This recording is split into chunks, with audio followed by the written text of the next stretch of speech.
Good evening, YouTube world. I'm your host, Paul Italia. If you haven't already, please make sure you subscribe to the channel and welcome to episode 7 of the Junk Family. We got the co-host with the mostest, Mr. Yee Yee in the house. Oh boy, oh boy. We got a legend in the room in junk removal, the king of customer service, Kevin Hess. What is up, brother? What's going on, team? So, guys, what's up in the chat? Just want to say I put the link in there for everybody to join. We could fit up to 10 people at a time. Everybody is welcome. As you guys know, over here at the Junk Family Show, this is the community show where we all come together and just talk trash. Hey, Andrew, what's up, brother? We got my man Richard in the house representing Canada. Come on through, guys. Come pop on. The link is in the chat. Yes, yes. Don't be shy. Now's the time to, you know what I mean? Let it be heard. Get your face out there and, come talk with some of the best who are doing it. And, you might have a question for Mr. Kevin Ness, Ness, how do they say it? The Hess, Kevin Nessinator. Hessinator. Hessinator. There you go. Yeah, that's what Sippy always calls me. Yeah, we got to get Sippy on here one day, man. He's got Yeah. a lot of fun, good energy with that guy. He's actually really close to my area here. Oh, nice. Hell yeah. Yeah, man. he's like 20, 30 minutes up down the road. Oh man, we might have a problem. We might have to go visit him, bro. Competition. We can't have that. Forget about it. Forget about it. Forget about it. Shout out to Ignacio from North Bay Junk Removal. What's up, brother? Hey, What's man, up? come on up. Come on in, man. We got the link in the chat, bro. It's right above. If you want to join, just click on. We could fit up to 10 people at a time. We're just going to sit back and talk some trash, guys. So, I just, we could talk any topic or whatever, but I just got like a couple little topics I wrote down that I kind of just wanted to bring up tonight and kind of get everybody's thoughts. And one of those is social media versus lead generation, as far as getting leads and all that, and trying to find out some new ways. Is there any good free ways of getting out there on social media and bringing in those leads? We know like JT Junk Solutions, they're like killing it with Instagram, but I believe now they just did something big on Facebook. He was saying, I think like one of their videos might have went viral or something like that. Over 100,000, I think. People seen it or something like that. Nice, man. Nice. That's maybe more. What's your thoughts on that, man? What's the key to getting things to go viral and just getting known in the community through social media? I think a lot of people are assisting with Chat GBT and AI, and maybe that's a little bit helping a lot of people out. Then there's a lot of people who just don't know how to use Chat GBT or AI. So you have to master this Chat GBT thing with this AI thing, because it spits all these things out, keywords, things that just pop.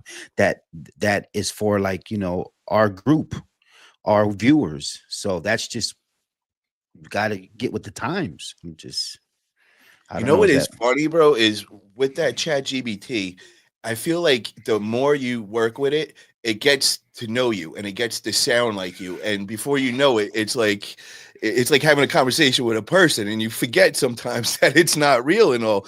But it is so funny. Some of these posts that it makes for me, it thinks I'm like some mafia don, and it just keeps getting even more and more. And like, a couple of them, I'll go through and I'll make sure to get rid of like the mafia part of it and everything. But some of them I won't. I'll just go real quick through, and I didn't see it, and I'll put it out there, and then somebody will be like, laughing at like mafia approved, or this thing is just coming out with some crazy stuff, and it has me laughing a lot of times. Maybe I'll tell you a little story here about that. Because I'm getting better at using ChatGPT, and Russ Berry actually told me I should use it more often and everything else, but I usually use it to help me brainstorm certain things. And I was just, I guess I'm about to let the cat out of the bag, but I'm actually writing a new book, and I started putting some stuff in there to help me brainstorm on a couple of ideas. And ChatGPT told me, hell yeah, boy, this is gonna freaking kill it. People are gonna get hyped by this shit. And I'm like, whoa, this thing's telling me, hell yeah, this is hype and all this stuff. It's like it got excited, you know. And I'm like, oh shit, I just motivated ChatGPT with some of the stuff I wrote in there. And I'm like, okay, this thing, it knows me and it does think, it's starting to think like me. And I'm like, wow, this is really cool. Yeah, it definitely is. Is there any courses or anything that you guys heard that were good, to kind of learn, how to use AI in good ways? I know they have that one where it's like, I think it's like 28-day program. And, I've seen it all over the place. But one of my good friends from arm wrestling actually went and did the course. And she said it was the worst thing ever. She said it was the most boring. It just very general, but the one thing that she took from it was the different AI platforms that to use, because there's so many of them that a lot of people don't know and all. So I'm trying to find something that I could really dive in and really get some good info on ChatGPT, because we all use it and all, but I feel like I use it like a little kid. It's like basics, I'm not even using it to its real potential. So I want to kind of like dive into that. I haven't heard of any type of classes or anything, but I know somebody that uses it at a high level. Xavier Caldera, he's done extensive research on just using what keywords and just how to word everything. I mean, when it first started coming out with this creating images and stuff, he had some lengthy, like different keywords and different things to do it. And I'm like, whoa. But he's also he's been into AI for quite a while. He doesn't like that. He doesn't mention it because he's very humble guy. But the chat bot that 1-800-GOT-JUNK uses now, it's completely AI. It'll answer any question that you throw at it. It was created by Xavier and sold to 1-800-GOT-JUNK. He created it for them. Oh my God, that is crazy. It was just last year. He doesn't talk about it because, like I said, he's a very humble guy, but I will shout him out, because I helped him do some tests on it, because he came to me and I've heard pretty much every question that any customer has ever asked. So he asked me if I could try to stump it. And I threw everything I had at it. I found one little issue and he fixed it right away. But he actually, he was in direct contact with the founder, Brian Scudamore, and working on this. And it was a really cool thing. But a lot of people don't know that. The one that they use. So I use Chatbox before I learned about ChatGPT. The arm wrestling world was put on with the Chatbox, so that was like our go-to platform, and I got pretty comfortable with it and all. So he made that, or did he make it where it was fit for 1-800-GOT-JUNK? Like he took Chatbox and made it like special for them. He created their own individual chatbot. I mean, you could literally ask it any junk-related question, anything that any customer has ever asked you. It knows how to answer it.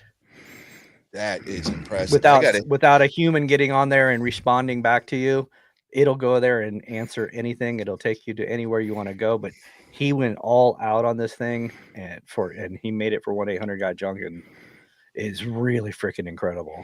So he really understands his AI game.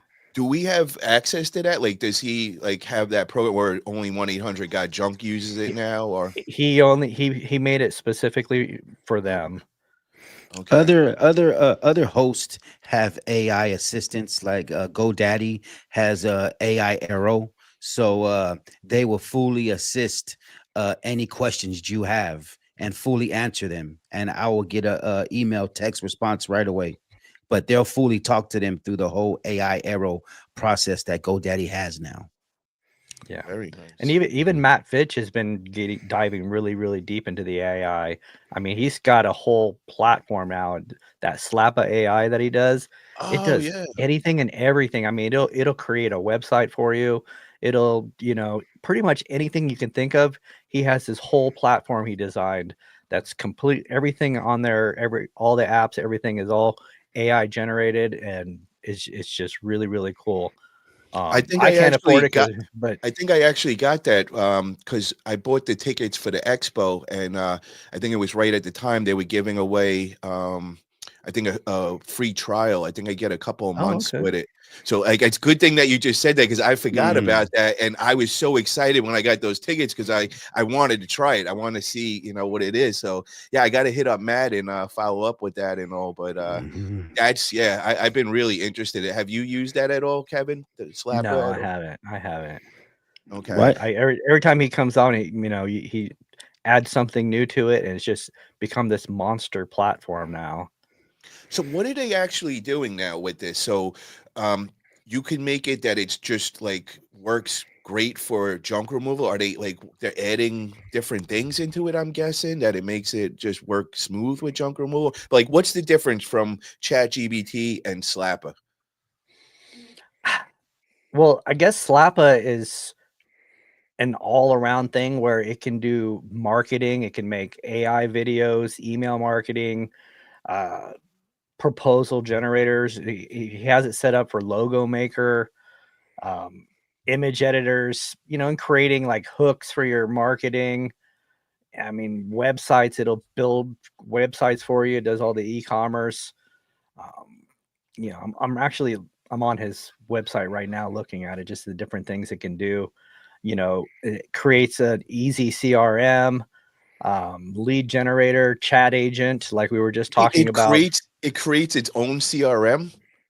Apparently, yeah, it's in beta testing right now. It looks like, but it looks like he has that set up on there with Slap AI. And what else does he have on here? How much does something like that cost?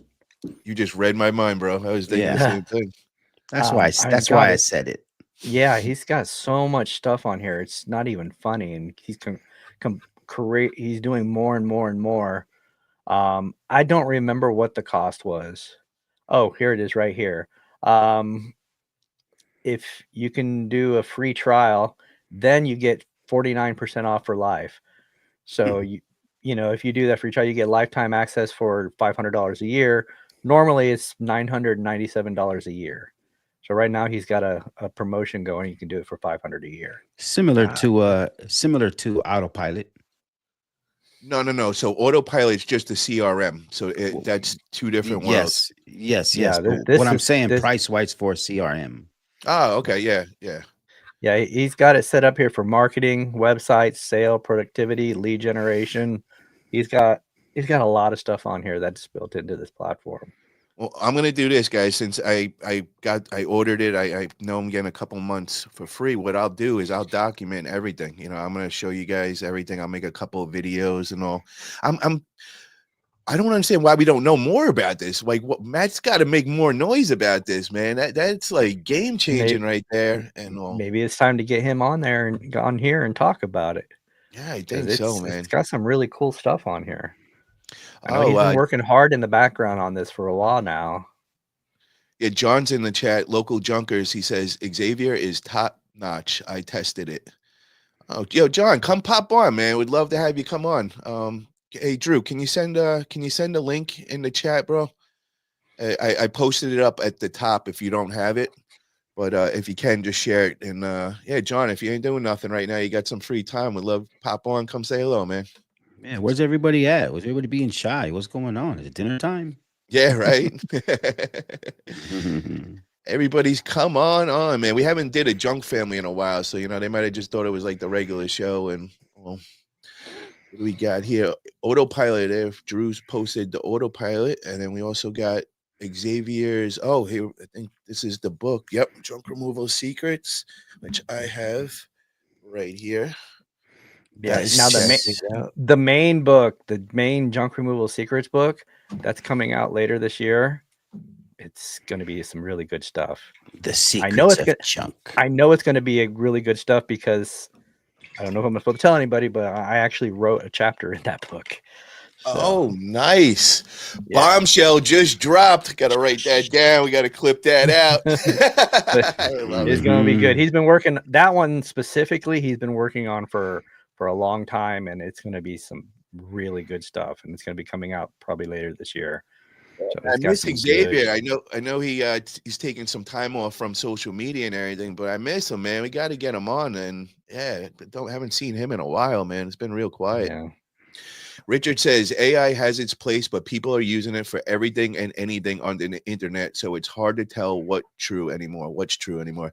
Yeah, but once you start using them, bro, you could pick up right away. You could tell when somebody's using the AI because it kind of words it the same kind of way and the format and all that. But yeah, it definitely is a game changer. Definitely makes your life a lot easier with so much different stuff. Mhm. And Drew just posted up the link for anybody that wants to come join us in the chat. Come on through. So let's bring up some other conversations here. And actually, this was another topic. Would be. I mean, we already Top got into this. topic Actually, you know alert. what? Before we get into that, I got to bring up I've almost forgot the weekly drama, man. Oh, Yeah, I got to oh. let you know what went on, man. So the other day, I think it was like 2-3 days ago, I'm on Facebook and I see a post and it's under Aaron Benvenu. I'm not sure if I'm pronouncing his last name right, but he's from Shamrock Beignet? Bowling. Aaron Ben. Benvin. Yeah, yeah. Oh, So I'm the Ben. worst with the names. Yeah, but Shamrock Calling. Okay, we're There gonna you leave go. it like that.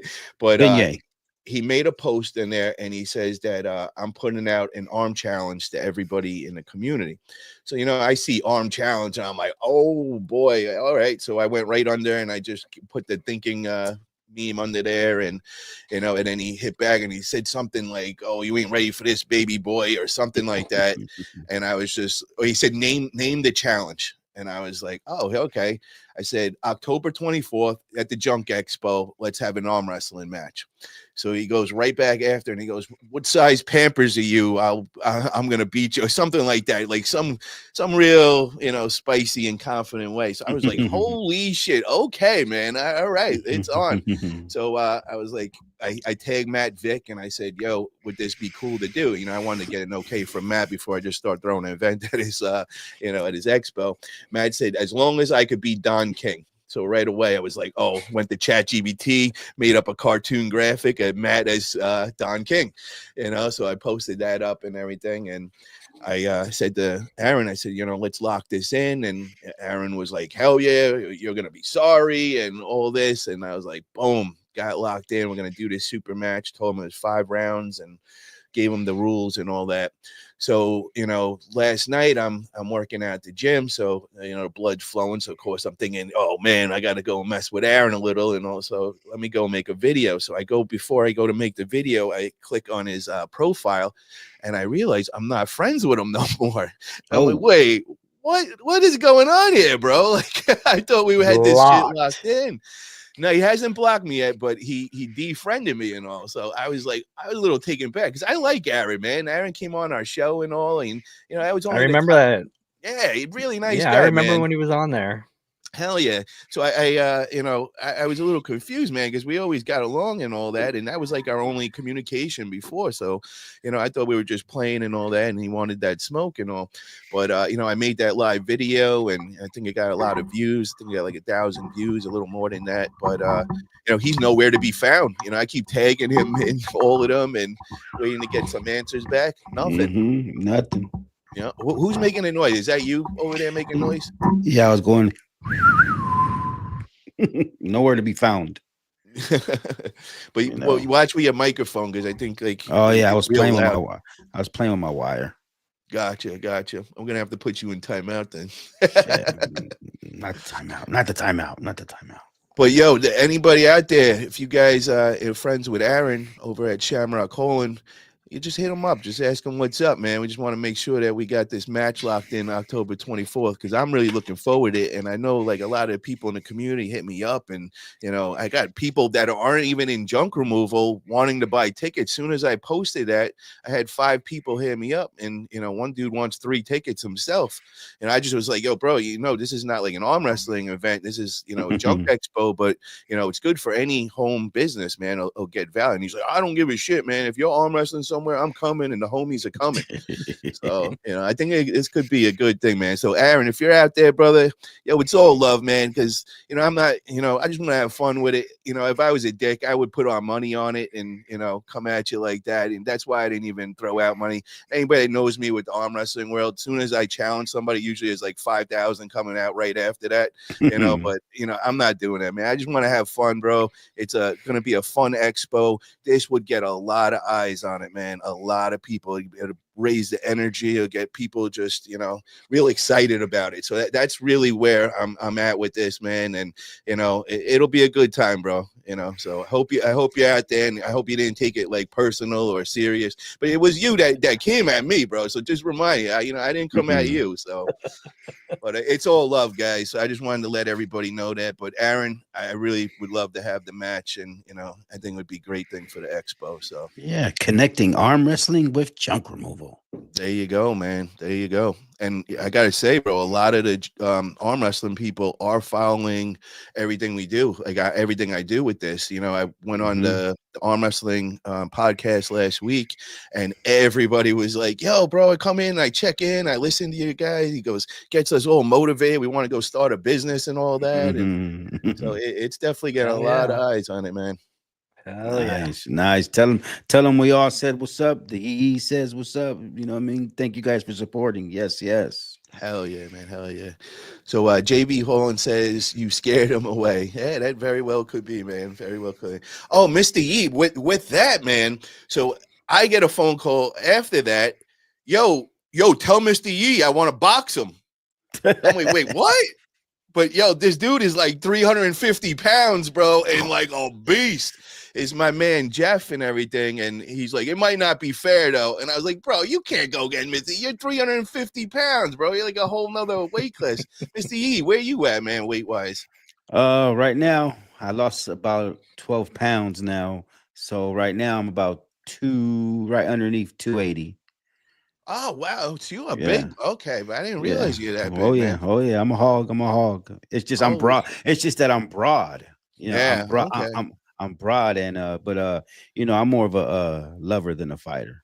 Yeah, that's what I said. I don't think he's into that, and all that. But if you do change your mind, Jeff is out there and he's feeling a little spicy towards him, man. He wants that boxing match, bro. Well, he can come to the Junk Expo, and you know what I mean. He'll be there. He's gonna be there. There you go. Watch what you say now, bro, because you might meet you in the parking lot. Is he from California? No, he's from Minnesota. The home of 10,000 Lakes, the home of Prince, Kirby Puckett. Nice. Oh yeah. Kirby I like that. I haven't heard that name in a long time, bro. I'm a baseball guy. So didn't he die? Didn't he just die a couple of years? Yeah, man. Damn. Yeah, so I know you're a baseball guy, man, and you guys, San Francisco, just made that big move. They just got Rafael Devers from the Red Sox out of left field. Nobody seen that coming, or I'm so happy, man, because our arch enemy is the Red Sox, and Rafael Devers was the Yankee killer. So when I heard that news, I'm like, yes, don't got to deal with this guy no more. Yeah, we'll take him over here in Cali, and you know what I mean. Welcome to SF, and let's go. You know what I mean. Oh, we got Russ Berry in the house. He says broad and plays with his wire on YouTube. That's confidence. Broad and plays with his wire on YouTube. Well, he's talking about Mr. Yee because he said he's broad, and he also talking about playing with his wire. I love down it. Below, at the bottom of the desk there. I don't know what he's doing. Live on YouTube. I should have I should have put it better before I jumped on, but it's okay. What's going on, Russ, baby? We see you out there. You know what I mean? Hell yeah, Russ, come pop on, man. If you get some time, come pop on tonight, man. We'd love to have you on here. Yeah. Stir it up, Russ. Stir it up.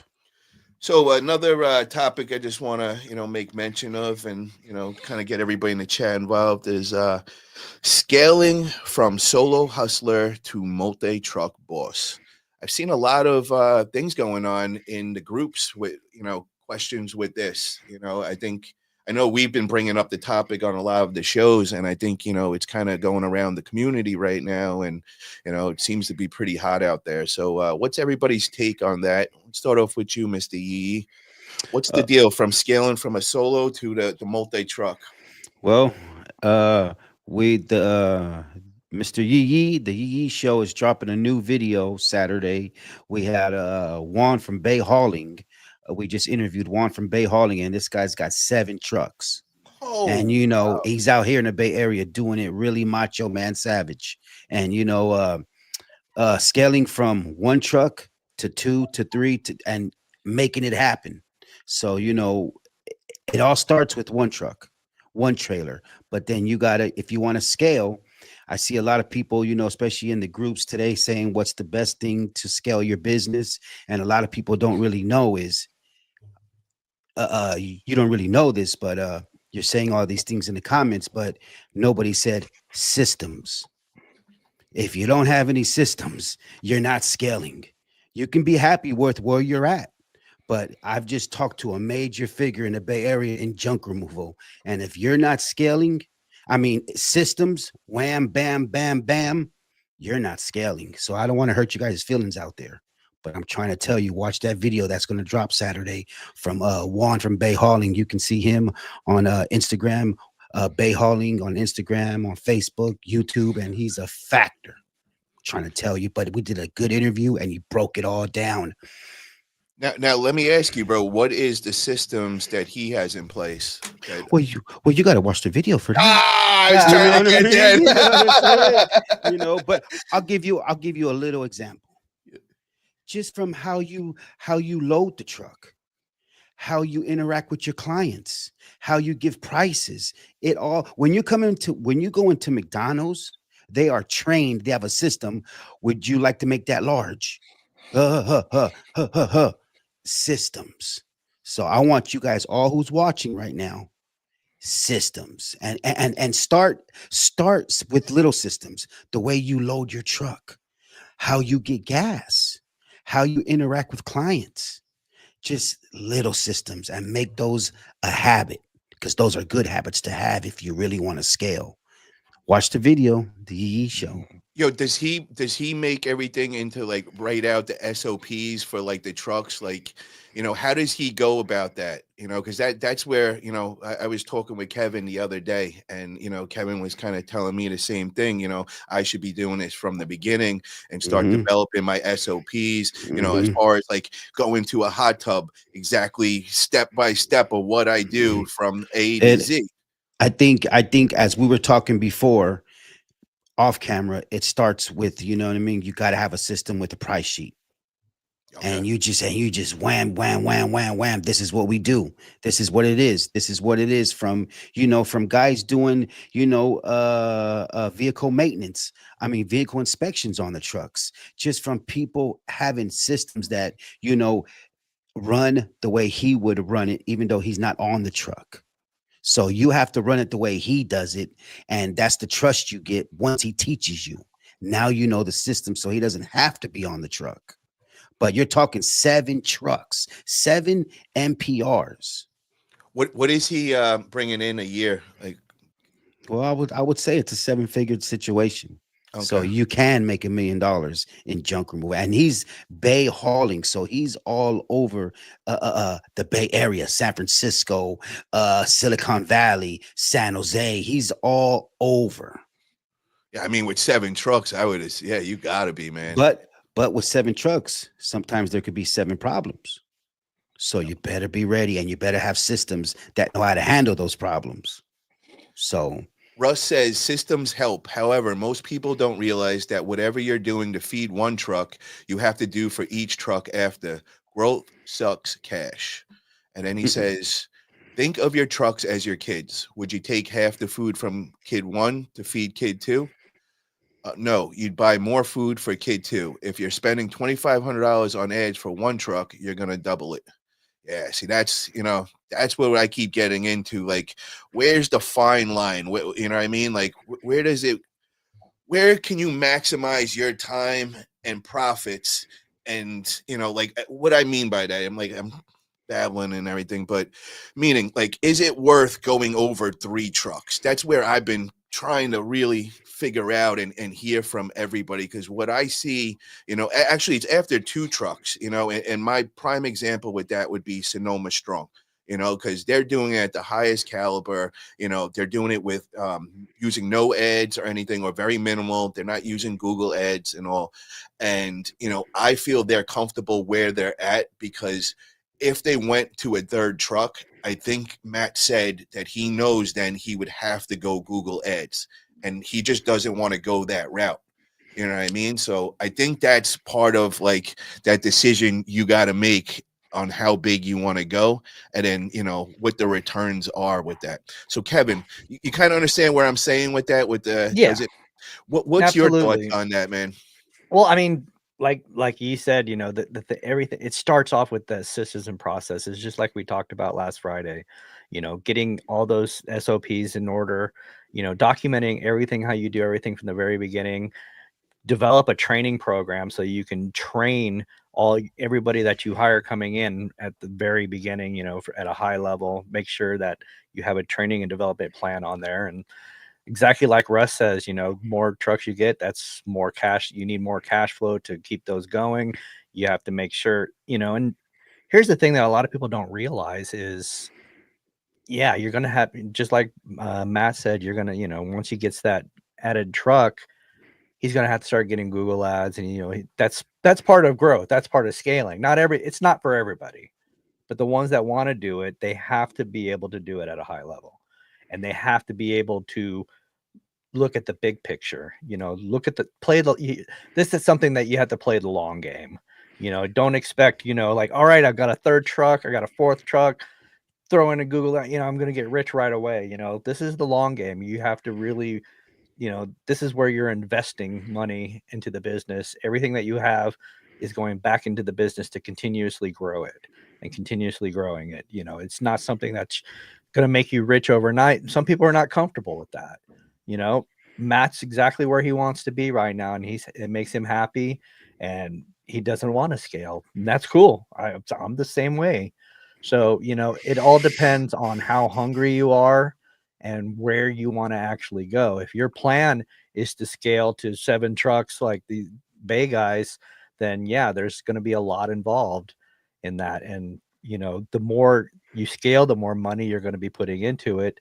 So you're going to have to be ready for that. But at the same time, if you're at the point where you need to start, you need to have 7 trucks, obviously you have revenue coming in, but you have to be able to really start to maximize that revenue. You're going to have to look at, you know, where you can cut back, where you can grow. You know, a lot of people don't understand. That's why training and development of your team is going to be a big part of that, because if they're not generating revenue for you, then what's the point? You know, they have to be bringing in money at a high level. And that means those systems, those processes, teaching them how to do it at a high level, measuring what matters. You know, those KPIs are going to be really important, not just the business health ones, but the performance ones as well, because they have to be Absolutely. performing at a high level. If you know, you got guys that are, you know, doing a job and they're like, that's going to be a lot of hard work, so I really don't even want to do that job. I'm just going to, you know, overprice it and hope they say no. Or they're going to sit at a gas station somewhere for an hour just chilling, waiting for the next job. You know, you have to make them motivated to actually want to bring in revenue. And that's when you start talking about different payment, you know, processes for compensation for the guys. Not just, it ain't gonna cut it paying them just hourly wages.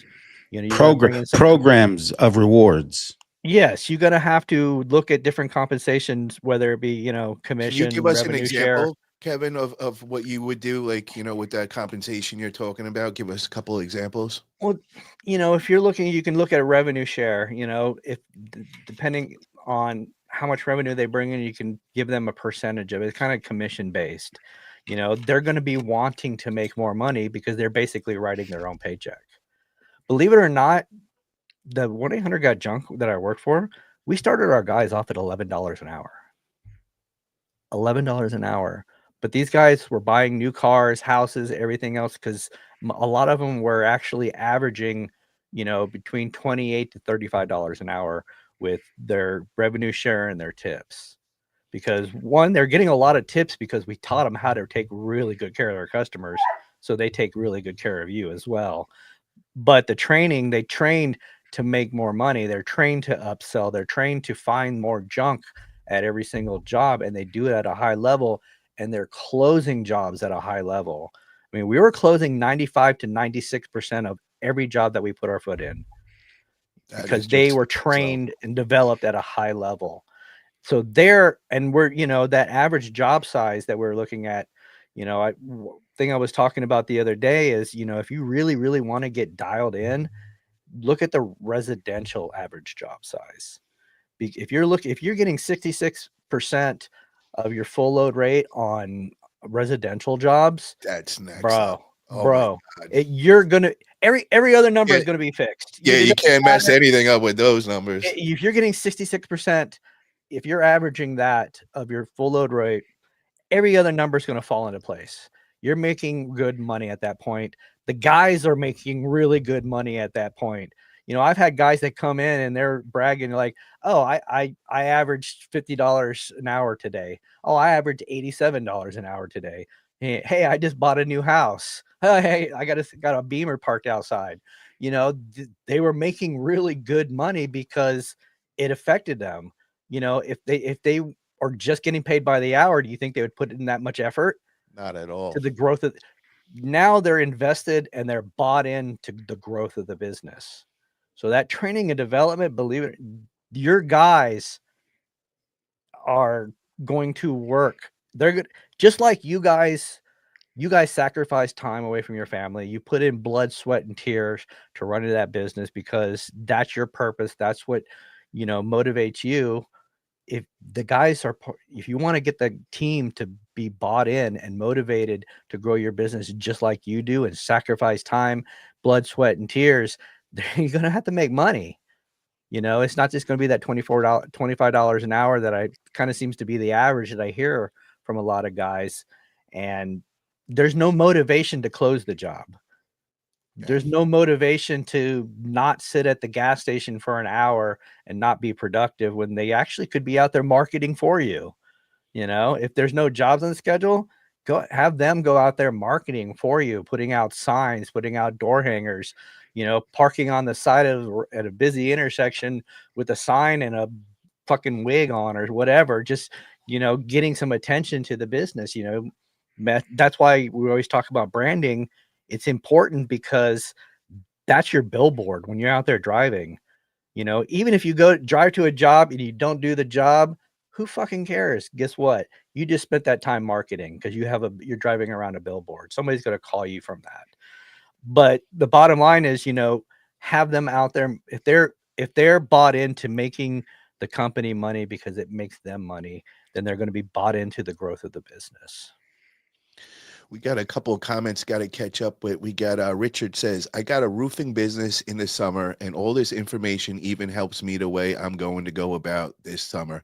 Yeah, Richard, all this translates into pretty much any home service business, all this info. So definitely apply, especially what Kevin's telling you, man. Start working that customer service part. I mean, it is a game changer once you start getting that down. Russ says 100%, agree 100% with Kevin. You're on point. Also says there will be a cap on hourly rate at some point. So you use things like concert tickets, football tickets, paid days off, big bonuses, experiences, beer. Hell yeah. It's all part of the culture. Bonus and commission also don't affect workers' comp rates or general liability rates. Oh, okay. That's good info right there.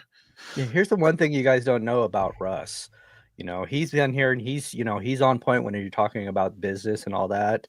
He's like the guru when it comes to anything business related. He's been doing it for a very long time. So he knows his shit when it comes to that.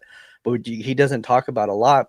What I've realized is he's actually a really good leader to his team. And he has a good culture for his team because he does all the things that I'm talking about. He does that with his team. So I saw an old interview with him at one point and he was talking about that. He is actually a really, really good leader when it comes to his own team. Yeah, I could definitely see that. And we got Ricky in the house. He says, real long-term success comes from profit, not just sales. With the Junkyard Haunted House now in Dallas and Fort Worth, junk removal service can realistically target larger profit. Nice. And then Candy says this is a smart idea for scaling. We got our man Cisco in the house. What's up, brother? How you doing, man? Denise, how you doing, Denise? So yeah, also want to make mention with Ricky, we were talking about the other day, Ricky. I don't know if you heard, but you were talking about pricing being the number one factor, low pricing, that everybody's always going to take the cheaper price, no matter how rich they are or whatever. And, me and Kevin and Mr. Yee kind of just disagreed with that, just the easiest example would be 1-800 got junk. You know what I mean? They're the most expensive out of everybody. Everything's with the branding, and they are the king of junk removal. So just that alone, I gotta say that kind of disagree with that. But if you'd like to come on, brother, come on, man. We'll send you the link and come on and discuss that, guys. If you can, Andrew, Drew, put the link in the chat. Russ says leadership rule number one: do not ask them to do anything you won't. Also, you're the last one to leave, first one to show up, and you work for them. They don't work for you. Totally agree with that, Yeah, Russ. That that's sets the that's whole precedence. Yep. yeah, and that's leading from the front, and that's the one that's a huge factor in leadership. Totally agree. And Kevin, this is one of the questions I have to bring up before I forget. And how do you make your SOPs, man? Like, I was thinking of like, typing them up, get a laminator, maybe make like a binder or something. What would you recommend? Like, what would some of the franchises do? Or The way I did it was I called it my playbook. I wrote it up just like, a football team would write up their whole playbook and have it in a binder, anytime that way you could add something new later on. And, because as you grow, you start evolving and you start, innovating and having different ideas. So you keep that so that it's an ongoing thing and constantly going back and improving. Some things may become obsolete that you can just rip it out and throw it away. So guess what? This is something that's going to evolve with your business and it's going to scale with your business as well. So, keep it that it's flexible and constantly flowing. But yeah, just keep it in a binder. Just, do it digitally if you want. It's the new age. You can do it digitally, but something that's going to be able to evolve with your business. Mr. Yee, do you see yourself using SOPs, or do you use them now? And I know you've been up running 5-6 years now.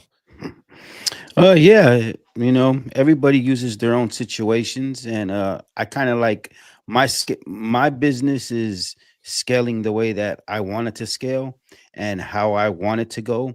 And I don't want to become this big, massive, huge business where I'm just constantly putting out, putting out, putting out. And if I'm just walking away even, there's just no need for me for a lot of situations that, SOPs and, but these are things that maybe I should have mastered in the beginning, and I should have really, really got into it in the beginning, like this, a CRM, and just I kind of created my own systems, how I like things to be in my situation, and I teach my guys this is how I need things to be. Sometimes they don't like it, but at the end of the day, this is how I need it to be because I'm trying to actually have us work a lot easier and not so harder. So but Do you tell them this is how it needs to be, or do you explain to them why it needs to be that way? I show them. And then after I show them, then they get it. But sometimes, some eh, help people are just, we're only human beings. People are going to have feelings and emotions, and you don't know what somebody did before they came to work. So, you really have to know how to read your guys and support your guys and be there for them. And, Mhm. it's just, it's a blessing. My guys text me on Father's Day, happy Father's Day, whoop, whoop. And it's just like, they didn't have to do that, but they do it because, I'm that role model for them. And I teach You're them that I teach you're their them, leader. Your but daddy. hello, but also I teach my guys you can start your own business too. You don't have to see, you don't just have to be underneath EE. You can be part of the umbrella and you can start your own situations too. And if you start a business, you can actually reach out and I can help you. And now we both make money. Hell yeah. So it's like, I want to keep it flowing.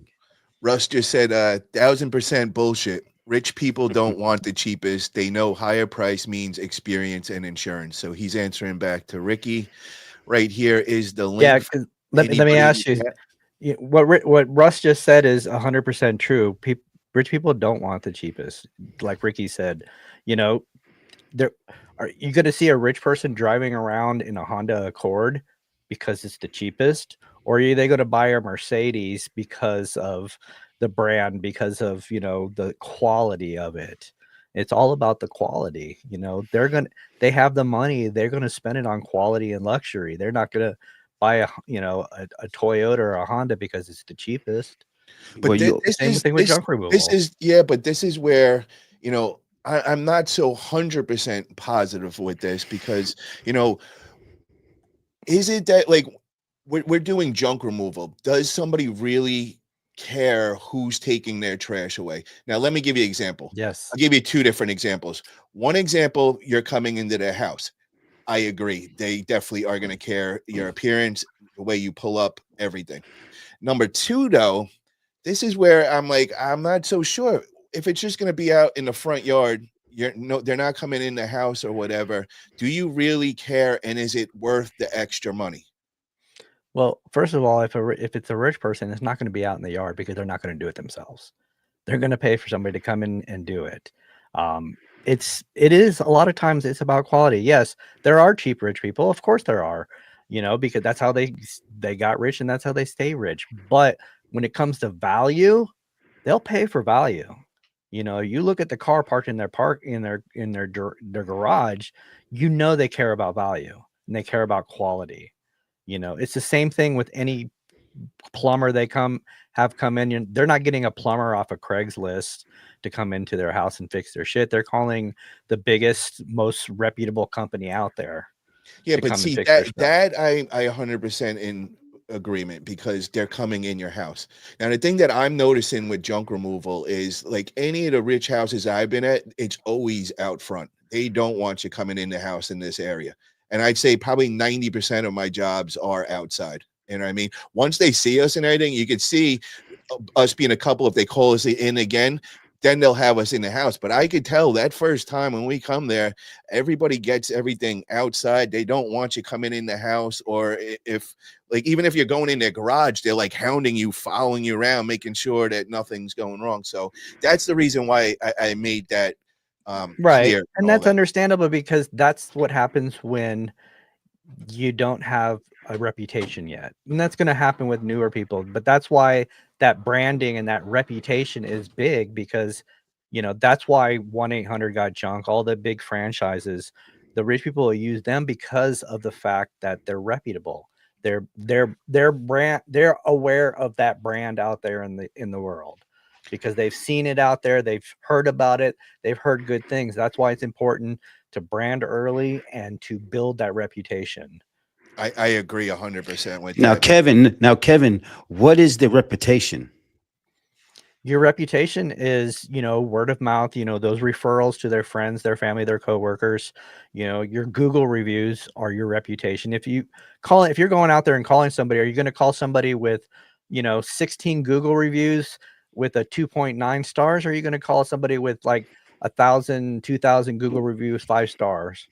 That's Because who they're the calling because be, that's the reputation that you have out there in the world. because a lot of junk removal is phishing, and they're always going to keep on calling other people, and it can be very stressful sometimes for a lot of people out there in the business. But I think the biggest brand that you could do as far as branding is your customer service, Mhm. because your customer service will bring you the jobs from referrals. Like, this guy's the man, he even did this. And Yo, One thing Ricky, let I me always just say. let me just read this real Go quick ahead. because this is all into this. It says, Mhm. after 18 years in the business, I found that pricing is undeniably number one, and customer service is a close second. Ultimately, if the price isn't right from the start, you lose. See, that's where Kevin Hess's training comes in place. It's making that rapport from the beginning, that first initial phone call, connecting with them over there, because now it's not about so much about the pricing. It's about your value that you're establishing with them, coming to solve their problem. You're the solution solver. And me and Kevin had this conversation earlier today, and you just really put it perfect when you said, you're not doing junk removal when they call you. You're being a problem solver. If you look at it like that, you will always get the job. It's more than just being transactional. I think I had a big talk with someone too the other day about this. I think, well, Ricardo is saying, that price. If you say that wrong price, you're scaring the fish away. Period. So you only got a few seconds to make that price right. You know what I mean? So that can win you the job and get you there. Then your customer service, because some people are just all out rude and they don't even care. Just how much for this, or just give me a ballpark. So you better master that. Even with a few seconds over the phone or in person, you better master, what do I got to do right here? What price should I hit him? Some say, my boy Todd, use the 99999 method, or just, you know what I mean? But if you maybe you say a cheaper price, it gets you in the door though. Well, I want to welcome, we got two guys that just joined the chat. We got Adam and we got Todd. What's up, fellas? How you guys doing today? What's up? How's it going? Going great, man. Going great. So we're all just kind of discussing, Ricky was saying that, undeniably the lowest price always wins. And we're kind of debating that whole topic right now. So I'm curious to hear what your guys' thoughts on that. I think when I first started in sales and didn't understand the whole process and the building of rapport and the building of value and like the showcasing of value and what you bring for their pain and all that stuff, I would have said price was number one. But through the years and after doing door-to-door sales, cold knocking, you know what I mean, and like learning how to really build that value and that rapport, I can tell you flat out, people buy from people they like. That's number one. Like if people like you, they will buy from you. Secondly, like, your price can't be double, but like realistically, if you're in the ballpark, like, and you showcase the value, you're getting the sale. And it's because they like you and you built the rapport and you gave a shit about them when you showed up and you like asked them what their issues are and why they have you out there. And you showed that, again, you cared. I find that a lot of people really buy into the fact that I care about their items too. Like I do a lot of estate work. And when people pass away, their children are at a point in their life where they don't need all of their relatives' things or belongings, but they also don't want to see a bunch of guys just come in with sledgehammers and smash it all up. So if you can like take pride and ownership in the fact that like you're gonna help this stuff get a new life and get it to a new person who will care about it again, dude, people love that shit. And again, they'll pay that extra for you to take the care and get the stuff out right than to just smash it all up and get it out quick and do a crash and smash and get their stuff out. Mm-hmm. Todd, I'm curious to hear your thoughts on this. Well, I think it's 50-50. I mean, I've been in situations where there've been I go out and do the yee method and bid it face to face, and given given the customer knowing their budget in my head. So what I think, hitting them with the magic number, but most importantly, I think it's all about presentation. And the more you engage with that customer, especially whether it be on the phone or in person, I think that has a lot to do with it. I mean, I've been in houses that two people's been before me, and I'm the third estimate. Was I the highest? Absolutely. But I got the cracking jokes. You just attentiveness, and that's what some people want. They want that. They don't want somebody coming out. Here's your price. Okay, you're the cheapest, but I mean, you didn't really give me that customer experience, is what I call it. I give everybody the customer experience. Mm-hmm. So two Rams junk, welcome. And he has a question, says, pricing is tough in the beginning. So many variables, but open for anything. Would love a golden price book, but I know that's not how it works. Laughing out loud. Two Rams, do you have a price list made up? That's my next question for you. And I'm just curious about everybody on the panel right now. So Todd, do you have a price list that you have already made up? Yes, absolutely. Mr. But Yee, sorry, but I didn't. no, Everybody it's go all around good. the room. Just let me know what everybody who's got the pricing list and who doesn't. I don't have a price sheet yet because the price sheet is in my head, and I'm still debating, should I get a price sheet? Do I need a price sheet? That's just that. Yes. That's just the yee. So Adam, what's your thoughts? Price sheet.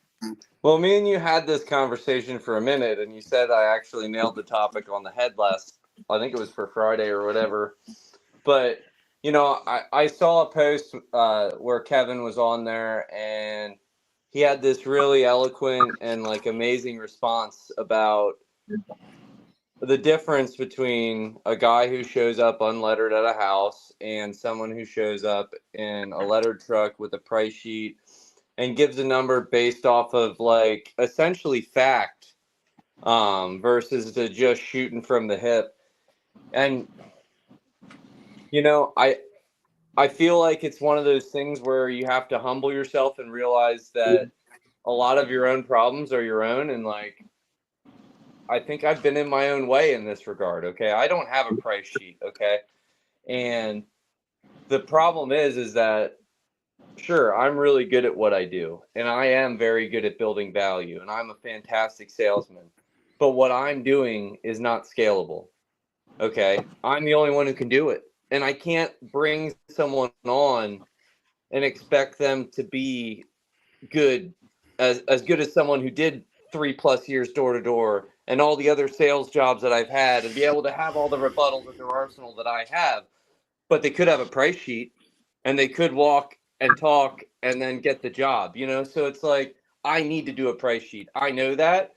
I may send you a PM, Kevin, at some point to chat a little bit about it, because I know you only get better by talking to people who've been there and done that, and I just haven't. Kevin, I'd like to hear from you on this. Well, first of all, very well said, Adam. Yes, I'm all about price sheets. I get mine laminated. I will put it in my customer's hand. As I'm talking to them, I can point out what volume they're at, and give them ranges. Okay, you're going to be between this and this. Even on the back, I use a visual for them because it's all about transparency, right? On the back of mine, I have, I start off, like, have you ever used a service like ours before? No. Well, let me explain how we work. We walk through, take a look at everything that you have. We give you a thorough evaluation, and I give you a free estimate right here on the spot. And if you're good with that, we can knock it out as early as right now. And if at any time I'm not giving you a 5-star service, just tap me on the shoulder and let me know. It's very visual, very simple visual for them, so they understand how the service works. Then I flip it over, go to my price list, and then I'll start, talking about the volume of what they have. Then, of course, once I always pair that volume and that pricing with what I learned during that rapport. I learned why they're getting rid of the junk. So if I'm telling them, all right, it's going to be a half a load today, it's going to be this amount. I know you said you have to get this stuff out of here by the weekend, so we'll knock it out right now. It'll take us 30 minutes. And we'll get it out of your way, and you don't have to worry about it anymore. So I actually establish the value of my service as I'm giving them the price. But everything is so transparent. I can show them, and they have a visual. They know I'm not some contractor that's making it up as I go along. Because that's how contractors work. Like, oh well, it's usually this. It's going to be. Oh yeah, it's this. Well, how'd you come up with that? Oh, I know. Kevin, but you hit it home for me when you explained it as the car mechanic, because anytime I go to bring a car in the shop, I'm like looking at them side eye, like, I'm onto your shit. You're going to try adding on this. So when you explain it to me like that, and then I was like, okay, now hand the a client my price list, so they see all my prices in front of them, and I go through it right then. And you could see where, if I just said that number, they would have had a problem. And two Rams, I hope you're listening to this, because this is kind of what you were talking about. You were saying people are weary about paying to get stuff they want to get rid of and everything. But by doing this, you're taking that edge away. You're taking, now you just realize, wow, the pricing's right in front of me. He didn't just pull this out of nowhere. He has a system to it. So you took that away, and I feel like just doing that, they feel a lot more at ease, and you close so many more deals just with that. And exactly what Adam just said too is, as you scale, this makes it scalable. So it's easier to train somebody to do, that just came in to do it this way. Instead of just throwing out numbers out there and have them memorize it. Yeah, it's good to memorize this too, because you can turn it around and give it to the customer, and you can still read off everything that's on there because you have it memorized. But it's easier to train somebody using that than it is to just however way to do it. But it is the transparency that brings a lot of trust to the customer. And same thing with Adam, what you were just saying, bro, is, I get it completely, man. You've got that character, that personality. You could tell you're a salesman. You're going to connect with them right off the bat and all. But just like you also said, how do you go and teach an employee to become you? It's just realistically, it's not going to happen. So that's why you got to kind of figure out your SOPs and kind of set it up so that, the employees could start, operating like you do. And then, another good example is, with Ricky, man, because, Ricky's always on, like, not scaling and, just kind of doing everything himself. And I think it has a lot to do with just everything, his customer service, the way he handles everything. I mean, he's also putting out, when he brings these employees, he's putting out bad examples. And here's one that I'm just scratching my head. Ricky, I'm very disappointed in you, bro. So 18 years in, man, I would have thought you would have knew it was not smart to go and take a video of you taking out a mattress with blood on it. You're not licensed to do that. It's against the law. You could get in a lot of trouble. Nobody had any protective gear on, and you're posting this video out there, and you're telling everybody you're the mastermind, and you're teaching everybody, and then you do stuff like that. And I'm just like, I just don't get it, bro. That is the worst thing you could do. So dangerous, and just putting that out there for guys like me and all, I know better than that, but there's other newbies that would see that and think they could do the same thing. So what's your guys' thoughts on that whole thing? Am I right with that? First off, Kevin, Well, I think is it that varies against a the lot law? by state. I don't think there's a state in this country that you could go and do that. Bro, you're talking it could be criminal investigations that go along with that. There could be diseases, and I mean, bro, you gotta be hazmat and all that. That's not some minor little situation in my eyes. Maybe I'm wrong. I don't think anybody really cares, to be honest. Really? When it comes to anything like that. I was going to tell you, I get mattresses all the time. I've done settlement that carpets. I mean, didn't I show you that suicide stain carpet the other week? But you don't go and put it online, bro. And so if somebody I do take sees that, it will be a problem. I do take a picture, but I flip it over. But it's more of an embarrassing for the customer, especially when I'm picking it up from a female customer and there's stains on the mattress. And you know what I mean? Something was really, really going down on that mattress. But it's part of the job. It's part of the job. I'm not going to go put a whole PPE gear on and go do all this. I'm going to get that mattress and get out of here. Let's go get this money. Let's go. Then we're going to go drop it off free at the landfill. Let's go.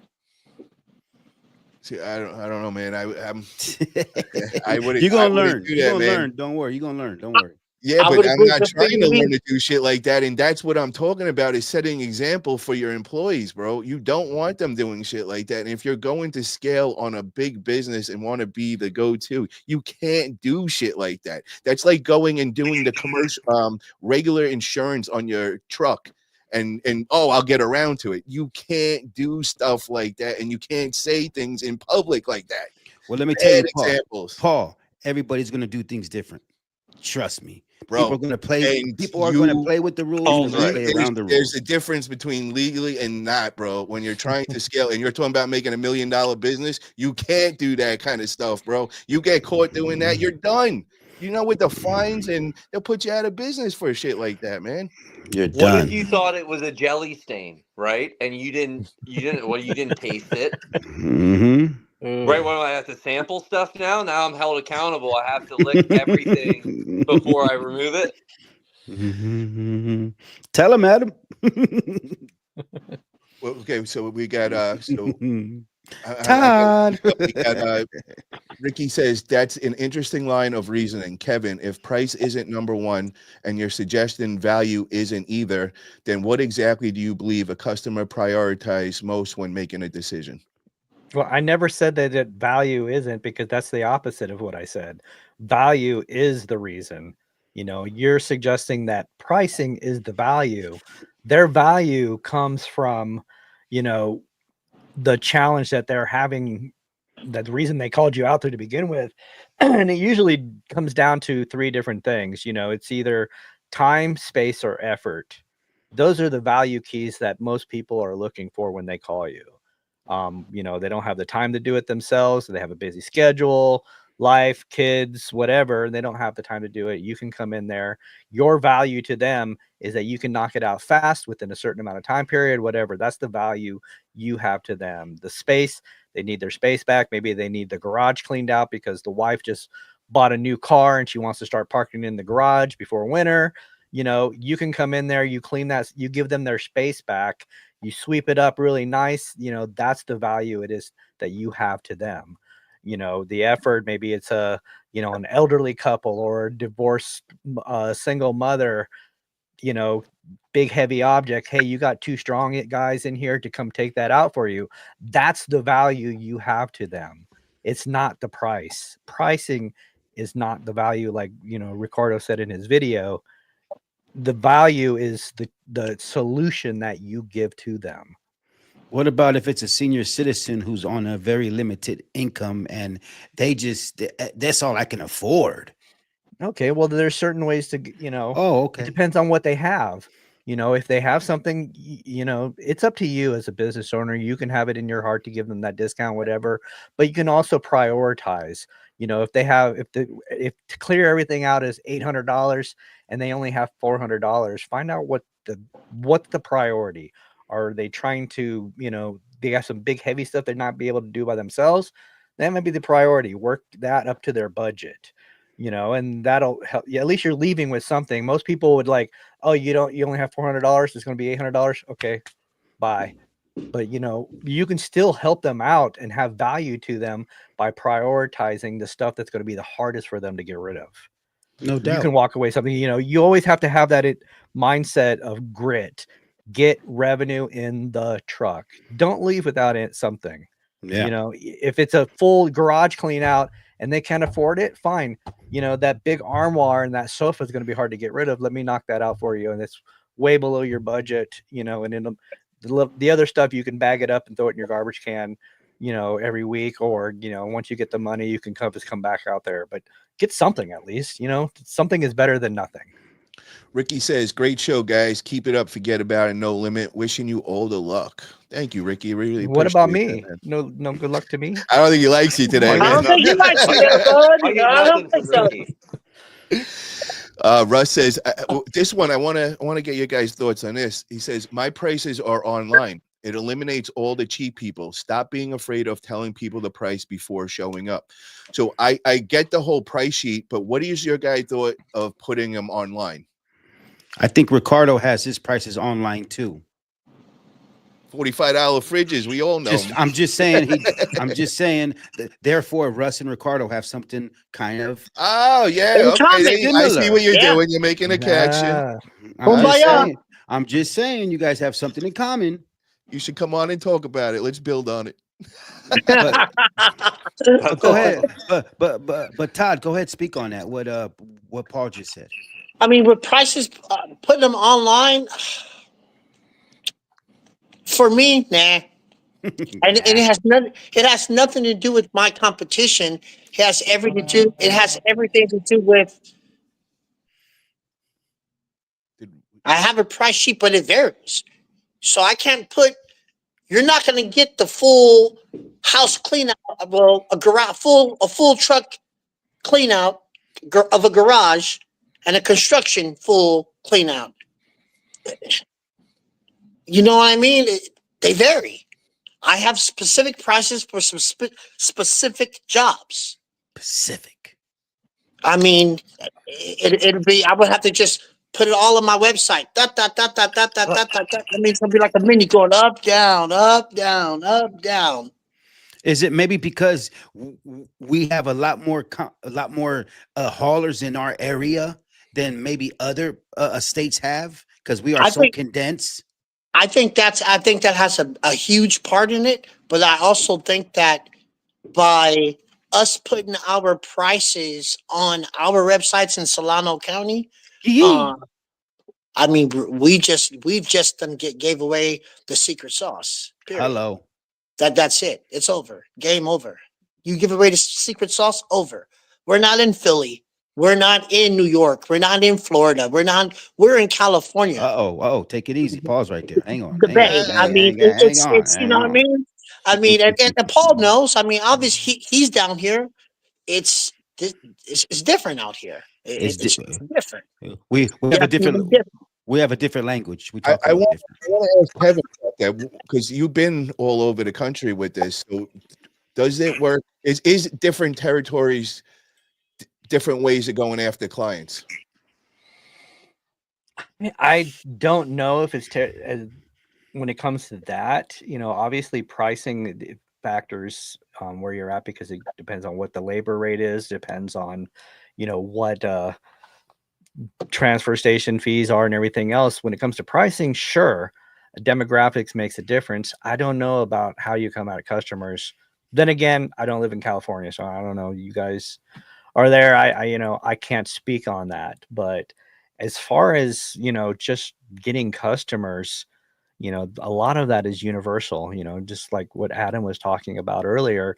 It's about, showing the customer that value that you have, regardless of the demographics. And, what Todd was talking about too, there are different ways you can do that without having separate price lists, whatever. Have you ever heard of bed load pricing when it comes to like, construction debris and everything like that? Because like even on my price sheet, I have a section for bed load rates for the heavier, denser items, and then how to What is a explain that to the What is a bed load? Can you explain? bed load Rock, rate brick, is, plaster. yeah, things that are condensed, that any bricks and concrete, even sand. If you some really, really, really heavy construction material, you can do the same. But if I'm picking up, a load of bricks, my bed load that's the whole floor of the truck or trailer that you're using, and only about a foot high. But I'm charging you the same rate as a full truck load. That makes sense with the weight. Because of Yeah, the weight. what's the weight? Because of the weight. And exactly. And if you go two, that's two bed loads. You can have one load. Depends how much your trailer or truck, how much weight it can actually safely hold. But you can fit 2-3 bed loads into one load. But the way to explain that is because that higher weight and that denser items ends up taking weighing a lot more. So you can look into bed load rates when it comes to that. USA Junk says price sheets are more necessary for companies like Junk King, 1-800, etc. It's not so much about the customer, rather it's more about simplicity for their employees. I disagree with that big time. It's about transparency for the customer. It's about making it easy to understand. Customers don't speak contractor, and they don't speak, junk removal. They don't know that stuff. We spit it out there because we understand it. We do it every day. They don't understand it. They need something to make it easy to understand. When I had my deck built out back, contractor threw out all kinds of stuff and everything else. I'm like, I don't speak contractor, just give me a fucking price. But I need to understand everything about it, whether even especially when you start throwing in different fees for different things. I know a lot of people charge extra for walking in a doorway or going up 2 stairs or something, or walking more than 10 steps, you can still be transparent with that by putting it on your price sheet. I have, my labor fees are on there, any type of recycling fees for like tires, propane tanks, paint, whatever. All that's transparent right there on my price sheet. So they know I'm just not making it up as I go along. So I'm sorry, but I just definitely disagree with that. It's not just for the training purpose, but it's about transparency and making it as easy as possible for my customer. And I got to agree with him on that, USA. And, I've been really experimenting with all the different ways with the clients. And, I was experiencing some like resistance, when I would be telling the price and all, because I feel like I'm not confident enough yet. I haven't did this long enough. I'm got rid of like the words that you don't say and everything, but I still feel it. Like when I really know something in life, I could really, give you the seal of approval and you just feel it. You know what I mean? I'm not there yet. But what I have been doing lately is handing that price sheet to them.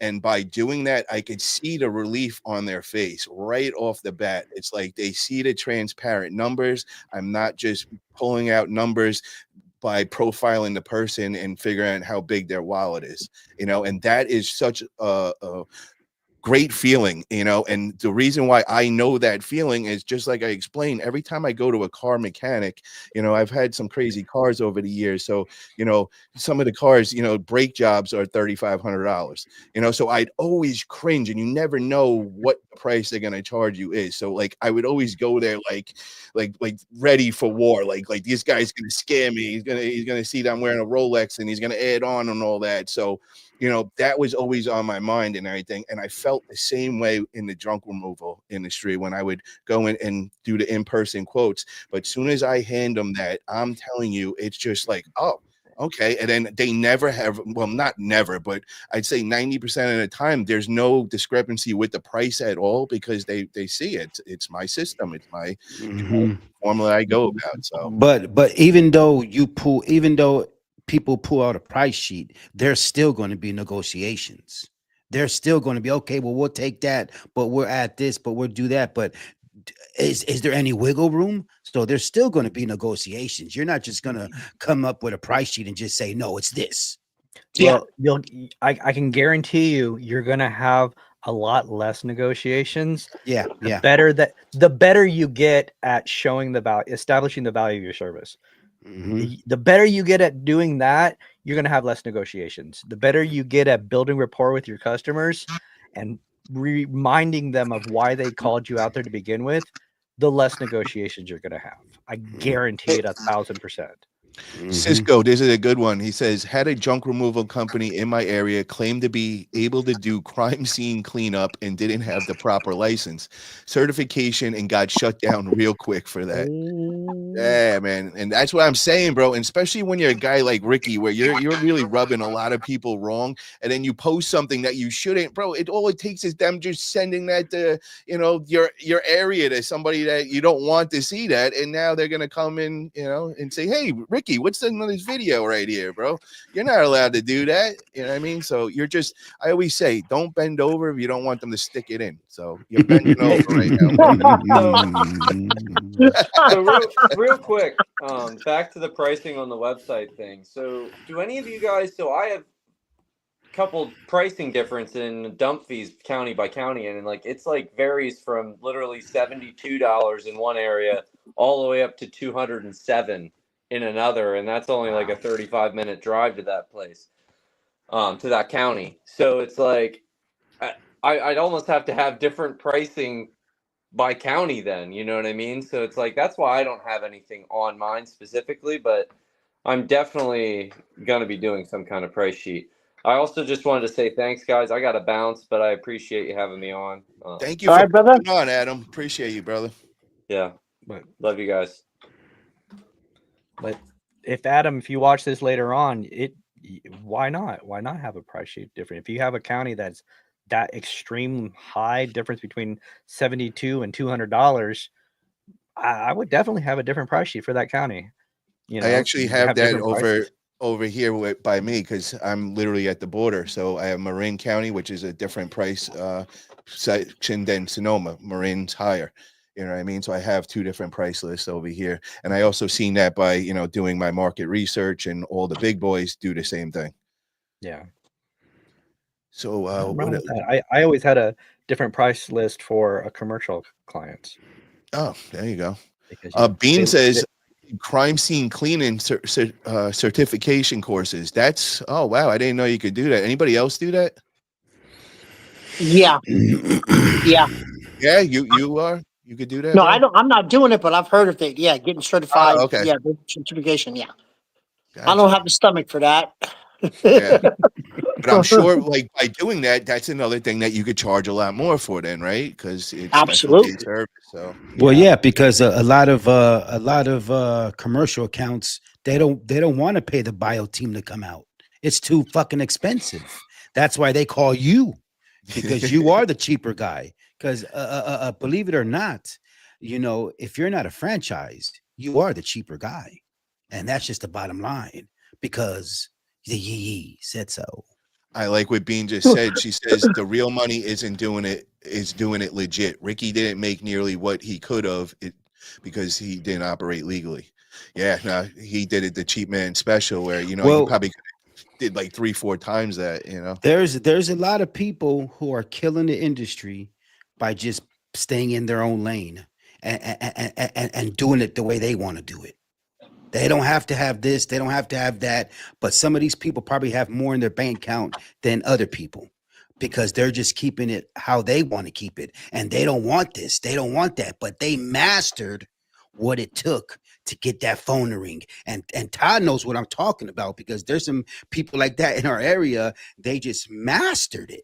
They don't want that growth. They don't want that. They're just like, no, I'm good right here. But I tell you what, you can't mess with me.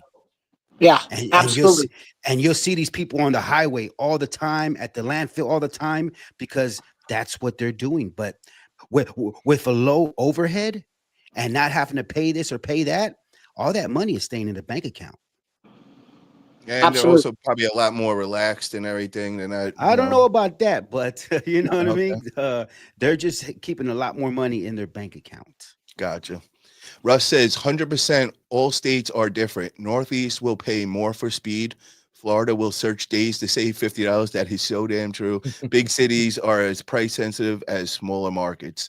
Yeah, Russ, 100%, man. With the Northeast, we want it done yesterday, man. Like you know, it's all about the speed. We'll pay whatever price it is just to get it done on the spot right there. Where Florida, you are completely right. Everybody is on beach time, man. It is like everything's a lot slower. Nobody's in a rush. They don't need it done immediately. I'd rather wait a week and I'll call around a couple different companies and get some pricing and all. And So, that's kind of how it is in the Bay Area. Yeah, I agree. I would just call around because everybody's got a GMB or there's a Facebook. People are spamming Facebook, and I can call 5 different guys right now, and that's how it is in our area. That it's just so condensed.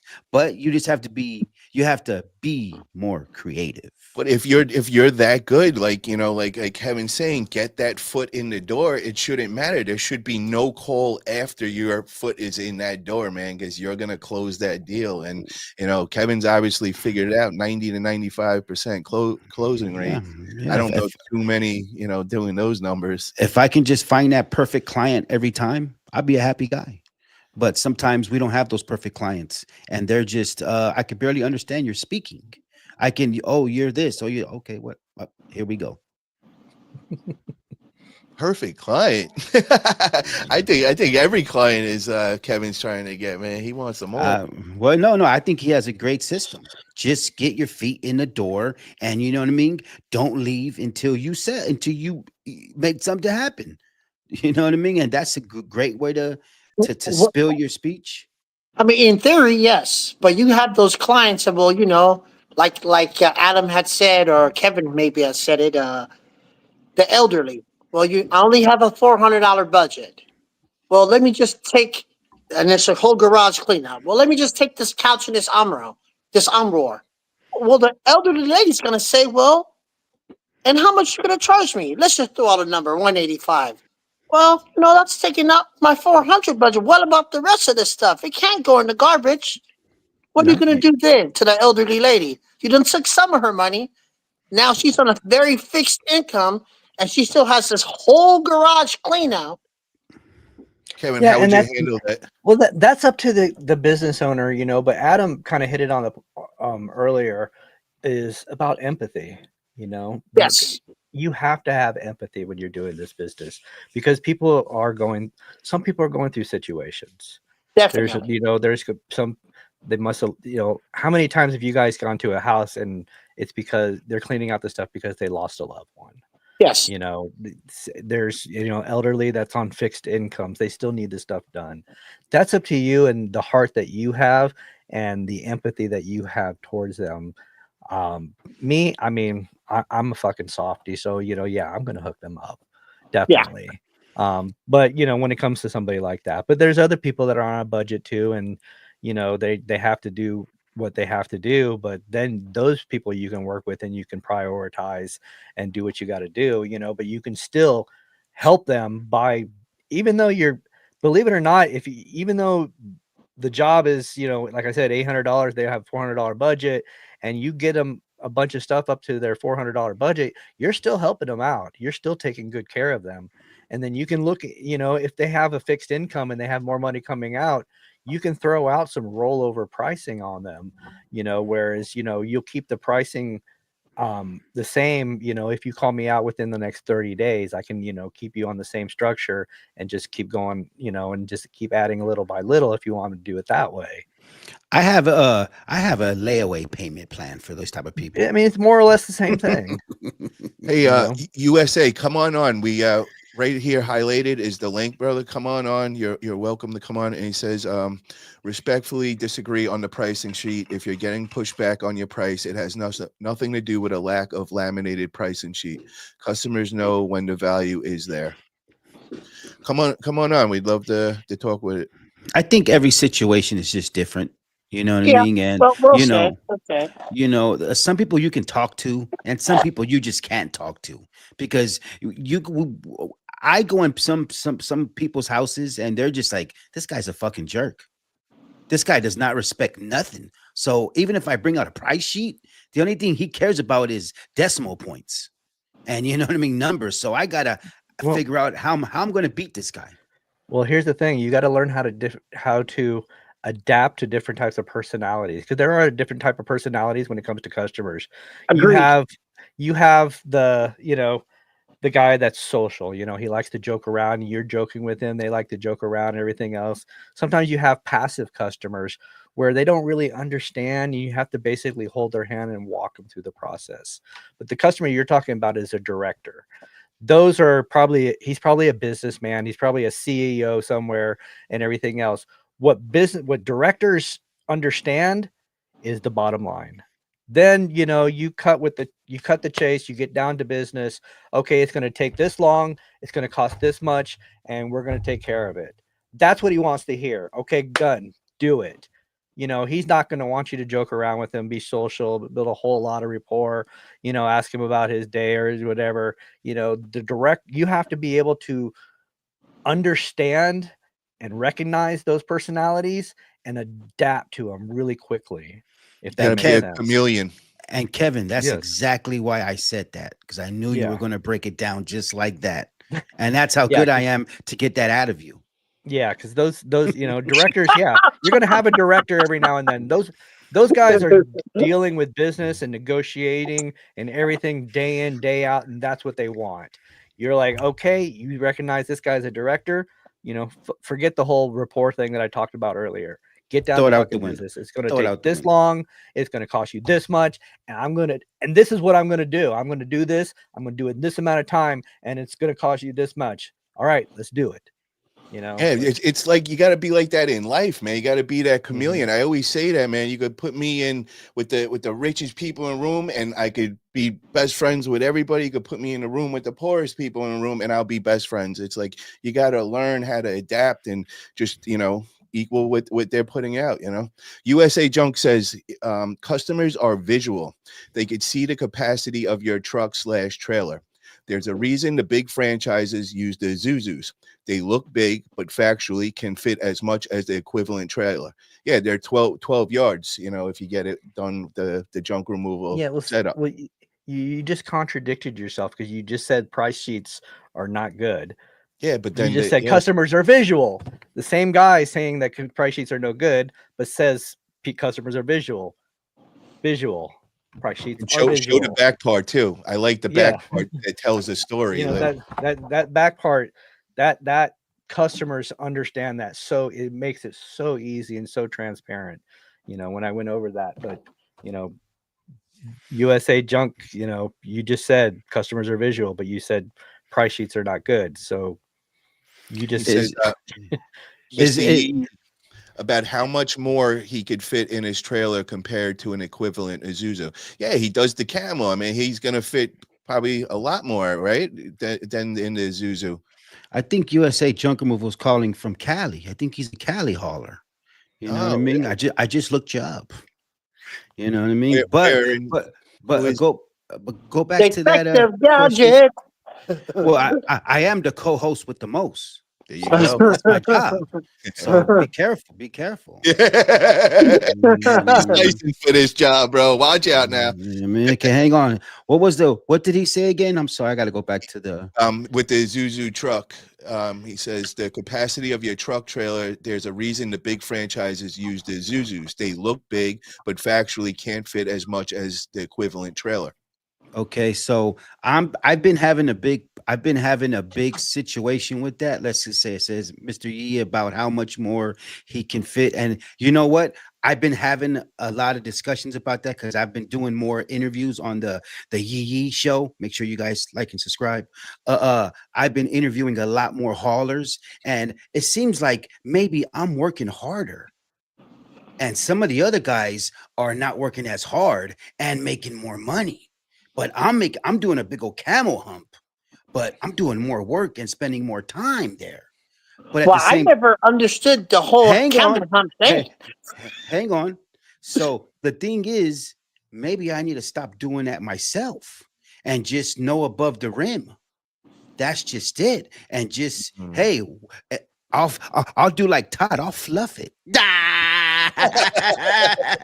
But you know what I mean. But you know, the reason why I came up, we don't go to the landfill unless we have a camel hump. Because if I meet the right client and they're working with me and it's just a chemistry, we're gigging, we're vibing, and they say, hey, we got all this, and I just hit them with that Kimball slice price. I just want to be here with one load. Let's go. So I'm going to pack it all the way up. I'm going to call my scrap metal guy to come get all that stuff too. And I'm doing one trip, but I'm working harder. What do you guys think of this, guys? What Richard just said. He says, we've been toying with an AI model where we snap a pic and it shoots us a price. It's about 80% accurate at this point and will get better with more training. What do you guys think of that? AI will shoot you out the price? Yeah. Negative, Ghost Rider. Report mission. Break it down, Todd. Why? I mean, AI can shoot you out your price. I mean, come on now. That's like going to the grocery store to shoot you out their price. How do you know AI can get the price that you were thinking that you want? AI that can't read you. They're going to just generate a price which they think. And then also area too, like that, matters where you are. And it's, Yes. Well, you have to program it to, your pricing structure, obviously. But have to, But, yeah. it's funny because somebody was actually toying with that recently. I can't remember if it was Matt Fitch or somebody else. it is, Matt. Yeah. That they were working on something like that. I don't know what the final result was. I haven't heard about it in a while. I do know of a moving company that created that a couple of years ago, and they basically take this camera, go through the whole house, and it maps out everything and all the pieces of furniture and everything else, and we'll be able to come out with an estimate. And it does it at a really high level, and it does it really well. I don't know what is involved in that. I'm not the tech guru, tech geek, but I think AI can come up with a price after AI's doing this thing with Google and I think they come up with a price after seeing other people's prices on their website. So maybe that gives them some kind of a form of a range. Yeah, I would think that you would be able, what this guy is working on would be something that would be customized to your pricing structure. It I could would be. hope so. It could For be. sure. He could ask you what are your prices, and then he could build you a program for that. So if somebody does call you, if you're in the shower and says, "Hey, I just wanted to figure out how much is a half a load." I don't know. You tell me. Um, So I'm just trying to catch up, and I think I'm like a little behind here. USA. I know you have been considering it, Mr. Yee. You are working harder, but ultimately you are providing more value. Would you not agree? We're talking about the camel humps. Yeah. So whenever I'm in a client's house, it's absolutely love. I'm building that relationship. I'm showing you what I do. I'm showing you the brand that I provide. And it's just the harder you work, the better customer service you put in, you get a lot more jobs. And that's just Ignacio tried using AI for pricing. Don't do it. Way off. Which one did you try using? I'm interested to hear. Which one's not good. Obviously, Denise says AI will give you the price because you have to feed it context. I know this because I work in tech. Okay. If you use AI enough, it gets to know your business and it will do anything. Denise, you can build your own program to do it yourself exactly the way you want it. So that's what Matt Fitch has done with Slapper, and I believe Xavier, what Kevin was saying earlier, did it for 1-800-GOT-JUNK. So I don't know if you got to hear that earlier, Denise. So a couple of the junk guys did that. And currently Matt Fitch is doing it with Slapper. So, and I'm going to get to try it out. I bought the Junk Expo tickets October 24th and 25th, but that was part of the thing is you got the free trial of a couple months with the Slapper AI. So I'm really excited, and I'm going to report back to everybody and make some videos showing everybody. Richard says you put your own rules in it and it is trainable. You upload your own pricing and it mimics your pricing. So what do you guys do you think that's the way of the future? Is that where we're going with things, or what does it say? Go ahead. I'm sorry. as far as the pricing and with AI and all that, is that like, is that It's where a possibility. It's a possibility. It's going to have to get a little better at it. It's going to freak out a lot of the people with that contractor mindset, that it pulls prices out of their ass. They're not going to be able to do that. And, but the people with the transparent pricing, it's something I'm sure it'll happen sooner or later. Like I said, it's working great for this moving company that I know of. And I'm sure it's going to grow and grow in next 5 years or so. You might actually see that. I think you can rely on ChatGPT and AI to a certain extent, but there's just some things that you just have to be in person and do, and especially with home service. Oh yeah, And home service is that's all just- about that customer experience. See, so and AI can't do that. So I don't care how Agreed. you mod the voice. You know what I mean? So not yet though, but we're at the But it very- depends too. it's But scary. We may be 10 years away. yeah, but if 10, 15 years away now you're looking at the Gen Zs who are becoming older and have adult money. They're going to want to do everything without ever talking to anybody.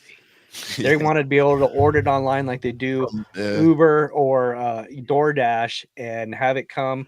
They hit the price, they do it, and they come out and pick it up.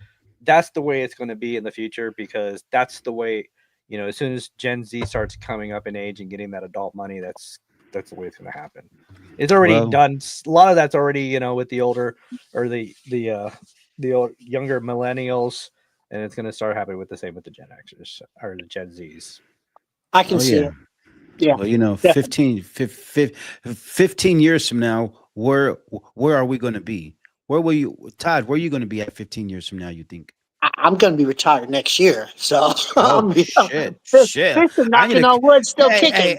Hey, I need to start putting more ads out there. You know what I'm saying? You know what I mean? I'm retired next year, brother. So That's it. Todd, when you say retire, because you're still a young man, Yes. what do you mean by retire? Do you mean I'll just say stop junk? I won't say stop junk removal. My kids will take over the business. My youngest, as you know, graduates 2026 Mm-hmm. and is full throttle Full with the business. throttle, busting Full throttle. willies, busting I mean, willies. just yeah, boop. So that will leave you. That will give me 80% of my time back. He so knows the in, books. He knows the bids. so in a way, it's a family business, and you're passing it down, and you're still going to gain from it. Exactly. I'll always collect revenue from it. See that, and that's the beauty of having kids and that like the business. I don't have to have Yeah, regular yeah, employees. I don't have to do yeah. X, Y, and Z. I don't have to. I'll say right now, gray area or not, I don't have to have workman's comp. My kids have benefits. Hello. Get hurt, go to doctor. We pay for benefits. Hello. So Todd, is Dom out there giving prices to clients, or is that you handling that over the phone, and you're still in train mode? Job went out today and gave 3 bids. He closed 2 out of 3. Nice, nice. And you didn't call me. I didn't call you. Oh, I didn't call okay. You see, I'm Now, were just. they big jobs? No, absolutely not. But I they were mean, jobs that he just knows, like, all right, this is a quarter load. He knows what a quarter load is. Doop, doop, doop. This is the price. Okay. This is the mhm. price. Boop. My kids, even my oldest son, been working with me since they were in junior high. So they grew up in the business. They know. I mean, during the days that we used to get concrete and load up the box truck of dirt, you know what I mean? So they Yeah. know the do's and the don'ts, and we've been through it. So it's yeah. I'll be fishing a whole lot. Denise says, "Oh, it's the way of the future for sure. Learn it now so you could get ahead. It allows you to work more efficiently. Learn it now, guys. Trust me on this. It's sooner than 5 years." Denise, I actually asked the question earlier, and now you're the perfect person to ask. I'm looking for a course, something that I could learn AI. One of my friends in the arm wrestling world went and did the 28-day course on all the different AI platforms. Said it was a waste of money, just complete waste. So where can I get some good training and learning on AI? Any suggestions or courses that I should look into? And I can tell you where AI is going to take you in the next 5 years. Hold on one second. We're going to come right back to that. But Mr. E, you asked everybody what they want to do in 15 years. I'm curious your answer to that. Where Yee wants to be in 15 years? Yep. Yee is probably not going to be doing junk removal in 15 years. Yee is going to be owning multiple properties. And you know what I mean? Just bouncing around and being that landlord. So, when I tell you guys save your money and get ready for those opportunities, because, we go into so many hoarder houses where, you could just tell the client, hey, I know it's too much. How much for this whole house as is? Because I just did a clean out today for a realtor. And you know what I mean? I asked, how much did this house close for? And they just short sell 410. So Wow. I'm like, man, you know what I mean? Wow. So that's where I want to be. I want to be in Where's reality. headquarters? Where would your headquarters be? I would like to be on the pineapple. You know what I mean? I would like to be in Hawaii. I love the beach. I love that VIP service. I'm not really worried about those other areas, but where I like to be is where you just sign the paper, charge the room, or my condo, and my kids. You don't got to come visit me. I'll come visit you. Don't worry And about that. we'll meet up every year in Thailand. Yeah. So that's where I want junk removal to do for me. I want junk removal to help me get into my real estate and start this LLC and start investing. Love it. Denise says, reach out to me and I will do some research for you. Yes, I'm 100% Yee. going to hit you up on that, Denise. Definitely take you up on that. Kevin, you were about to say something, and I rudely cut you off. That's okay. It was just a dad joke anyway. So I mean, Ah, my bad. I I was- messed up the whole. yeah, no. Well- He was talking about AI in 5 years. I'm like, what? Have you never seen the Terminator? I can tell you Well- what's going to happen in the next 5 years. Well, hang on. Oh shit! Uh-oh. Hang on, Kevin. So 15 years is a long way. How is your junk removal business going to be in 15 years? Just the business. Is it still going to be going, or is well, it going it's- to be? I'm trying to figure out how to answer this question without bringing down the show, and make it depressing. But I know. That's why I said your business, not you. yeah, well, I mean, my business is not going to be here, obviously. I have my kids that help me out and everything with the business, but they also have other passions. My older son, he works for a tree company. He loves cutting down trees. He's very passionate about it, and he just really loves doing it. My other son is a firefighter, so he's obviously that's his passion and everything else. I do it to make ends meet at this point, but everything else that I do is to create a legacy.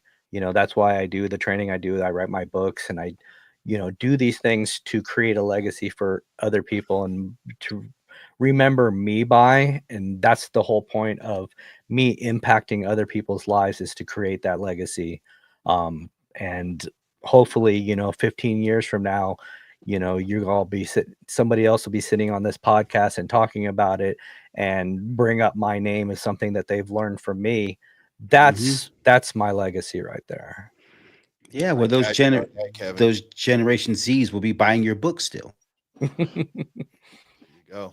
What about you, Paul? What about you, Paul? Let's go. 15 years, I want to be on my island I own in the middle of nowhere. I want to have my got a private jet, helicopter, couple places strategically around the world that way for places to live, and that's pretty much it. And a bunch of successful businesses. I want to have an empire of, I want to have different industries where it's like I got that, what I mean?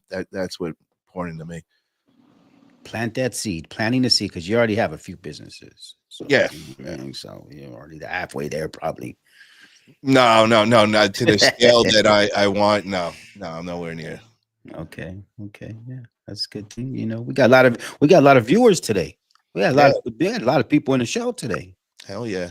I think they've been missing us. Munkin says we are gonna pass the business to the kids, move down south, and start a church. Laughing out loud. Where down south? Where you going? Florida? Curious to know that. And you get some really good deals right now in Florida, guys. If anybody doesn't know, real estate down there is down about 40-50% in the last like 6 months. It is insane. You could get steals right now, guys. But just beware, you got to get insurance and all that. And Hurricane insurance. Slurricane. Stay away from the high risers in Florida. That is disaster right now. Well, it's just like California. That fire insurance is whoa. Yeah, same thing. Each area you got some natural disaster Pretty much. and all that. So. And earthquake. And then but the fire's the hard one because it's only man. like two companies that'll cover you, and now those two to skyrocket the pricing and everything. Yeah. And then what Just happened with gouging. the hurricane insurance and everything down in Florida in the last year, it's just like doubled in price for everybody. So unfortunately, all the seniors they can't afford it. A lot of the people in like a condominium and all that, like they gotta sell now, and it's real sad and everything, But Paul, that's going down there. Paul, could we see you maybe in Cuba? That I really want to go. JetBlue was doing like a whole thing for like I think it was like a couple years back where they were doing the trips to Cuba and everything, and I was so tempted, man. Like, I really, really want to go there and experience and everything. You've been there? No, but I've heard so much about it, and it's just a beautiful country. And I say it because you're being cigar heaven. Oh yeah, I have the Cuban. I get the Cubans all the time, man. Like but I'm in New York. But to get them fresh there. Oh, from there, that is fresh there. Like this thing was just rolled an hour ago. That's the Yup. hookup I got. You know what Yup. I'm saying? And this thing, forget about So we do that with the weed, man. You know the cannagars where we roll it with the marijuana leaf. Yeah, You got to yeah, cure yeah. the leaf for a couple Yeah. weeks. Oh I, yeah. I do a bunch of cannagars for all the homies Yeah. and everything. We used to put them together. We used to put two of them together and roll a be legit. Oh, nice. Hell yeah, man. You Hell know what I yeah. mean? Oh, Denise says, I will be relaxing in the cool breezes of the island of Jamaica, my birthplace. I love it there in Jamaica. Nice. Oh my God, it is so amazing. We got this one place that we always go and visit there, and it's like our go-to hotel. And it's Yeah, man. Yeah, uh, man. with I the wanna ganja. I love the ganja Yeah, there, The man. man. ganja. Ah, Yeah, man. bro, I got to tell you this, Denise. I was all nervous going there. I'm like, yo, I got to make sure I get my weed when I'm there. Like, where am I going to get weed? And I'm all like, this is the first time I'm going there and everything. So I get off at the airport, and right away, the first person, I'm going up to the driver, like, yo, you got, and oh yeah, man, whatever you need. So I'm like, all right, let me grab like a bunch from there, like an ounce, and then I go to the next place, and then everybody comes up to you. It's like every single person they got ganja for it. So I just start stacking up, I'm like, oh yeah, I want to try some of this before I leave. I have like a whole pound. I'm like, so now I start trying to sell it to all the hotel staff, and they're like, wait, you're trying to sell us? Get out of here, man. Yeah. It was so funny though, but it's what a fun experience there. We went like 4 or 5 times. I just love it there, man. Yeah, especially I see a lot of it on Instagram, the place where they take you on the on the uh on the rafts and they massage you. Oh yeah, The okay. females, they massage the females with the lotion and stuff, but Oh they're on yeah, the that's but the they're on the couples raft. massage you get on the Yeah, beach, yeah, man. that's what Yeah, we that's did what I'm that. talking about. My wife wants to go to Barbados so bad, you know what I mean? Bro, And go to Jamaica. They have it's really good. I'll look it up. The place. It's one of those Send it to me. like sandals or something. Yeah, But they have sandals. the it's called the Millionaire Villa Suite. And Yeah, you on the get water. your own villa on the water. On the water. It is unreal. You get your own person that just like a concierge that takes care of you 24/7. Straight up. Oh Mhm. my God, this place was heaven. And then your place, it's like your room is right open. It's kind of like a tent part of the room. Yeah. So you're right but they have a jacuzzi right there. And oh They my got the God. awning. I mean, they have the little what is it, the little thing you lay on that's right above the Yes, water. the hammock. Yeah, not that And I the know. Bob Marley frozen drinks. There's nothing better than those. Those Bob Marley drinks, Mhm. they creep up on you too, real quick, man. I ain't got no dreads, but I plan on growing some. Ah, that's it, man. That's it. Denise says that marijuana is legal. Yeah, it's legal here in Cali too. Yeah, that's why. Yeah, I wouldn't be saying this otherwise. Yeah. Disclaimer. Yeah. There you go. Somebody's the runts king. You know what I'm talking about? Ah, shit. Dude. The run. You know what I mean? That's Berner's enemy right there. They don't get along. Cookies and either cookie side or you're with the run side, one or the other. Yeah. Well, I used to say only runts go in my blunts. Ah, shit. There you go. Denise says, my dad is Rasta and I used to hang out with Bob Marley. Wow, that is really cool. And we have one of the Marleys in our area. So up by one of my grows in Mendocino, they do a concert. It's like once or twice a year. I believe it's might be Ziggy Marley. And he comes out and it's really, really cool. Everybody in the area, like I've actually had a beer with Ziggy Marley when Oh. he used to live in Miami. He used to come out to this place called the Hungry Sailor, and they had these certain nights. They had the petty beers, and he'd hang out there all the time. He'd jump every once in a while. He'd jump on the microphone and sing and everything else. But yeah, he used to live in Miami for years. But yeah, I've actually sat down and had a drink with a couple of beers with Ziggy Marley in the past. He's such a chill guy, man. Did you ever Yes, get he to is. smoke any reefer with him? No, but I'm sure that happened with a lot of there. But he used to spend a lot of time there. What were you doing in Miami, man? That's my stomping grounds right there. I lived there for 25 years. No, wait, what part? Just regular Miami. Like downtown or South Beach? No, regular in town, West Miami and everything. My wife was born and raised in Miami. Okay, I lived in South Beach. I lived in the resort. hotel over there, but in the condo side in the Roni. I lived there for a few years, and then I also lived there was a couple places over there. But oh my god, it was I got in a Yeah, lot of trouble there. yeah. Oh, You can't have a girl or anything I'm- down there. You gotta I do- moved to Miami when I was 13 years old, and I lived there for about 25, 27 years. Wow, that is Yeah. very cool, man. Very cool. Yeah, we got to compare some stories, man. I love Got it a there. lot. Yep, yep. Mhm. And he says they are cool, very down to earth, 100%. Show drop a new episode this Saturday, and it's fire. What time on Saturday, bro? The new Yee episode show drops Saturday at midnight. So when you wake up, it's going to be ready for you right there, like breakfast. How come you do it at midnight? Because there's a lot of vampires watching vampires on YouTube, and a lot of us, it's hard to sleep, so we go on YouTube, we go on TikTok, we go check things out, and we That is true.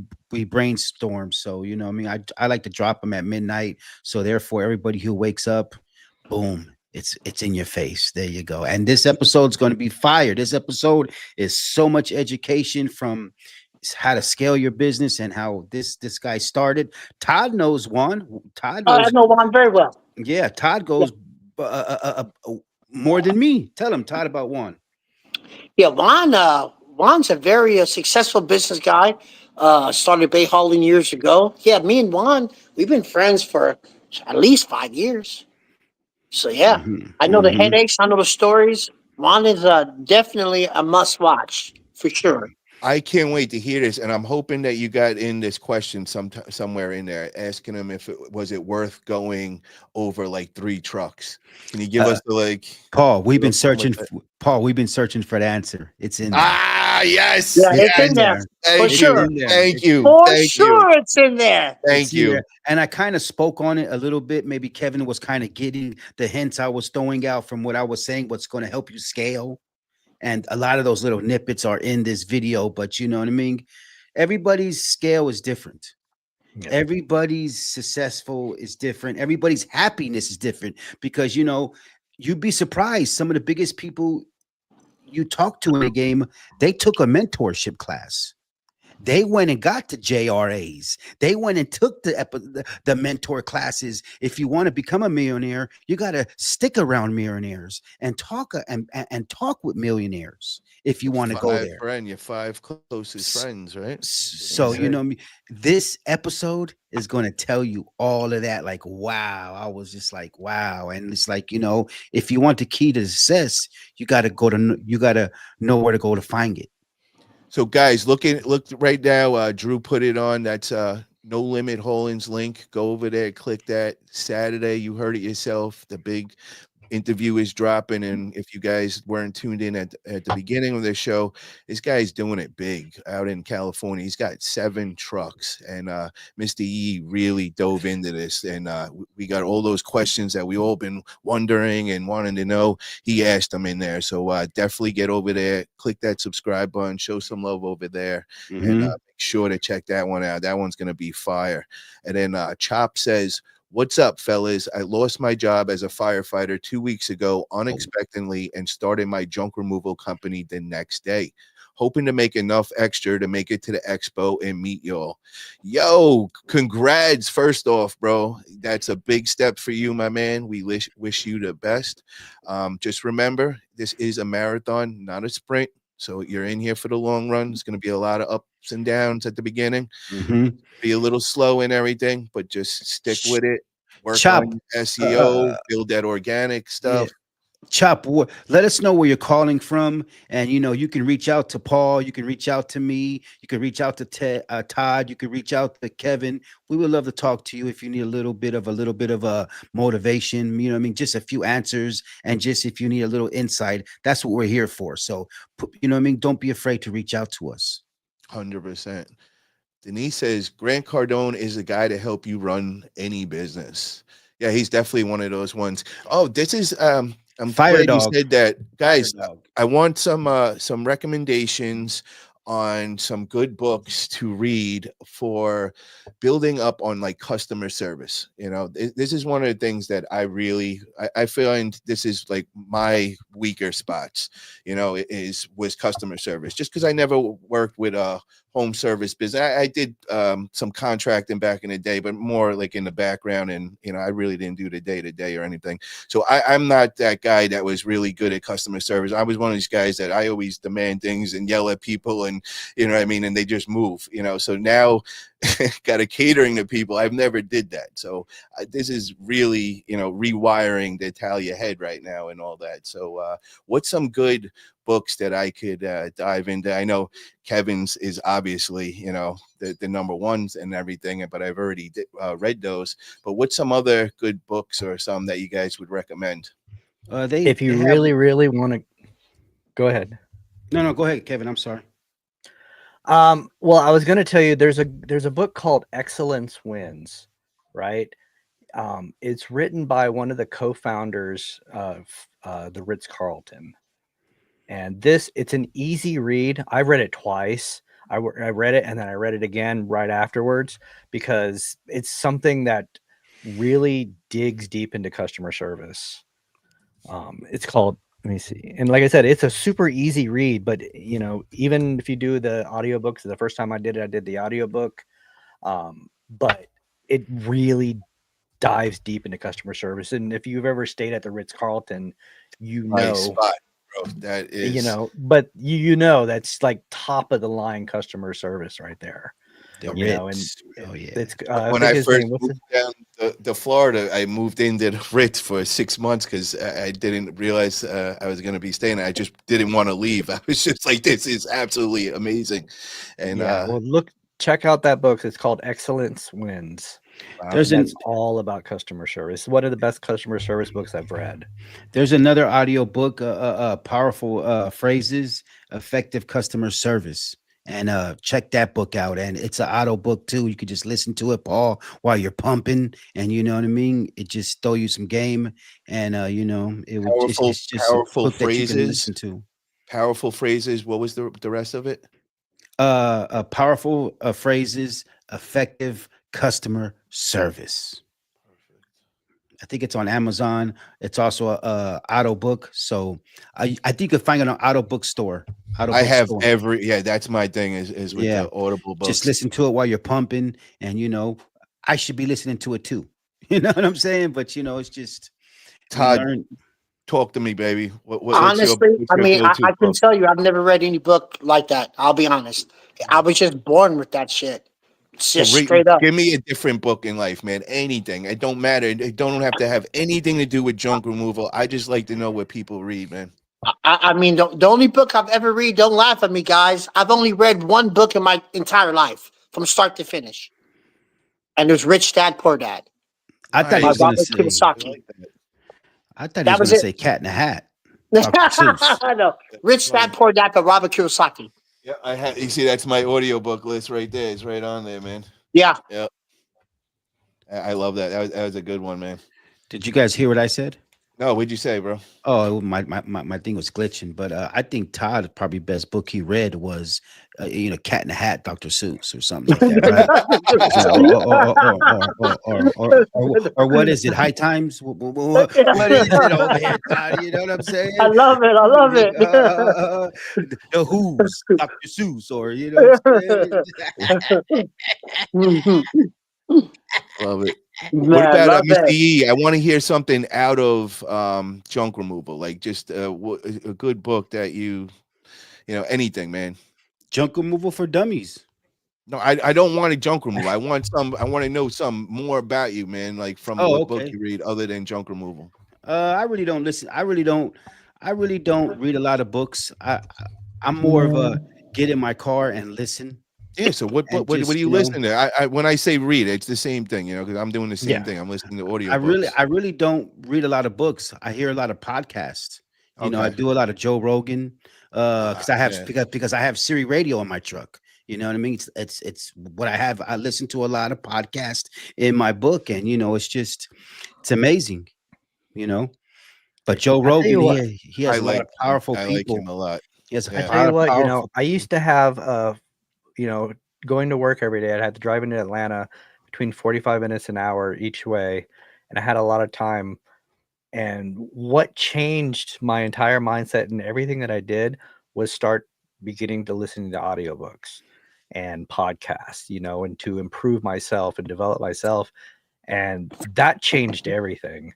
I mean, I'm like, why if these 20-year-olds, 21-year-olds, 18-year-olds, if they actually did that instead of like listening to music while driving around, if I would have done that when I was in my 20s, I would be a multi-billionaire right now.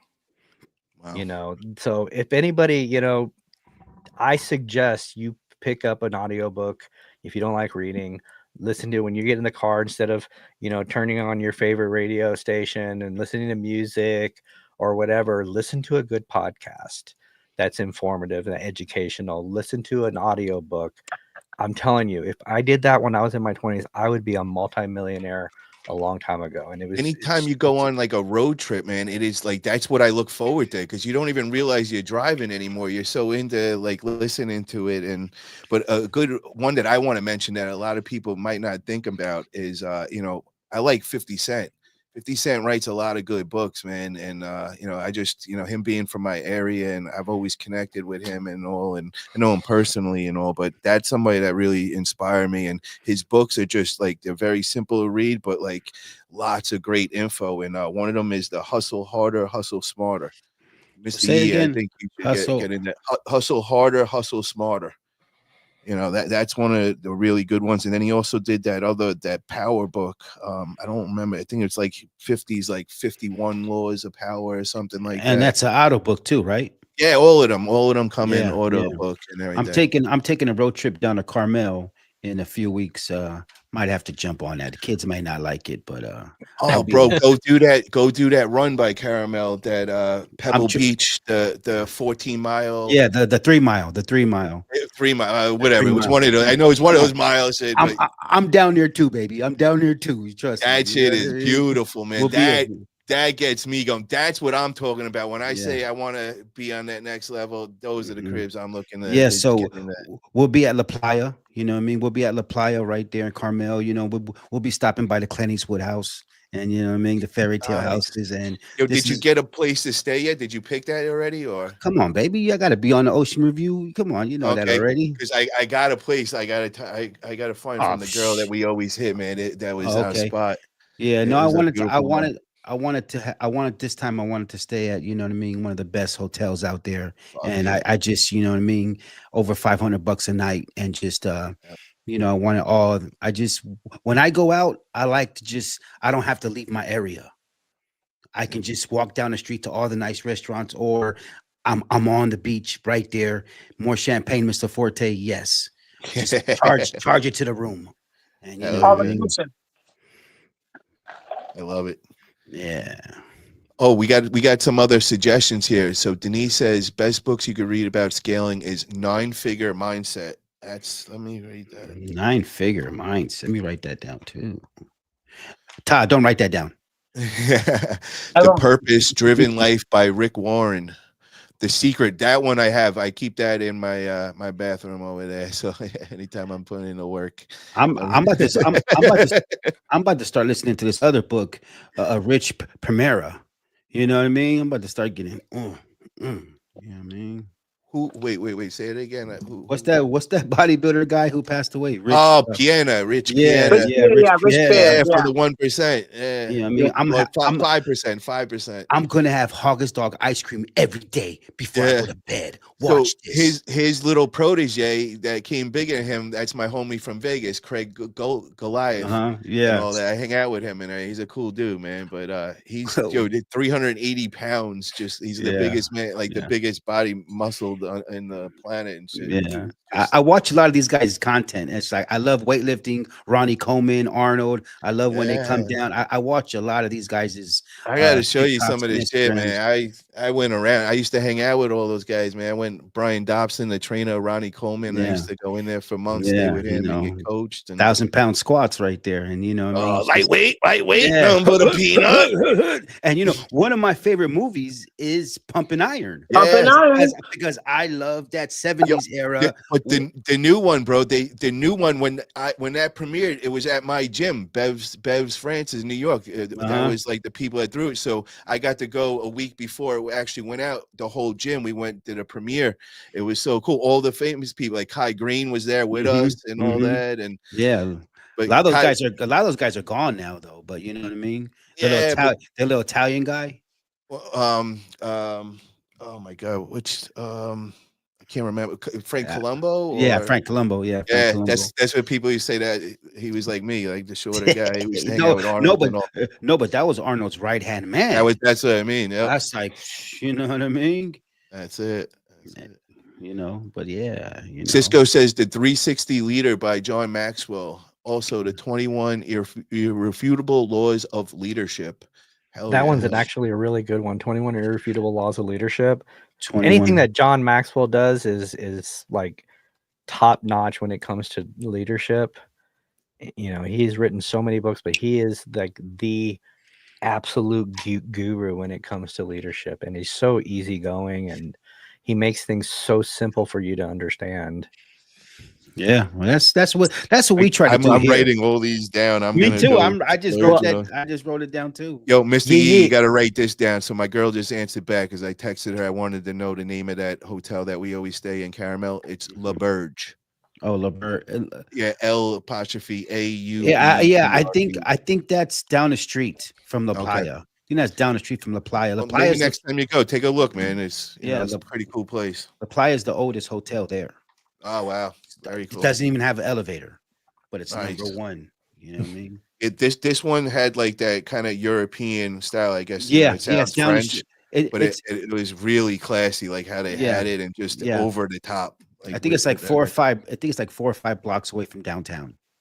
I know it's right on the. We would walk a block and you're on the beach. Like it's literally like right at the beach. So it's like mine's pointing right there. Boom, boom, and I can't believe in Carmel, Clint Eastwood had to get ice cream legal. It was a big thing about that. I was I was like, man, Clint Eastwood did a lot for Carmel. I'll try to tell you that right now. Junk on, junk off says splitting knowledge, Mr. Yee. Splitting knowledge. Yes, we love to split. Right on, my brother. Appreciate that, my brother. That's why I do it. Denise says, Paul, that book you will not put down until the end. And this is forwarded by John Maxwell. Oh, very nice. Yeah, he does any of his audiobooks. He actually is the one that's speaking on it. He doesn't hire somebody to do it. Very nice. I think I recognize the name. I think I've read a couple of his books before. Joshua says, has anyone read What the Fuck by Ryan Scudamore? No, I don't think I've read that one. He's the founder of 1-800-GOT-JUNK. Oh, okay. There WTF is willing to fail. Oh, and I'm saying, what the fuck? No, yeah, not what the fuck. It's willing to fail. It's all about failing forward. Glad Kevin cleared that up for everybody. Everybody going, oh, you got that book? What the fuck? Yeah, old Scooty. You know, Joshua is doing his homework. What's up with the Josh out there in Vegas, man? Doing his Doc Dizzle? Oh, I didn't get to bring it up before because we were in conversation talking business, but Bean asked before what happened with Aaron, why he deleted me as a friend. He didn't block me, Bean, but I'm deleted as a friend. So Bean, if you could please hit him up and just, make sure that he's still on, because he locked in with me. It was pretty much like the way that we agreed on. It was like him shaking hands, so I hope he's a man of his word. And I explained, it's all in love. I'm not, we're not going to get all crazy here or anything. It's going to be a good time. I'm going to get a lot of eyes on it for the expo. We're going to bring up the hype going for the expo. It just adds an extra layer of energy. I mean, we got 12 of the best speakers already, but now you got some more. We got some arm wrestling to witness, and it's going to be fun. And some guy wants to box me. Yeah. Some 350-pound monster Viking looking dude, bro. Man. What, the box? Yeah, so Jeff wants to. You believe that? He hit me up and he's like, "Yo," he goes, "I know you got your arm wrestling match." He goes, "Why don't you ask Mr. Yee if he wants to box me?" So I was like, Whoa. bro, aren't you like 350 pounds? He's like, yeah. She's like, I don't know how fair it'll be, but Does he do junk removal, or is he in the yeah, arm? yeah, Oh he wow. owns. Yep. What Just is he? doesn't drive the truck. It's What? it's in Minnesota. I can't. It's Oh yeah, something with yeah. You the said It's some Minnesota. with the Viking. Oh, Viking. I seen that. I think I see him on Instagram. Yeah, but I don't know if or it's the Facebook. same person though. Okay, Viking Because hauling or something like I that. wasn't positive. I don't know. I got to Okay. find out. I know he's in Minnesota, Jeff. I just don't remember the name of his company, but I think it could be because he. Yeah, that Yeah, would he's a make big guy. I think he has a big red beard. I think he's like a Hey, beard. just go out on a box him. I'm gonna call Drew right now, and we're gonna put it together. yeah, he wants this competition knocked the Love you, fuck dude, out. love you. You're gonna be like Friday, man. You just Yeah. got knocked the fuck out. I got knocked the fuck out. Oh, you know what I mean? That's definitely not going to happen. Yo, And, you know Josh, what I he mean? goes, bro, you We didn't have to aren't. put a baby in a diaper though. Bro, Josh, I got to tell you this. So this wasn't me this time. He engaged everything. He put out there on his page that he wanted an arm challenge with anybody in the industry. So I think he already had something going with somebody else for an endurance race or something, and he put up a lot of money or something. So when I seen the arm challenge, I was like, oh hell yeah, bro. So he's like, name the challenge. So I was like, yo, let's do an arm wrestling match at the expo. So he said to me, he goes, what size Pampers do you wear, baby boy? And I was just like, whoa. Now let me just make this clear, Josh. You know me from arm wrestling, bro. If I would be in dick mode right now, I would have came back and been like, yo, bro, I got $1,000 to put up. Let's do this. I'm not trying to do this. This is just for fun. We're just, I like Aaron. He's a cool dude and all that. I'm not trying to, I'm going to play with him. I'm going to tease with him if he does do it. And I expect him to do the same thing back, but if I was being a dick, I would go after the money with him and, it wouldn't be fair, so. I'm not doing that. I just want to have a good time and just get a lot more people hyped up about the expo, more people talking about it. And that's all I'm trying to do over here, guys.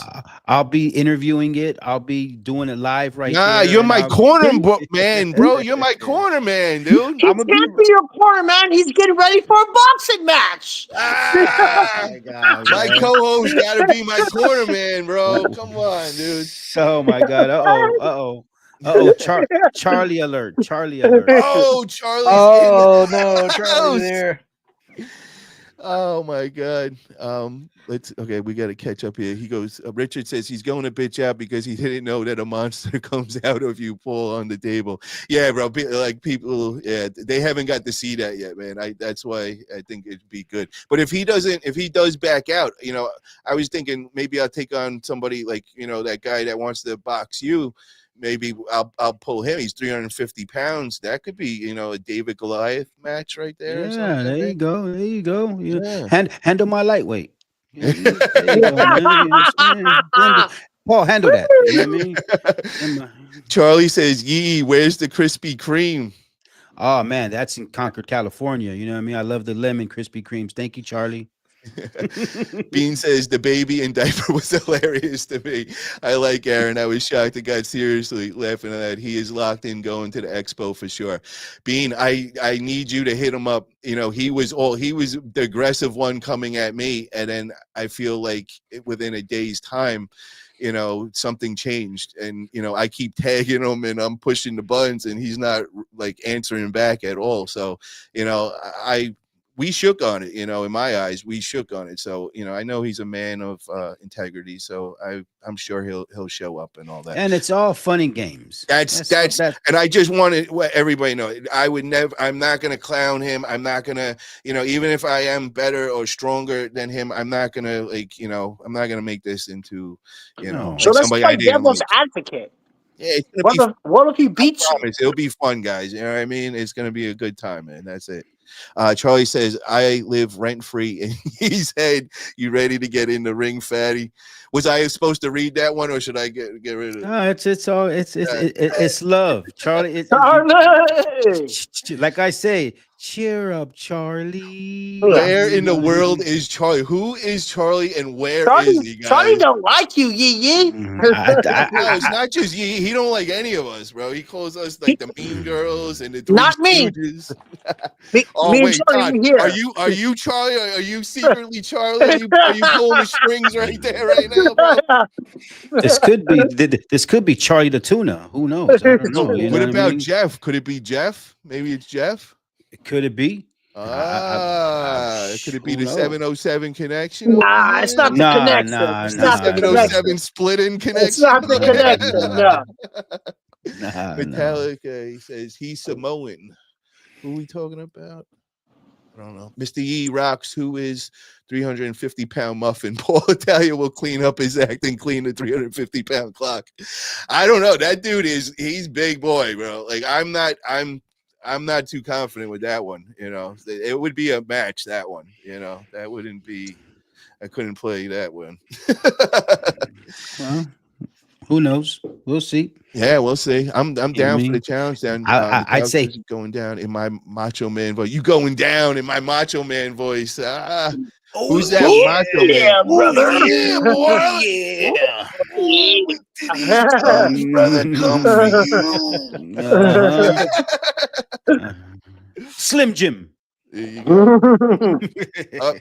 Charlie's account was created a couple weeks ago. Drew, it was created the day of that Forget About It Friday. It was that day. So it was somebody who was supposed to come on that day. Andrew was supposed to come on that day. So Andrew was supposed to come on that day, and then that showed up that day. So it has something to do with the whole Andrew, Ricardo, Ricky, and Russ. So it could be Ricardo around there. So it could be one of those guys, or it could be somebody that's in that little circle or you know, involved with that. So let's go around the room. You got one person to pick. Who is it, Kevin? Pick as far as what? Charlie. Who it Who's is? Charlie? Oh, yeah. Yeah, I'm shooting for Ricardo or one of his you know, his guy, junk guy. He's a junk guy. His one of crew. sheep. Yep. One of his sheep. Todd. Who Ricardo. Absolutely.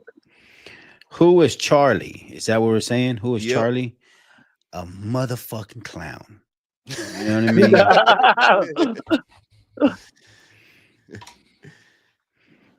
Let's see. Josh says, anyone played around the VO3? I want to generate ads with it like the Bigfoot videos going around. VO3, is that an AI, Josh? Is that one of the AI programs? And Josh, just so you know, I've been asking everybody, I want to find a training course for AI. So if that is AI, let us know. And also if you know of any good training courses. Drew, also Krispy Kreme is way too sweet. Candy donuts. There you go. Y'all Oh, got me Charlie. craving Krispy Kreme now. I know, me too. Jesus. I'm on a diet. No donuts. No donuts. But if we had beignets, I'd get a beignet. A beignet. Woo. Beignet, you know what I mean? Josh says, don't forget that Maria girl got on here too, and we haven't seen her since. Correct. Oh yeah, you're Right. right, man. But yeah. I did think I figured out who Maria was though. I think she's this chick she actually has a junk removal business called the Queen of Junk. You know, Queen she of like Junk. sells merchandise like they say the Queen of Junk and all that. Mhm. You know, I know somebody got on her one time about that because Yeah, she's because like, no, Denise Denise is really the Queen of Junk, you know, Yeah. but that's what we call her. She actually she came out and named her business the Queen of Junk. Where was she Wow. from, Kevin? I don't remember right now, but I know her name was Maria, and she's kind of the same exact attitude when people talk to her as the Maria that was on here. So So we got to look into it, Mr. E. We got to look into this, and we possibly forget about Fridays. Yeah, we got some trollers. Let's get Yeah. Charlie in here. Let's get Charlie. Charlie, come on in. Come on in. Charlie's You never send coming the in, link bro. over there? Charlie, remember the movie Batman when the Joker said, "I've taken off all my makeup." Yeah. You know what I mean? Come on, I'm waiting for you now, Batman. You know what I mean? Come on, my brother. Come on. Charlie is non-binary. Non-binary. You need Ben Gay, ye not Ben Bayonets. Oh, shoot. You didn't pick Is You need Charlie a Bengay, guy not or a girl? Beignet. Is Charlie a guy or a girl, guys? What do you guys think? Could be both. guy. I didn't think of that. Could be. Could be both. Who knows? Very Depends what interesting. state she's in. Yeah, Yeah. give us that. Yeah, at least give us what state are you in? This way we know that. And do you own a junk removal company? And Joshua out there, Joshua, do your homework on Charlie. Look him up for me because I know you do a lot of your homework. Yeah, I'm sure Josh he's will in find junk out removal everything. Take care of because your boy. I'm sure he's in junk removal because he'll tear down everybody else, but he defends Ricardo constantly. Mhm. Oh, it's got to be Oh, one well, of we those. already know. You already know who he is then. Shit. Hmm. Yeah. You know, it's Texas. What's Ricky's son's name, or does he have multiple sons? Madison? Carson, Madison? Carson? Carson, I think. No, Carson is one of the guys that has another location somewhere Oh, else. then Yeah, that's the one I in think North out of Tennessee. Carolina that got that. Cool Yeah, North car. Carolina or Tennessee or something. Yeah. then I He got He a think nice identifies car. as an eagle. Ty was right. Madison or something like that. I think Yeah, something like Madison. that. Manson or Madison? Madison. Oh, Madison. Okay. They said Manson. I said, whoa, whoa. You know, Everybody's trying to figure it out now. somebody's gonna find Charlie's Facebook, and you're gonna be exposed. Trust me, we got. People who I think it's just love I us. think it's one of the guys trolling, man. And Yeah, it's a Yeah. troller. Well, you know It is what it is. the troll hunter hasn't been on here ever since he's been exposed. So maybe that would happen with Charlie once he's exposed. You got nowhere to. defend Ricardo when I only corrected Yee about Ricardo when he was saying stupid shit that was incorrect. That kind of sounded kind of like Andrew right there. I don't think Andrew would troll like that. Yeah, it could because he wasn't on the show and he was expecting Russ and them Well- to come on that day. Yeah. Well, to be, I know people were doubting and everything, but he did have a family emergency there because he was actually the day that he was supposed to be on that Friday, that Yeah. Tuesday, Wednesday, and Thursday. He was supposed to be meeting me in Seattle. He even bought the plane tickets with me on the phone and Yeah. showed me that he was coming and he was meeting up with me and John.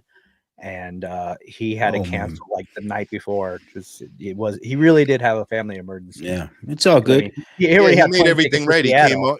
came Yeah, on and yeah. you know he cleared up everything. I for think everybody else. I think Denise said his son is Maddie. Maddie. Okay.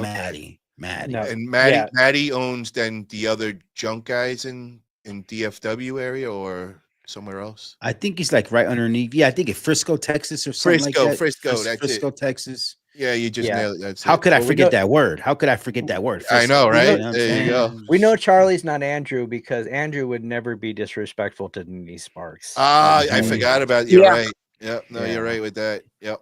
You're 100% right with that. You know, I Oh, yo, think look who just popped in. Oh, Oh, Maria, let's talk about it. I love it.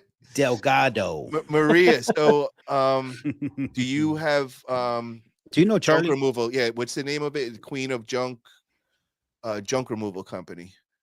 Oh my God, they're all here. Charlie. Oh and- shit! I was on here talking. talking last time. Andrew was live as well with y'all. You are all wrong. Keep guessing. I just want to let you guys know, Charlie, I can't, just because you're on a show doesn't mean you can't be doing this. Because I have a friend that in the arm wrestling world that everybody that's in arm wrestling knows who I'm talking about, that is the king of that and would literally be on there with us doing 4 different trolls in the chat attacking our guest. Like, so, you know what I mean? It's possible. You know what I mean? 100%. Mhm. You guys finally got something right. Where is Skeletor? Maria, click link, get on. Perfect. We have yeah, we put the link up there. So Maria, come on here and I'm seeing an Instagram right here, Queen of Junk at Queen of Junk on Instagram, guys. In case you want to go, Joshua, check that out. You know what I mean? and is it Maria? Is Maria's picture in it? There's a few pictures, but there's one that says Queen of Junk at Queen of Junk on Instagram. So you know we do. But there's no pictures of this person. There's a few of there's Alex Drand. there's a woman on here, and there's another scarier woman on here. So Sarah says, Charlie, you should go on the show with a mask and voice changer, and if you don't want to reveal your identity, or you could just they used to do, because we did this in the arm wrestling world. put a mask on, or no, just put a doll in a chair and then just talk. We did. They literally made a life-size picture of me, like a life-size thing, and they put that there, and they would talk like somebody would actually play like they were me. This is when I was beefing with these guys. And they would do this for all the time for like months on their podcast. Is that how you got good to talk with the scarecrow? There you go. There you go. I see everything. Charlie saying, here is a hint. I'll be at the Junk Expo. Already bought my ticket. Oh boy. Oh. Are you in the box, Mr. Yee? Charlie. Charlie. Oh, I think could it be the boxing? Could it be? We got the hookup. So you know what I mean? If your real name is Charlie, I'm gonna have to make a call real quick. Neuralink, you could scrap and junk more efficiently. What is that? Neuralink, you could scrap and junk more efficiently. What is that a website? Is that I don't know. Were we talking about anything? No. I don't know what you're talking about, so let us know exactly what you're talking about. Steve says, gentlemen, let's promote junk removal, not fighting. No, why? Nah, man. When people have issues like this is, you know what I mean? Other way, bro. How much shit can we talk about taking out mattresses, refrigerators? You know what I mean? I mean, it gets boring after a while. Well, Paul, you don't touch ones that have blood on them. Yeah. Yeah. That part. I'm going by the book on it. I ain't taking no chances, Paul, man. I also get commercial insurance on my cars and trucks. So Paul, forget about it. Throw it in the forget about it. Throw it in the back and let's go. Throw it in the back and let's go. Let's go. Get out of here. Get that 200 and let's go. Yeah, that'd be good. Look how all of a sudden I'm like the saint in junk removal. Yeah, exactly. That's not the right thing to do, guys. I mean, guys. I was like, Paul, get out of here. You know what I mean? I text Todd and I was like, Todd, tell this guy to stop. Yeah. Maria just says, you guys are geezers in the junk game. Old bastards trash picking with the retirement funds. Nice. You know it, baby. You know it. Just like Maria, tell us a little about yourself. Do you own a junk removal company? Because we're not, we're not messing with you. We just honestly. It's funny we mentioned Maria's name and all of a sudden she showed up. I know. Yeah. I think her and Charlie are the same person. Just different. They're pretty good at working. I guess they have the keyboard and their phone in front of them. They could be working both of it, maybe. Yeah, maybe. Let's check the patterns in what they're saying. Charlie showed up, and then we mentioned Maria, and then all of a sudden, 2 minutes later, she happens to Maria show up. pops up. Yeah, straight. Yeah. Just like popcorn, just popped up. You know what I mean? Put gloves on and don't be a bitch.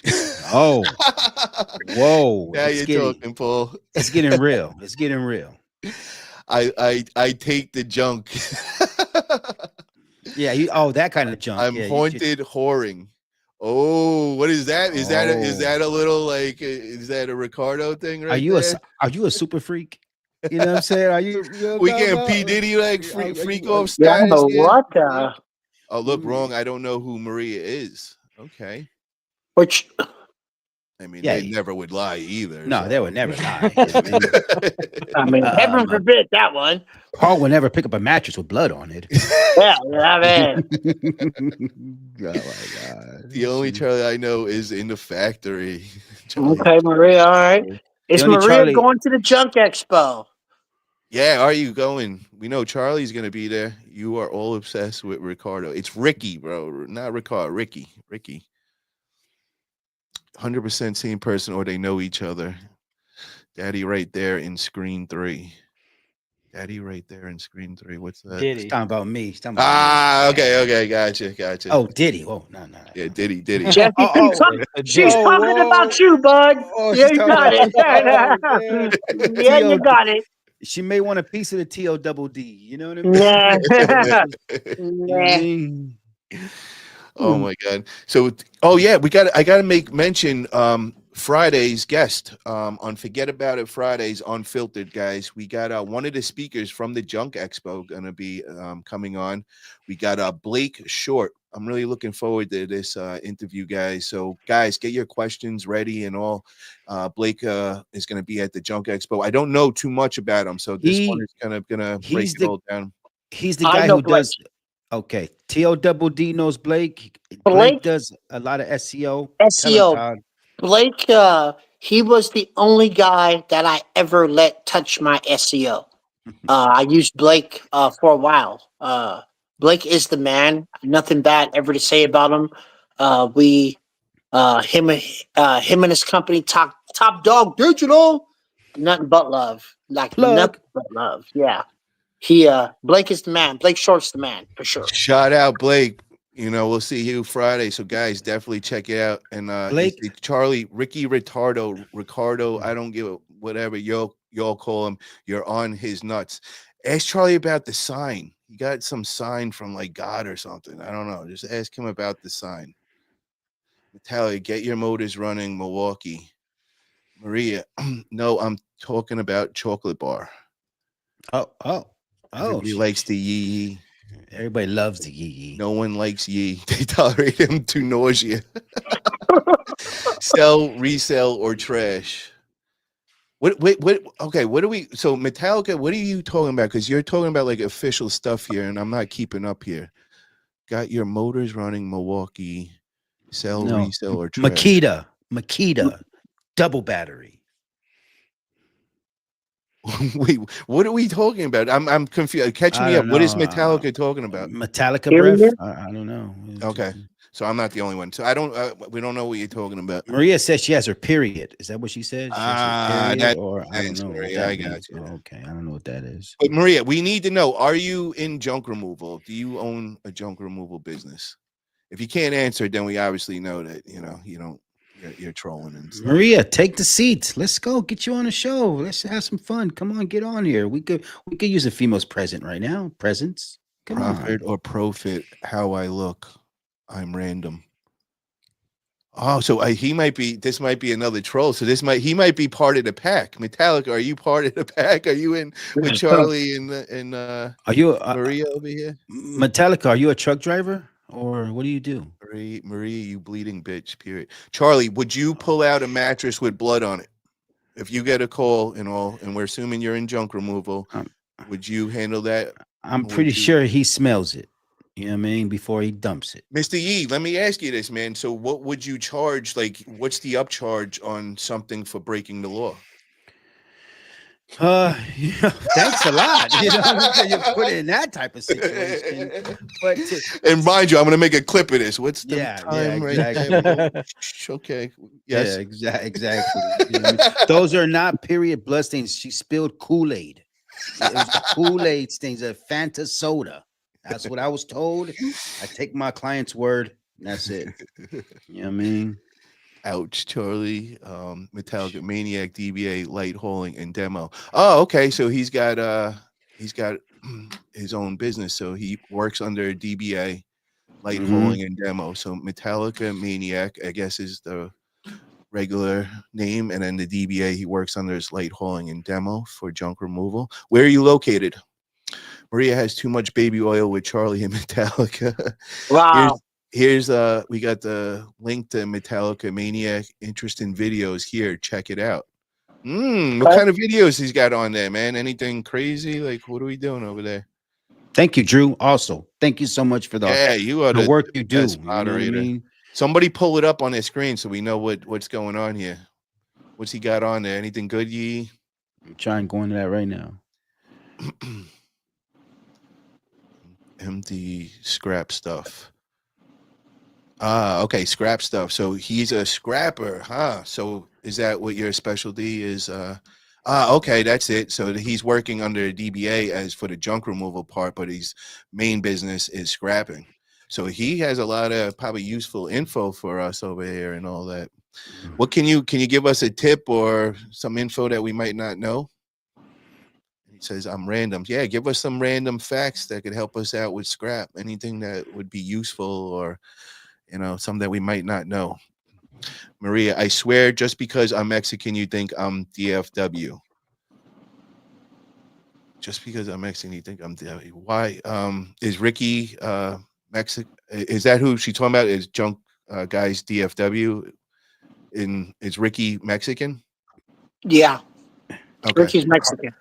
Ricardo Hernandez. I mean, Bro, he has so many different names on Facebook. There's like 10 different, you know what I mean? So I'm not really sure. And I guess, yeah, I would say, because I've heard him say some crazy stuff about Mexicans. So yeah, I would think he had to be Oh, Mexican, or else God, he didn't have a problem. there was one of the earlier Junk Family episodes when he jumped on, and Matt Vick was talking about the Julio and everything else, and he came on, and all of a sudden Ricardo went on this rant about Julio, how when he came over to this country and he'll work for almost nothing. And I'm like, watch, Julio's probably from like somewhere in Cali. I mean, he just all automatically assumed he was an illegal alien. No, he's You from, know, yeah, it's and Julio's from Julio's Cali. from Yeah. here. Yeah. yeah, I know, but the Ricardo went I on this get it, whole yep. rant about that, and I was like, I'm just watching Matt's face to see what kind of reaction he's gonna give, and if he's gonna say something, because I was like, how are you just gonna assume he's an illegal alien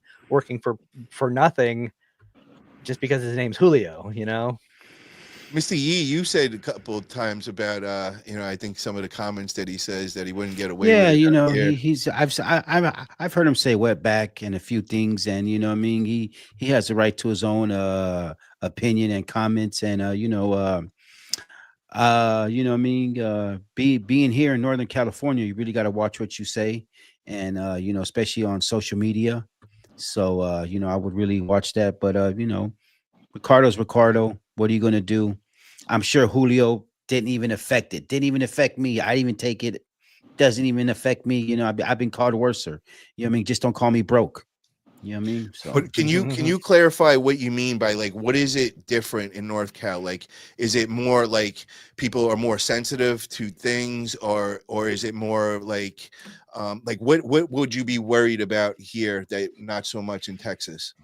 I think here we're a little bit more sensitive, and we are more diverse. So you really have to watch what you say, because we have so many. We are a melting pot. Yeah. And out there, they're not a melting pot. And you know, Texans have the Texas pride, so they're just say it. But out here, you really got to watch what you say. You don't want to stumble with your tongue, because you could stumble harder with your tongue than with your foot out here, and you can catch one to the eye out here real easy, or worser, because we see so much on TV about somebody. I was just pumping gas and I got shot.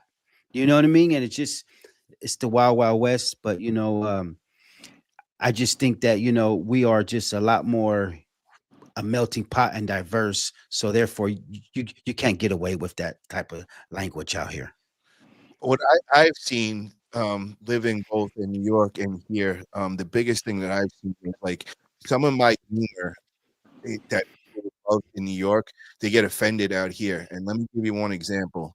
Would be when I made that the one with the mother-in-law. Will you move your mother-in-law? And I made a picture of us pulling out a grandmother and everything. You Yeah. know, and 99% of people loved it. They thought it was the best. On next door, I had a couple ladies hit me up that were so offended. Like, I mean, I thought they were joking at first, like the way that they came at me, and I'm like, what? And it's, in on the East Coast, like, if my grandmother was still here, she would die less. She would have thought that was the funniest thing. My actual mother-in-law was laughing her ass off, hit up my girl, was like, he is so funny with that. You know what I mean? And then to see these other people that were just like, really, like, I'm not kidding, like really bent out of shape and saying Yeah. how they would never use my business over it. It's so unprofessional. And, Yeah. I cleaned it up, and what I said, and I apologize for offending them and all this, but Mhm. that would never happen on the East Coast. So it is definitely a lot more sensitive, and you definitely have to be more aware.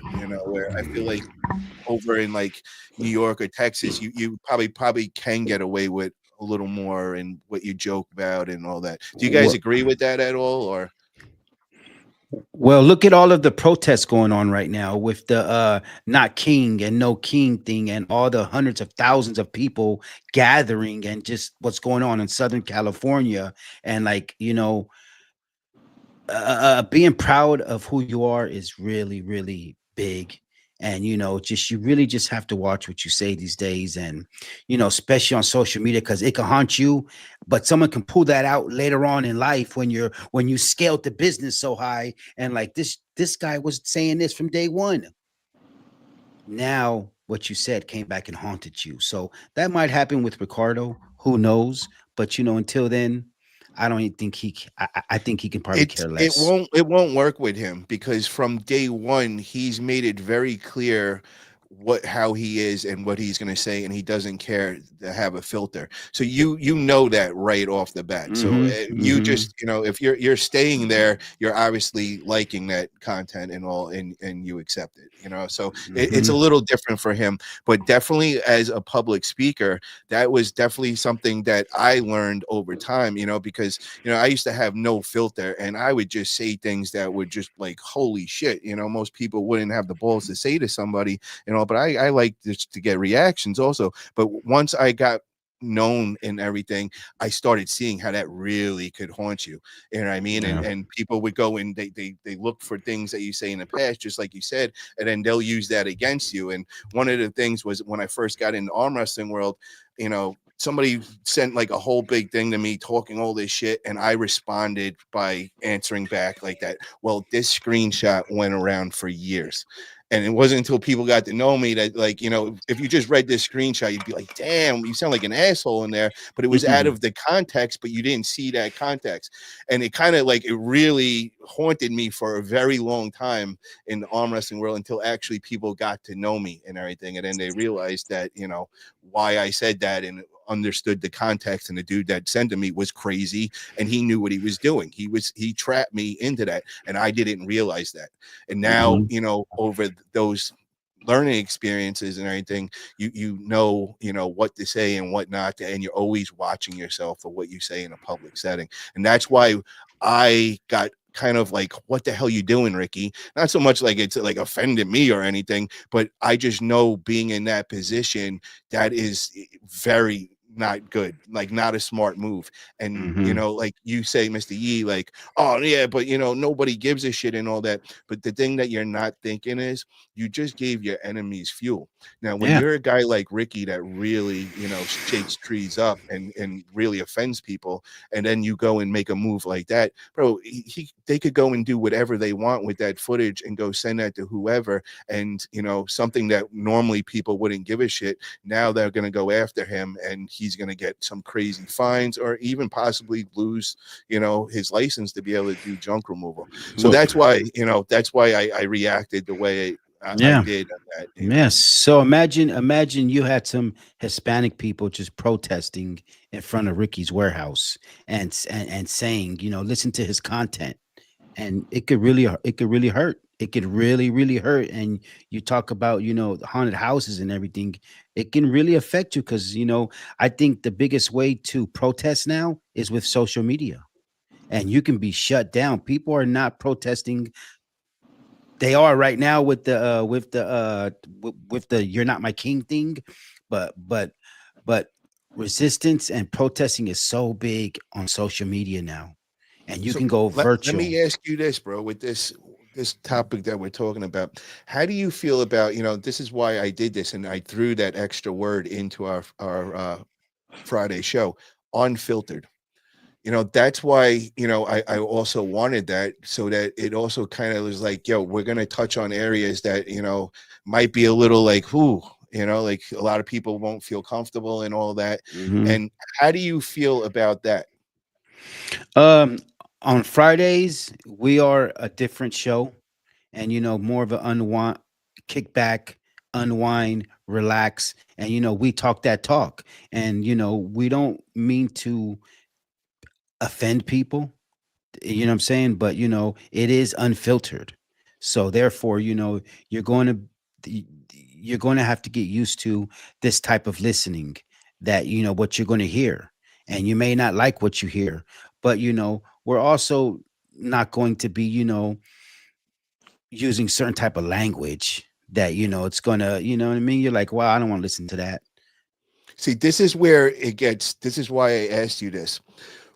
they did this in the arm wrestling world. There was this group out of Texas, and they were tired of what was going on with censorship, and there was a lot of stuff in arm wrestling, people getting banned and all that. And it was like we were going through this for like a few months. So they went and made this unfiltered group. But this unfiltered group wanted it to take it to the most extreme that they could. Like, I mean, really. And let me give you the example of where it went really south, and it just went way out of hand. They came on, we all go on Friday nights on this arm wrestling show, and it's kind of just a hangout, you know, kind of like what we're doing here. And they would pop on and they would push the buttons, what they would say. And they dropped the N-bomb, and they said it in not like in nonchalant, like a street way where it's like, you know, it was offensive the way it was said. And we shut them off. We threw them off and everything. Well, from that, they went and made such a big thing about how we're censoring, and it brought up this whole discussion in the whole arm wrestling and everything. And this unfiltered just kept getting more and more wild. Now in this group, the stuff, the racism, the crazy stuff that was being said. And if you ever had a problem with it, you know, it was like, this is unfiltered. So it got to the point where these people are attacking people's personal lives and everything because it was just unfiltered, and they're hiding behind this. So I've seen where it could also get a little too out of hand and go too extreme and all that, you know. But even if the show's unfiltered, I'm not gonna say a word like that, because you know what I mean. There's a certain type of person that I am, and you know what I mean. I believe in all races, black and brown, white, yellow, purple, whatever. But I'm not gonna go and say that type of word. Just like I'm not gonna say wetback. I'm not gonna use the N word. And you know what I mean. It's just I have more respect than to take it that far. You know what I mean? Because out here in California, the Bay Area, we do use the N word, but in a different type of way. that's same in New York. So in a different type of way, but it has to be like my partner, that's your homie, like that, you know what I mean, my family member. Like, oh, what's up? You know what I mean? But that's just how it is. You know what I mean? But then I can also say the B word, what's up, bitch? But that's my part. That's like my one of my close guys, and you know, it's just bitch, I'm just chilling, you know, I mean, whatever. But you know what I mean, you just have to really watch how you use the words. And you know, those type of, when we use that vocabulary, then it kind of bring the show somewhere else.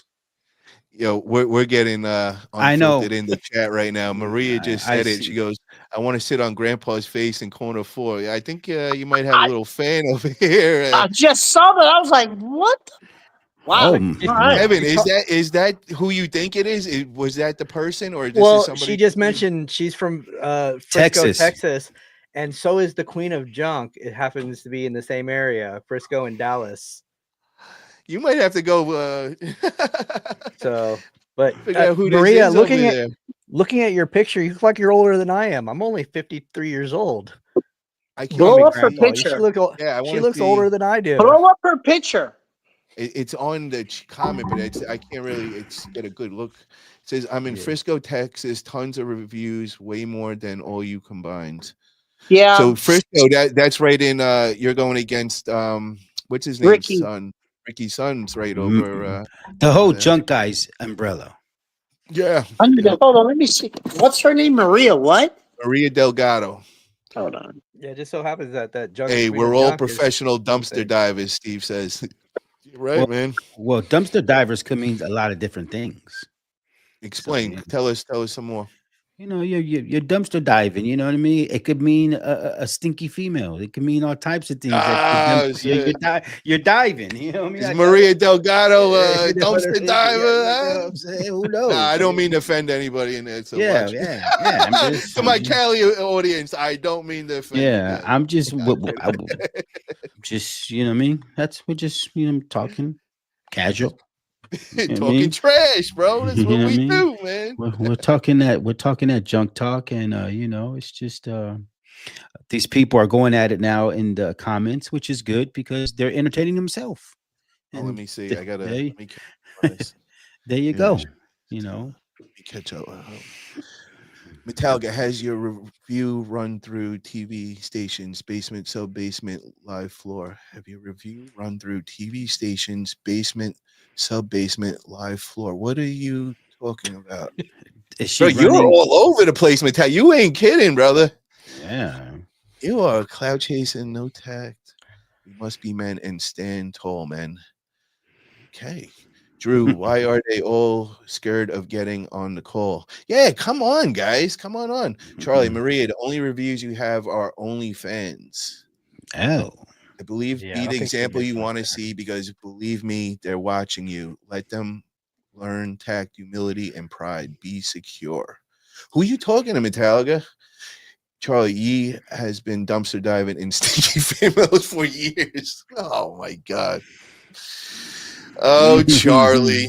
How come Oh, Charlie has it out so much for you, man? Like, what's up? Charlie has it out for me. The other guy wants to box me, and you know what I mean. It's just, I'm a target right now. I guess when you're on top, you're a target. That's You know what I that's mean? And that's really hey, true, bro. you That know, is really I'll true. keep on putting out more content. You know what I mean? I love putting out more and more videos, and I got another interview in the making already. What do you And got? Who do you got? Can you tell us or I got a local guy who's been in the business in our area 30 something years, and he started his business and opened a antique store. not? Oh, you And were telling me about yeah, him. yeah. Yeah. So Okay. he opened an antique store, and he just shut it down because the business the landowner passed away, and they want to sell the building for like $3 million. Oh wow. And you know that can get ugly. Yeah. So you know, but my thing is, how come this antique store has been in the? It's not even. It's an antique store, but he gets everything from junk jobs. But he has shovels, everything you name it from the jobs in there. If somebody goes in his store and says, "Hey, I can't afford a shovel. I need a shovel," he'll give it to you for free. Here, take it. You pay me back later. And that's the type of guy he is. But he's a factor in my area, and I've talked to him already, and we're in process of setting it up right now. Yeah, and And they go those two businesses, like I told you, man. Like my guy that runs my antique and collectible business yeah. in New York, he teamed up a couple years back with a junk removal company, and I seen when he did that, we started making a lot more from that, and Did you just get interrupted? yeah, that's it. I had to get bada bing, bada boom. Did you just get interrupted? You know what I mean? It's Tuesday. It's trash talk. So I'm sitting back. It's it's Yeah. getting late right now, so laying So up. this other guy who I interviewed, his videos dropping Saturday. One, he also had a warehouse store. I mean, he sold everything in his warehouse, like paper, whatever. Everything got a jobs was for sale at his warehouse. So you know, but yeah, I guess Todd's. You know what I mean? He can't find her, and Todd's off the show now. Hold on. Just keep the show going for 2 minutes. I gotta step out for a second. Yeah, yeah. So what's going on, Kevin? What's going on? How's your back doing? I can see you arching over there a little bit. Yeah, no, I mean it's That it's been a tailbone. long day. Yeah, Yeah. I mean, you got to remember I'm on East Coast time. This Yes. way past my bedtime. Yeah. So we we love having you on the show, and you are a person with so much knowledge. And we recommend to a lot of people to reach out to you, get the book, and support you, and just if like I've been told from people who are successful, maybe start a mentor class, and go listen to these guys, and they can help you. And if you want to scale, you have to go through these steps. Yeah, even Elon Musk has had multiple mentors, and business coaches. So I mean, it's not like anybody can do it by themselves. The most successful people in the world have business coaches and mentors. I don't know, a lot of people shit on that, but Yeah. success leaves clues. That's all I have to say. No doubt. Even the president has advisors that Yeah. tell him, you know what I mean? And you just have to put your pride to the side, and if you need some questions answered, ask him. Yeah. And he's Oh, back. Todd, where are you, man? You're not on the He backstage. he Just said coming put back on. Yeah, you gotta come back in the room, man. I'll put you back on. I need some buyers like that. I have everything to sell. I do mean So everything.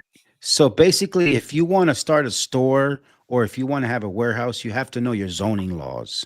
Can you have this in your area?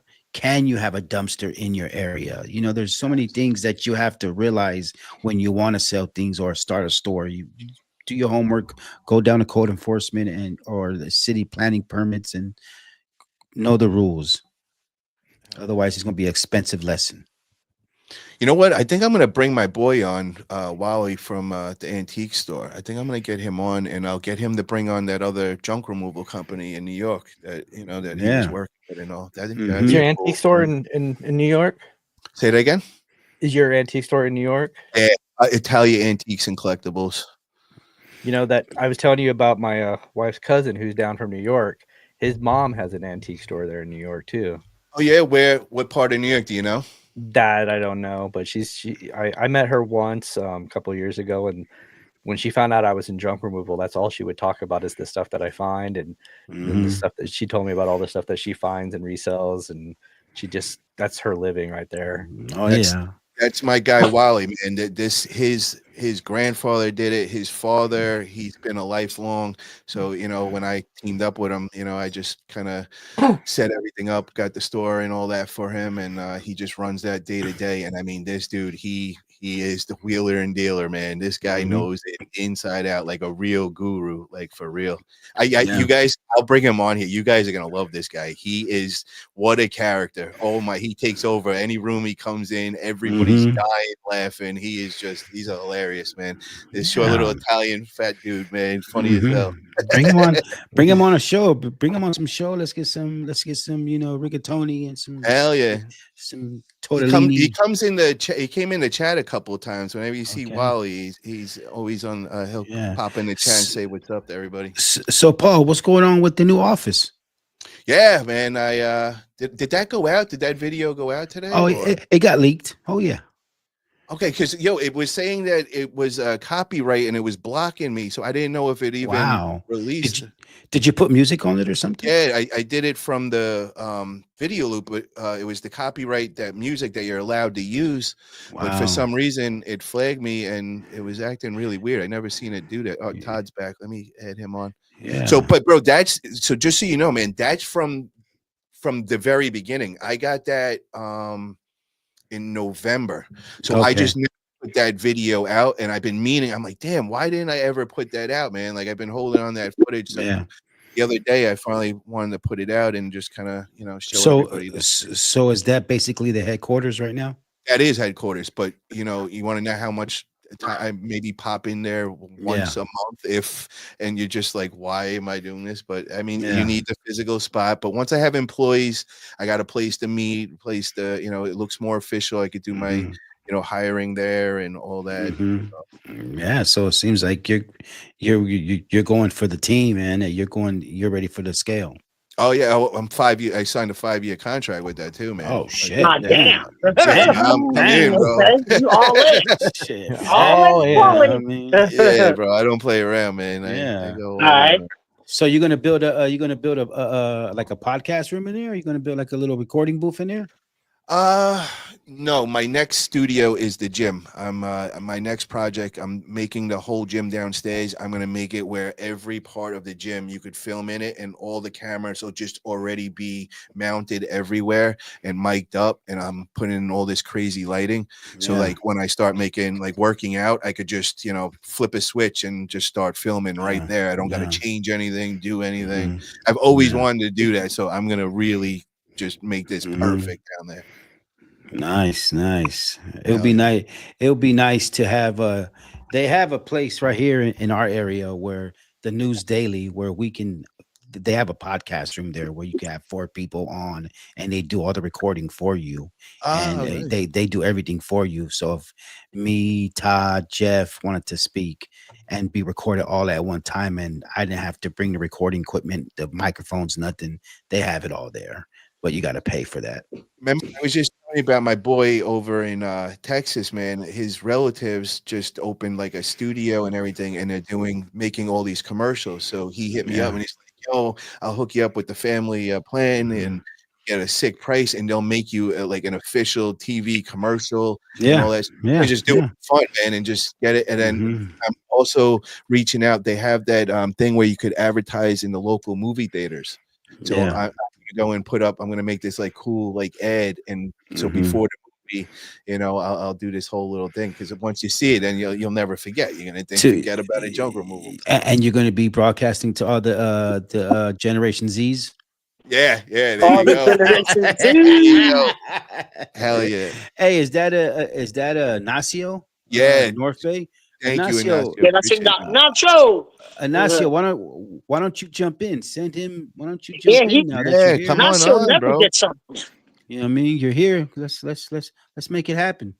Drew, send the link. It's all over up here. But Drew, if you're in here, can you send him the link right now? We'd love to get him on here for sure. Because as we're having our conversation, the comments are having their own conversation too. That's amazing. They're having their own conversation on our comments. Like, fuck us, and we're just talking while they're all talking too. So Charlie says, "Hey there, brought back their DEI hire." Who is he talking about? Maria says this guy has a. Oh my God! That's what I'm saying. You see what I mean, Mr. Yee? I don't read them out until I put them up here. Yeah. Whoa. This guy has a tiny penis. All the steroids he takes. Oh. Hey, Oh man! they're on you too. They're on you and Yee. Like flies on shit. I don't Big know time. that DEI hire. I think they were talking about you. I don't know about that one. Well, he said that as soon as you came back on. Oh, I think he was being a little racist. There is what he was Hold trying on. to do. Paul and what? Pauline, Rudine, and Tuadine and Grandpa Dirty Paws. They're, What the fuck? they're so cute. Mm-hmm. Hey, And I want you guys all to come to the Junk Expo. Come on. Come to the Junk Expo. Hey Maria, how much do you sell your shirts for? Mm-hmm. Helga says, I can't afford a TV ad. I just say, remember my mohawk. Remember the hawk. Remember the hawk. Here you go.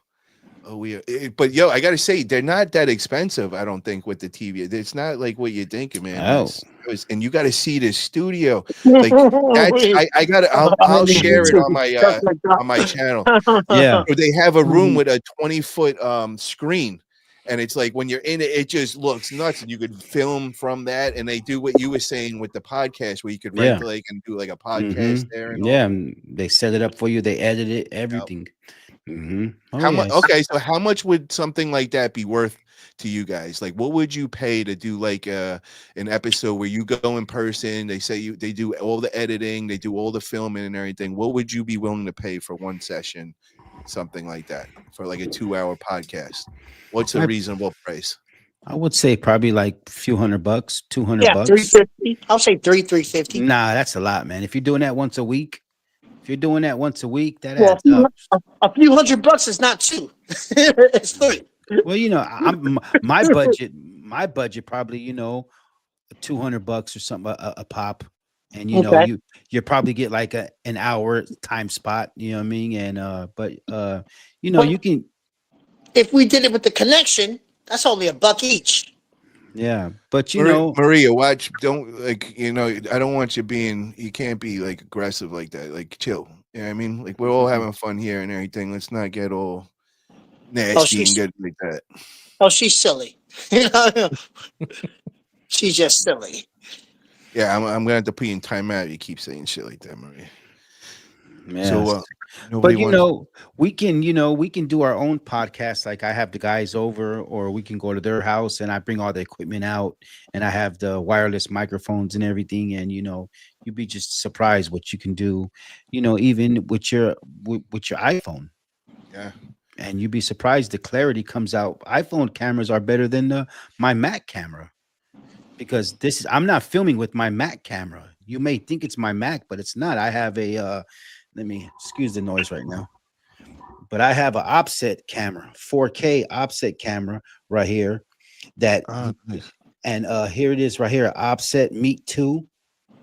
Okay. And this camera right here is 4K quality. That's why I'm so clear.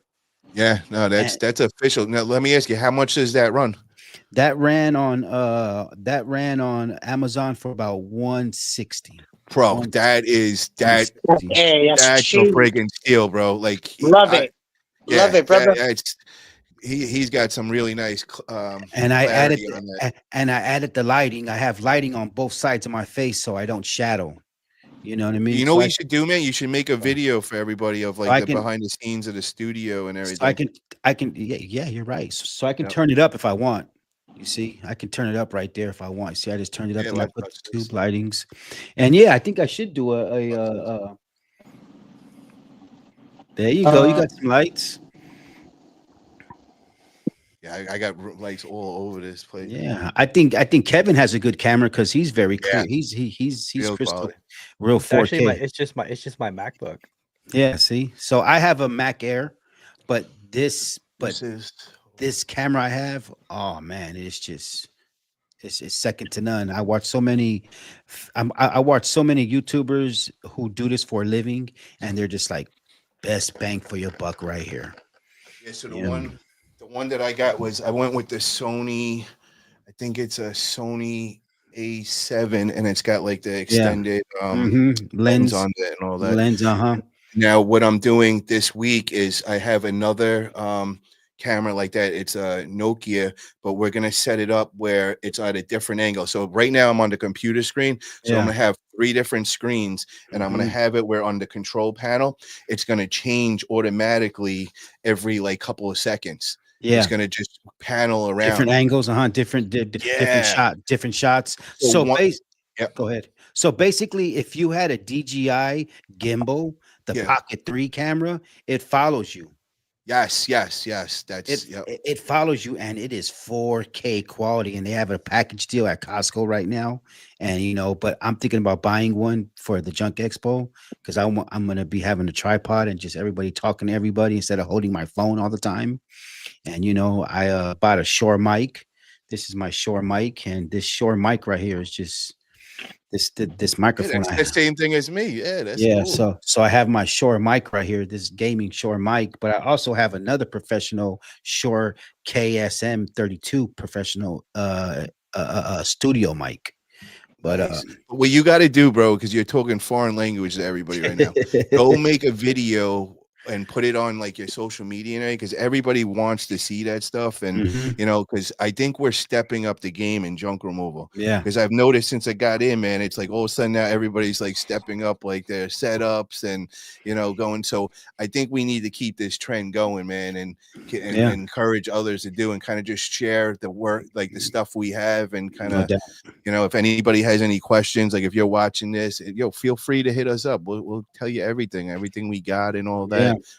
Did the I same thing in the arm wrestling world. That everybody's got these crazy setups in the arm wrestling Yeah. world. It was like a big competition everybody was doing and all.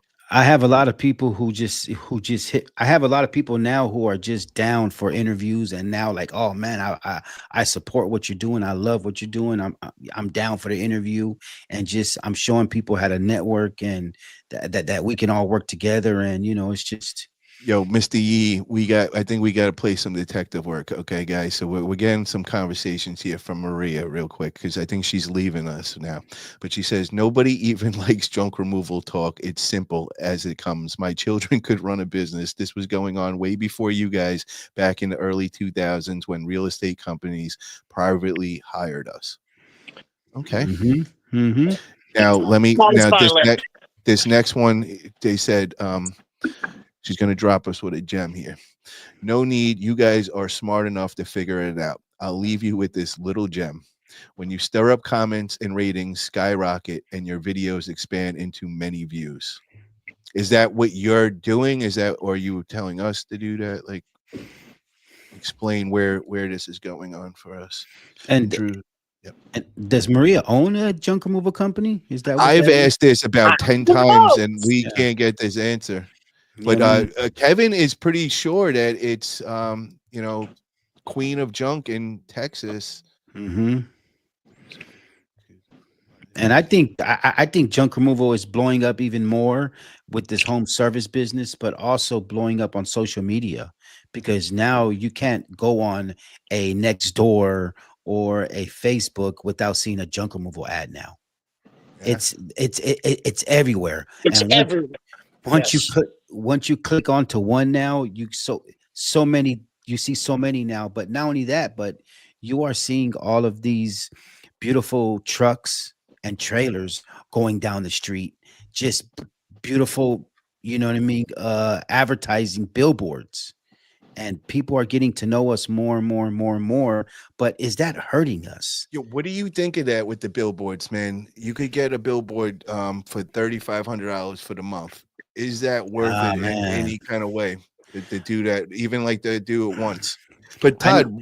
Todd, let's hear this out, Todd. What if though if you get a couple of jobs that where it pays for it, man? Like, if you're in a real high traffic area, like, because there's a couple of them on the 101 that I'm eyeing up, and I keep going by, and I'm Mhm. like, I just see my logo right there and some Yeah. funny ass ad right there, like me Yeah. pulling out, like putting an X in the trunk or something, and like, I don't know, man. I think if you hit it right, I think it'll pay for itself. What's your guys' thoughts? You guys would know better. Maria just left a comment. Okay, she goes, let me, but we're coming back to this. Matt says, I can't remember the strategy, but what was the one where you leave candy at the apartment complexes with a sign saying, call me back for more? Who said this? That is that is the Matt and JoJo special right there. Putting candy in a bag with your card and going out to the commercial accounts, apartments, senior citizens, business, all local businesses, and just letting them, realtors offices, and just, whenever you give something away like candy, or like the guy with the furniture, bring a box of donuts.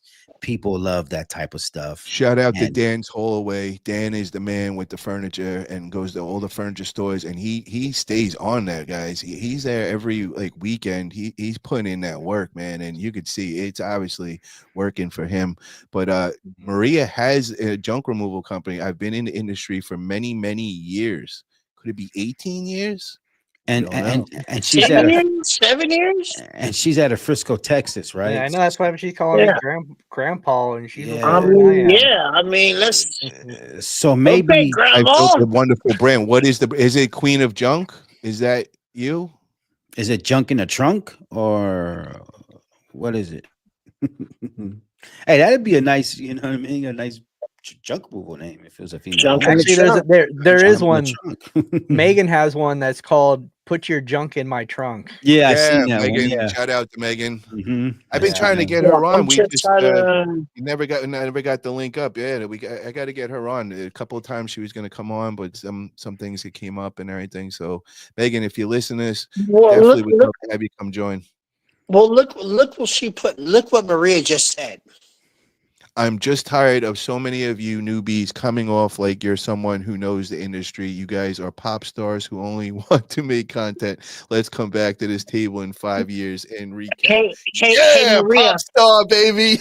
Hey, Maria. I've been doing this since 2016. No, she ain't talking to you. That was directed, I think, way more to me over here. And Mr. Well, Yee, I well, think, over here. let me comment on that. So, Maria, if anything, we are promoting what you do, and we are giving junk removal even bigger audience, and we are promoting this business to put some respect on that name of junk removal. You notice the 5 years though, Mr. Yee. We can't not. He always says that, Ricky. Always like, let's see if they're here in 5 years. That is his thing. He said that to me so many times. So unless I don't know, man. Ricky, I think you messed up on that one, bro. Because you've said that on the phone with me.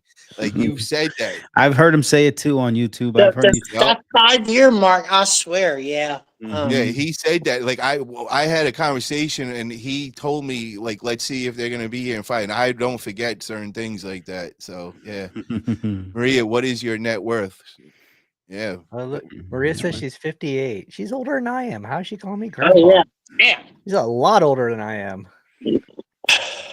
but wait, how old is Ricky? 51. 58.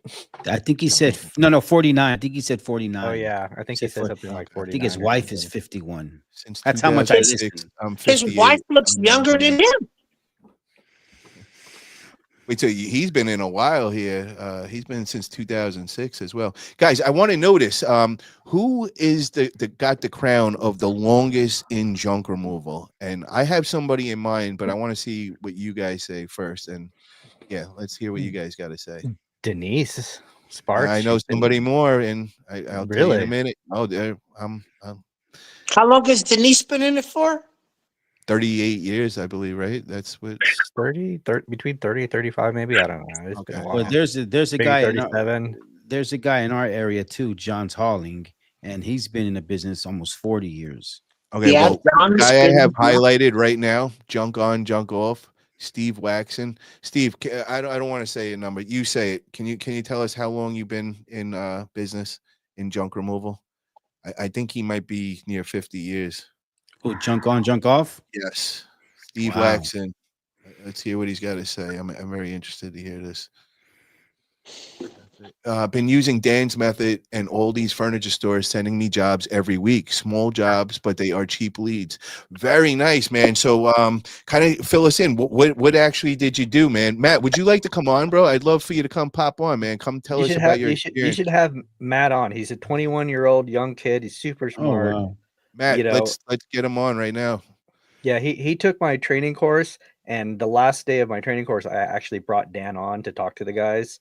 Oh, nice. And it was really cool. And that's I I want to. I talked to Matt on a regular basis. He's a super cool dude. And he's a young guy. He's hungry to learn. I mean, he's just gobbling knowledge like crazy. Can we Is he- send him the link, guys? Is he coming to the Junk Expo?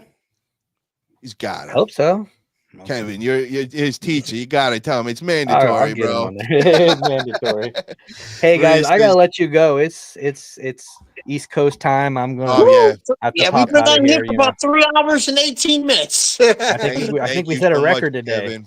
Appreciate it, brother. Thank you, Yeah, Kevin, guys. for coming So, on. It's hey, always a Have a great pleasure. night, brother. All right, man. We still got another 3 more hours to go, so don't worry about it. Yeah, we just You know what I getting mean? warmed up over here, Yeah, guys. you know what Don't worry, we ain't going nowhere. Okay, mean? so I've been in business for 100 years, and I'm learning more than these pop stars and any of these old guys. Hey, Steve, can you really tell us how long you've really been in, though, bro? Because I think you might be. There's a the king. Gambino. There's a Gambino. Yeah, bro, I don't know what's up. You won't answer me, and I keep, I hit you up on Facebook and shit. What's up? You So won't he has, answer me. he has a question right there. Did Yee get his motivation for his name from Master P? Make you say, So basically, in the 90s, I was heavily listening to No Limit Hauling. I mean, No Limit Rap, because there was a lot of music coming out, and I actually had a thing with No Limit, far as like just street graffiti, and that was my crew name, No Limit, and it was no limit. So if you if you bothered us or wrote over us, we'll go in your whole neighborhood, and there'll be no limit, and it would just be war. And I just turned that into 7 bitch. I just turned that into No Limit Hauling, and it was just like, it just was a perfect name for me, and that was it. But definitely Master P was a big influence in my music in the 90s.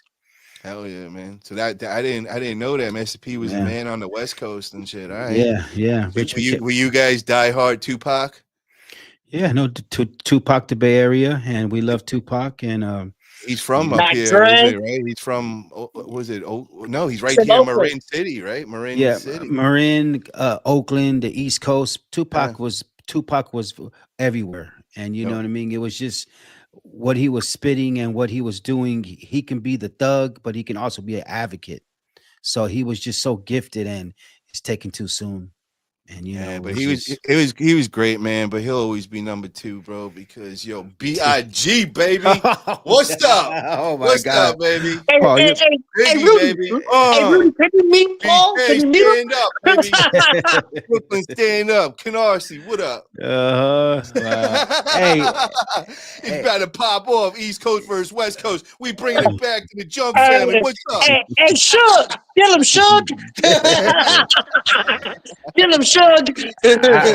I don't have no problem with Big. The 10 crack commandments, and I For real, listen for real. to. Yeah. He was definitely number two.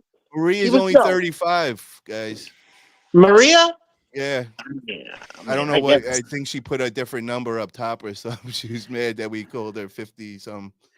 Well, she might be single. That's why she's on the internet right now. So He's hopefully, just trolling. What's her brand? I'm Metallica Maniac. What's your brand, Maria? Brian Sycamore. so Junk that's on the said junk. he's 50. He said he's 58 years old. Okay, so how long have you been in junk removal? And digging around old houses with my father, and yep, I've been in business a long, long time. Give us a how many years? Because I thought you said like 50 years. I thought you told me, or something like that. I was in it since my teens. I didn't know, but people always stop me laughing out loud. So Where are you from, Metallica? What area? And Matt says, "Hi, I can't get on now. I'm going to head to sleep. I will another time." Okay, Matt. Can you do me a favor, bro? Shoot me a message on Facebook under Forget About It. And yeah, I just got a couple questions for you and everything. Well, So, Metallic just said Golden Gate Park was my hangout. So oh what I mean? yeah, Golden he's Gate up in Park the. was his This is your hangout? area, bro. What's up? That's Yee. well, if he was hanging out in Golden Gate Park, then he was taking Uh-huh. a participation. Partaking, Parnassus. smoking. Yeah, he's a Parnassus. weed dude. Yeah, pronounce the words, bro. If you fucking spell Parnassus, bud. no, not Parnassus. Participating in the activities of Golden Gate Park and the Haight Ashbury. So The everybody, because not everybody knows what we're talking about. So they call it Hippie Hill over there, and Yes. that's where everybody is like a now we famous call it dude. Pill Hill.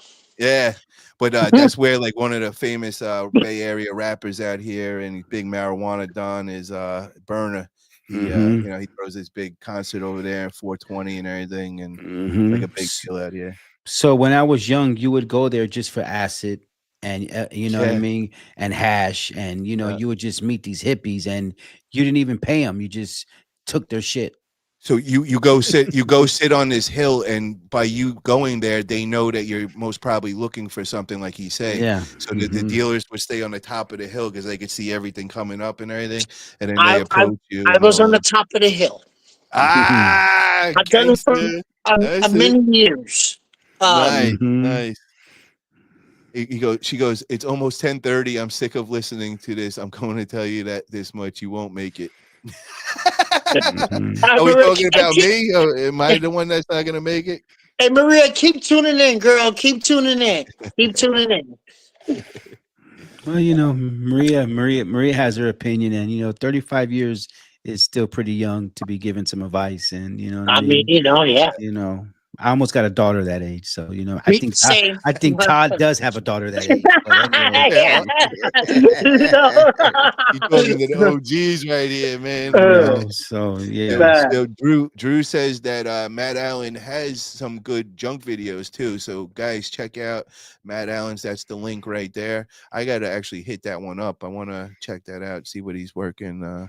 With the videos, I heard that he's working with Kevin and all, so definitely want to check out what's going on. Yeah.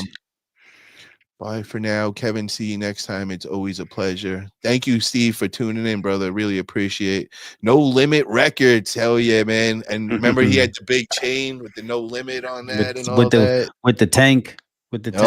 Oh yeah, hell yeah. Yeah. So Master P was originally from New Orleans. Then he came to Richmond. Then he went back. Okay. So where's he live now? Where's that crazy mansion that he got with the gold roof? I think he lives somewhere in the South, Atlanta, somewhere out there. Atlanta or like Tennessee or something like that. Yeah, I can see that, man. And he's a big motivator slash mentor where you could pay certain amount of money or something to ask a question. He'll answer it with your own personal video. He was doing something like that, and a lot of people were like flexing with it, like, yo, look, Master P's shouting me out and all that shit. Like, so he was doing stuff like that. Maria says, I'm not falling apart, Joshua. Speak for yourself. City Slicker, you wouldn't last in business 5 minutes in my area. So I'm not falling apart. I would want to Joshua. do business in your area. $45 fridges. Calm down. But Maria, who I know, but I think with Maria, what is the name of your business? And because I think she might be for real. I think she might actually have. What's the name of it? I think. Well, Kevin says that it's Queen of Junk, so I think it's the. Queen I looked of it Junk. up. She's on. It was at Queen of Junk on Instagram, but Look it up on Google. How many reviews she got? I looked it up too. I can't see nothing. Oh, Oh. wow. It was All like right. two. It was like two different people, and it didn't look like her. What were the reviews of those two different people? I didn't even check. I should have. Yeah. Charlie's getting spicy where he goes, Yee is the only thing could spell until he was 22, so they just called him Yee. Oh, shit. Junk on, junk off. I work for an old Jewish guy, Charlie Rosen. He taught me the junker Roomba business, and I believe I was 16 years old. Oh, Lord. He ate today, so that's 42 years. Yeah, 42 years in the game. You know what I mean? That's big. But Yeah. but how's life with 42 years in the game? He's doing good, bro. He's no, Steve is. I like how he does things, man. He sits back like the big boss, and he's got everybody running around doing things. He's got a lot of things going on there. Like I like Steve's Good stuff. moves. Have you ever talked with Steve? Or do No, you I stay- haven't. No, Yeah, I you got just- hit up Mr. Yee, Steve. He's good people. Steve loves all the new energy in like us doing the YouTube thing, and Yeah. he just like he soaks up all this content and everything. And I always ask Steve all the questions, like anything I got that I don't know. He's one of those guys that hit up right away. Well, Steve can reach out to Mr. Yee, and we could put you on a Yee show, and hear your story, and just vibe, and make it happen. Hell yeah. Metallica say Golden Gate was his hangout, and he's from Baltimore originally. Oh, Okay, wow, my daughter hell lives in East Baltimore. Coast, man. Okay. Tank Davis. Yeah, what made you come out west? Like what was that? What was the reasoning behind that? And when did you start your junk removal? Was it out in Baltimore, or was it when you got out west? Junk on, junk off. Can't answer a simple question. What the fuck is wrong with this guy? Nah, man. What do you mean? No, because he was working with his father. So it wasn't like his business. He was working with his father. So Hey, cheer that's up, why Charlie. he's saying that. Yeah, Sure, Charlie. all Well, aggressive Chuck- out there. Relax, Charlie. Smoke Yeah, a blunt. Yeah, you're just a tuna. Relax.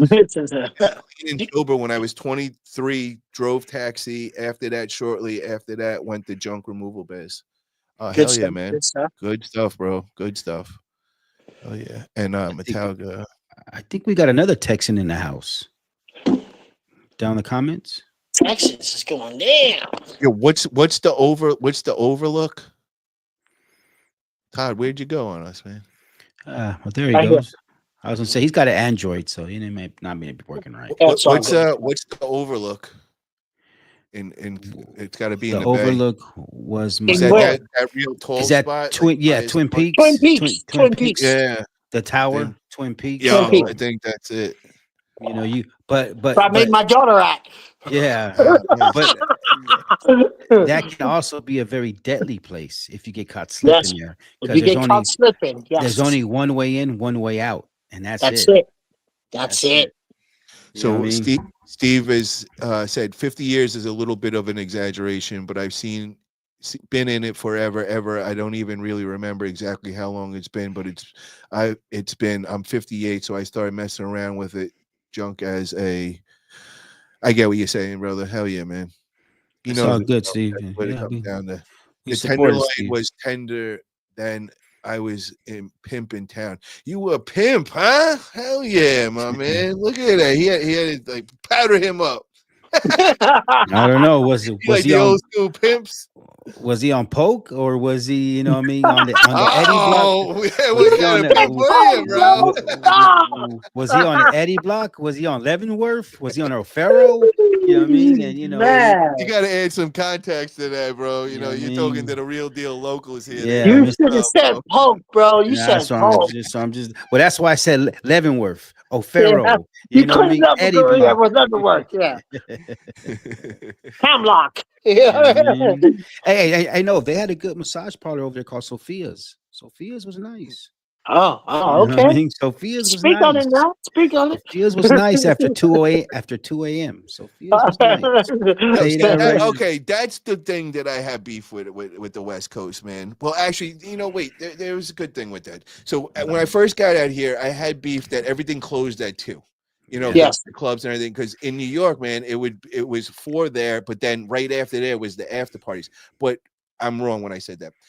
It was actually a good thing, because I like what goes on when it ends at 2, because now the party's not over.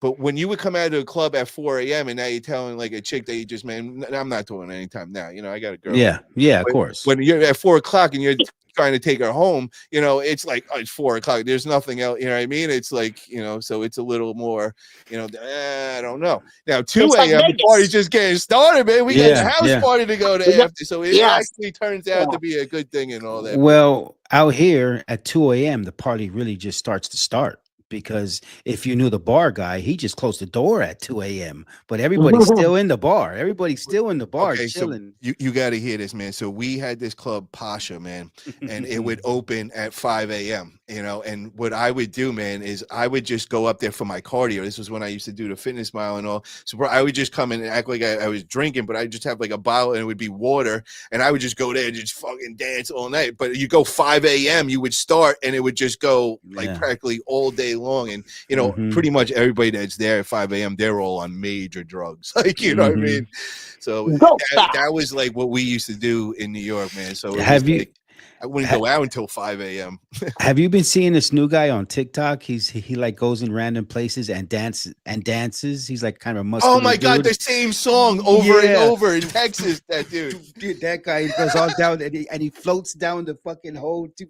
He goes in and out and takes his shirt off and does that shit. Yeah. That shit kills. Every time I see that, I'd be like, Paulie. You know what I mean? It's that music. It's that music. And then there's that one other kid who like gets every girl's phone number. Is like 225. My name is 225. Just trying to get he talks really, he's just like, you know what I mean? It's funny. Ignacio says Master P Ghetto D. Ghetto D. That was a serious. Is that was Bay Area? No, that was a serious album from Master P. Okay. Ghetto D. Okay. And that was you know what I mean? The TRU, the Ghetto D, the West Coast Riders. There's so many things. The Bay Area was putting out so much music that it was just like, whoa. And E40s was coming out, and it was just, E40 just, I think, celebrated 36 years in the game. Hold on, we got to catch up on some of these because there's some going on. They're going back and forth on here. We're not even participating. Josh is saying, "Go to sleep, finger warrior. Your hands must be tired, little keyboard queen." Laughing out loud. We see That's you, my Maria. guy, John. You must need a junk fam hug. It's okay, baby troll. Okay, so Charlie now coming in. Nice, Josh. I thought the baby troll one was a nice touch. Funny. Junk on. I was homeless. I learned that you could find books and records and clothing and dumpsters and start out selling them, and then I would clean up the trash area for people. That's like really from the roots, bro. Like for real, man. You started at the bottom for real and built up. Now look at you now, bro, killing it. Let's gauge something. Heating oil tanks, remove pricing, full and empty. Removing oil tanks. What's how do you guys deal with that? Have either one of you dealt with that before? Oil tanks. Oil tankers or oil tank like oil tanks, like those like the big ones in the houses, the old house. No, I don't. But it's empty. They're empty.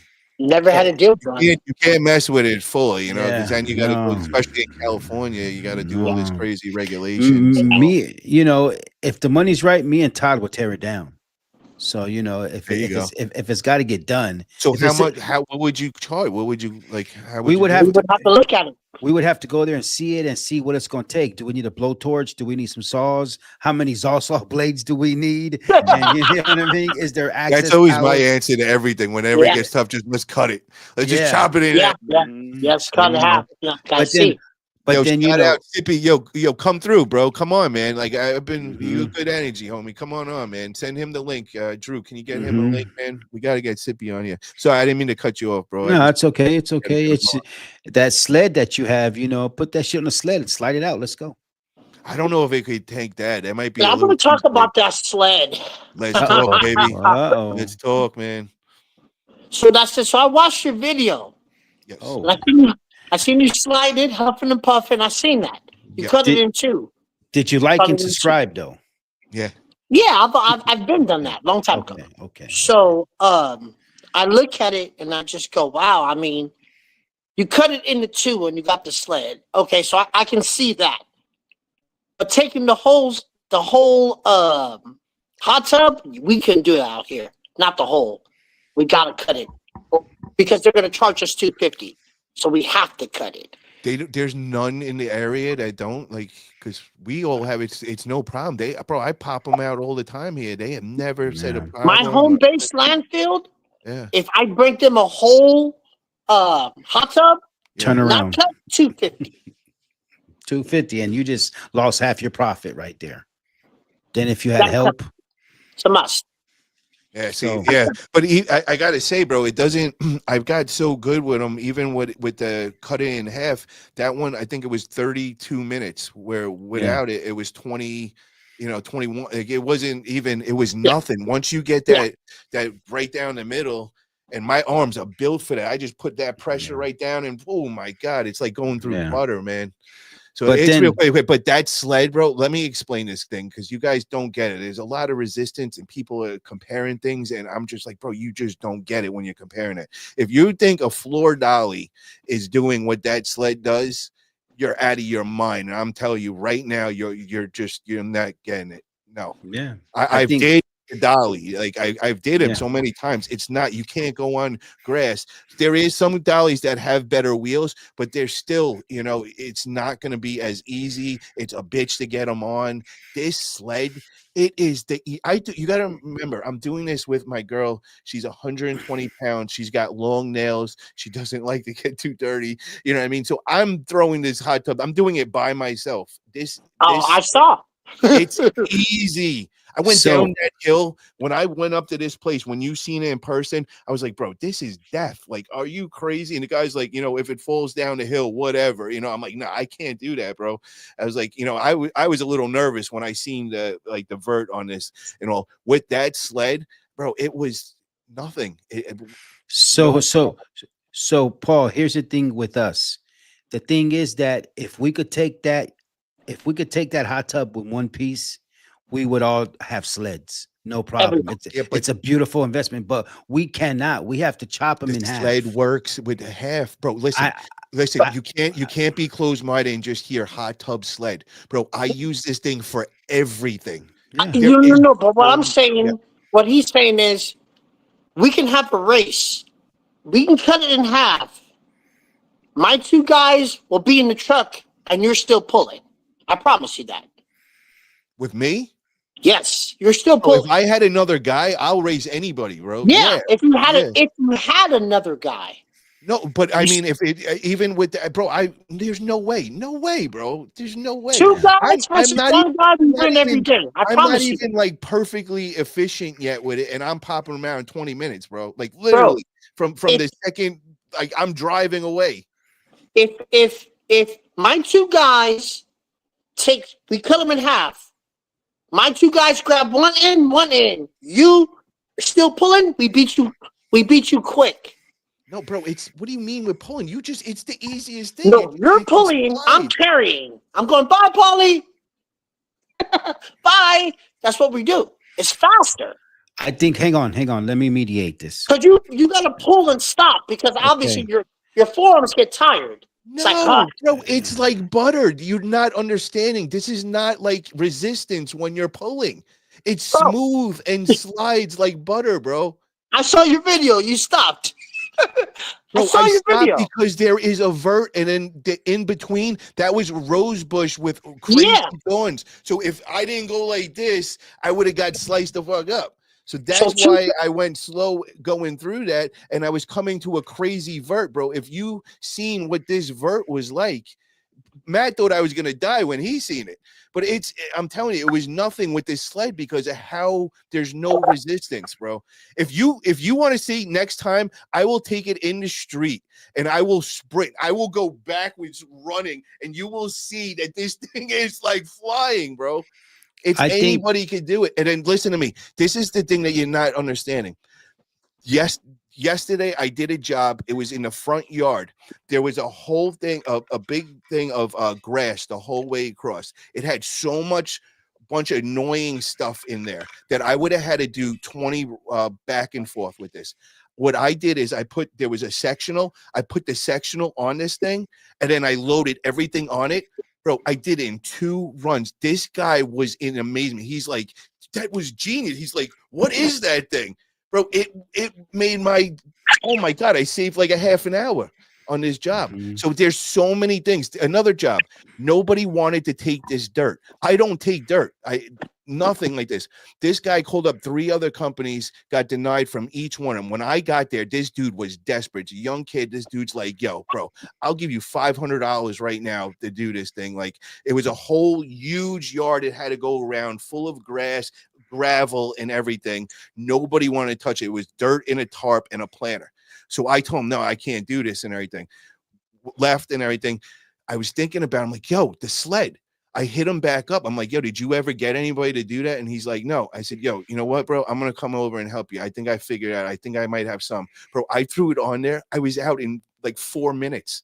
It brought it right to my my lift gate in the back, right up. Bro, I was like, oh my God, like this is crazy. So just that alone got a job that I would never have got at insane amount of money because nobody else wanted it. And that thing was nothing to me.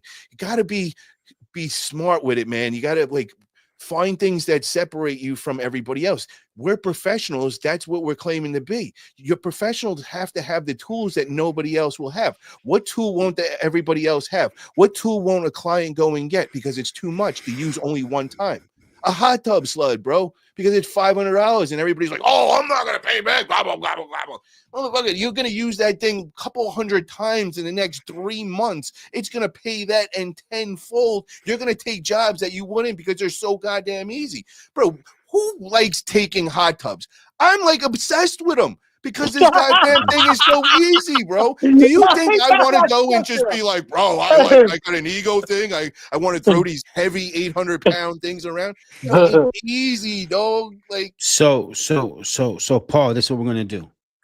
You're gonna buy me a sled, and you're gonna ship it to my house, and I'm gonna use it, and I'm gonna say, Paul, thank you so much. I get 20% on every job you use it on, and we got to deal. No doubt. You know what I mean? I may not report all of them, but that's when people disappear in the dumps, bro. You don't want to do that with me, bro. You never dealt with Italians before, bro. But that envelope gets light, bro. Oh, wait. the envelope, bro. But what I'm gonna say though, Paul, is that I think it is a very good idea.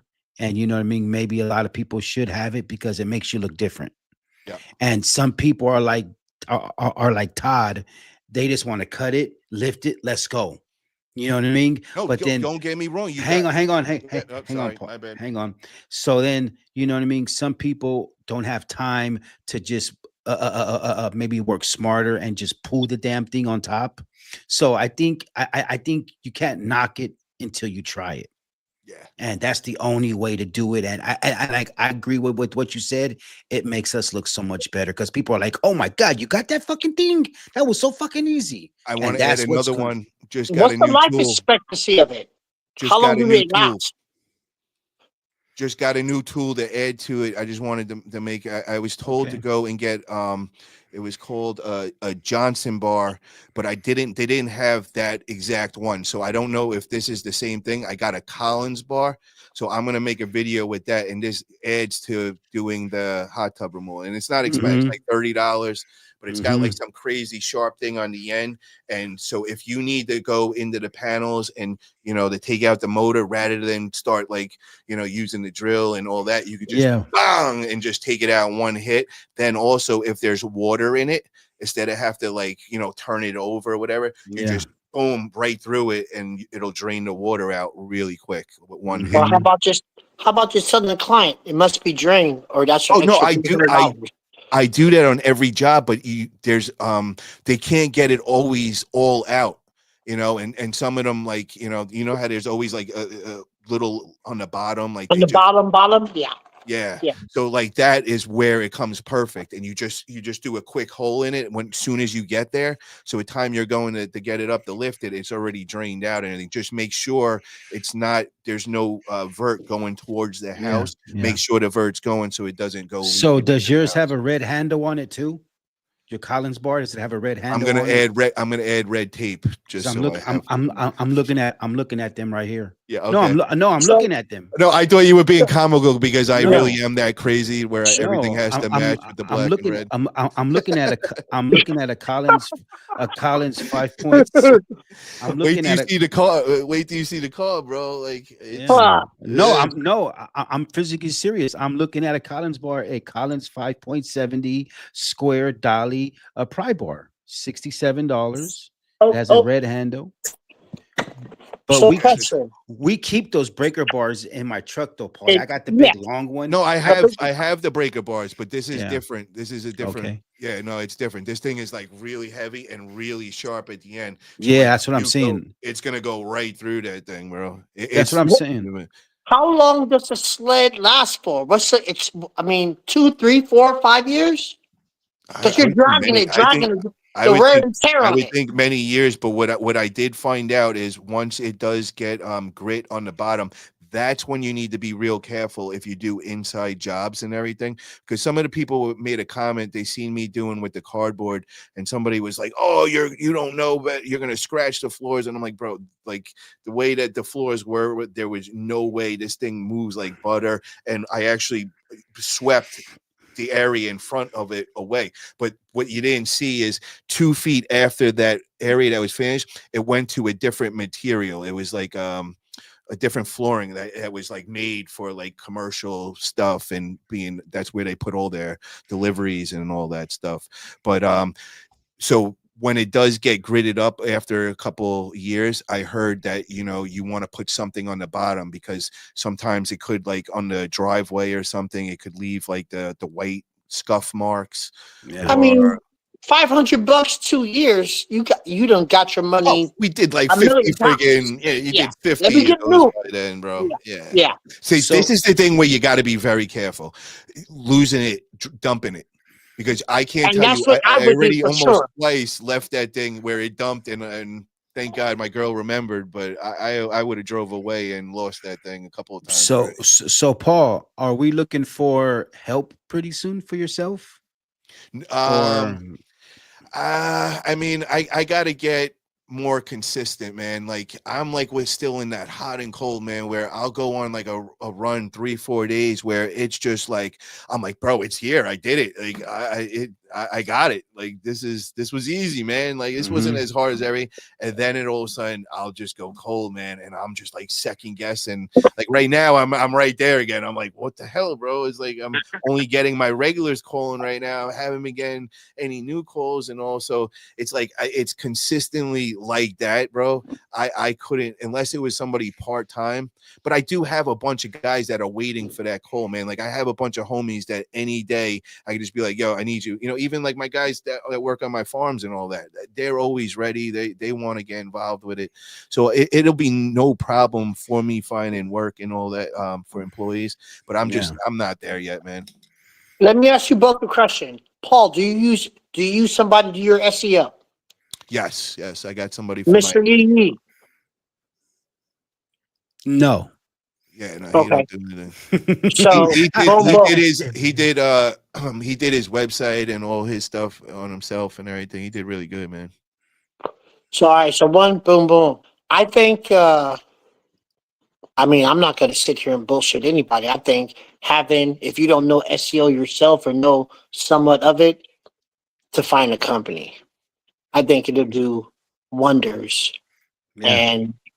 And people, like I said, it only 3 months. You should definitely see attraction. And after 4 or 5 months, Forget about it. Hey, Well, Yeah. well, we You do got have we do have Blake coming on Friday, Mhm. yes, and he's he's he's a SEO, and I remember talking to Blake. He reached out to me nice. in the beginning stages of my business because I was throwing out these YouTube videos, and Yeah. he seen me, and you know what I mean. I don't know if maybe Todd told him to call Yee, or I just don't know. I didn't even know you. Okay, he reached out to me, and Yeah.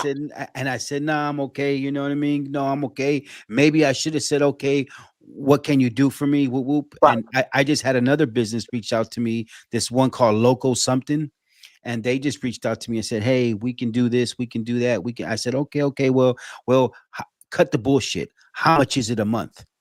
And they can answer my question. It could be $1,000 to $1,500 a month. So I said, "Have a good day, Paulie." You know what I'm talking about. Yeah. Have a good day.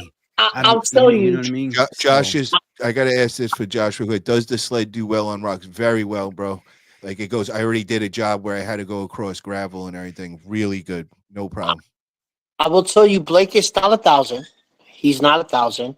Uh, is he 500? Absolutely not. He's in between. Blake mhm, Blake mhm. will always have a special place in my heart. I'm not going to say why, but Blake is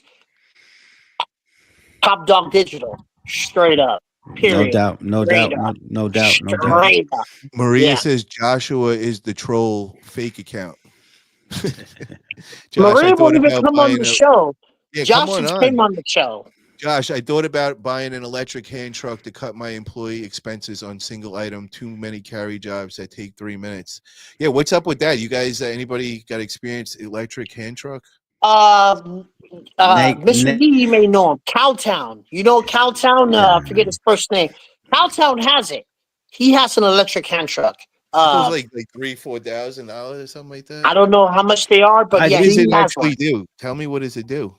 It's like a fork. It's like electric pallet jack. Yeah, it's like electric. Yeah, yeah, Like electric pallet jack, and it would have helped you with the cardboard job in the warehouse. Oh, like those skid steer ones, like those Yes, little yes, ones. Yeah. like the crown, Oh. like the crowns. Yeah, Like are the you cr- no? Are like- you sure that's what he's talking? I think he's talking about. They make the ones that like I think it like goes up the stairs or something. Like I think, yo, Joshua, can you clarify what is it like what Mr. E's talking about, or is it more He like what I'm says talking like a hand truck?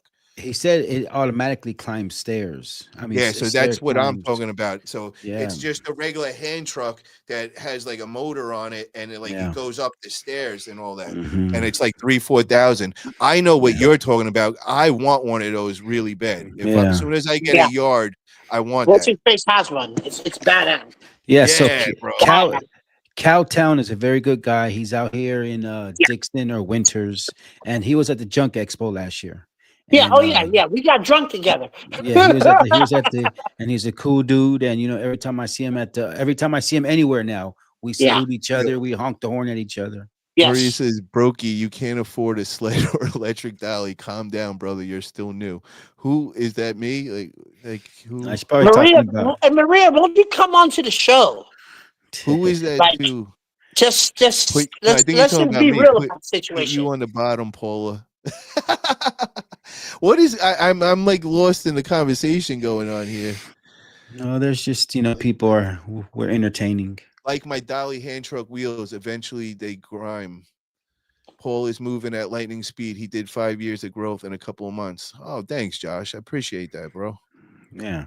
Someone keeps sending me emails. They want to buy my business. Scam, fake hackers, legit. I don't know how you get one. Want to buy my business. So I have people.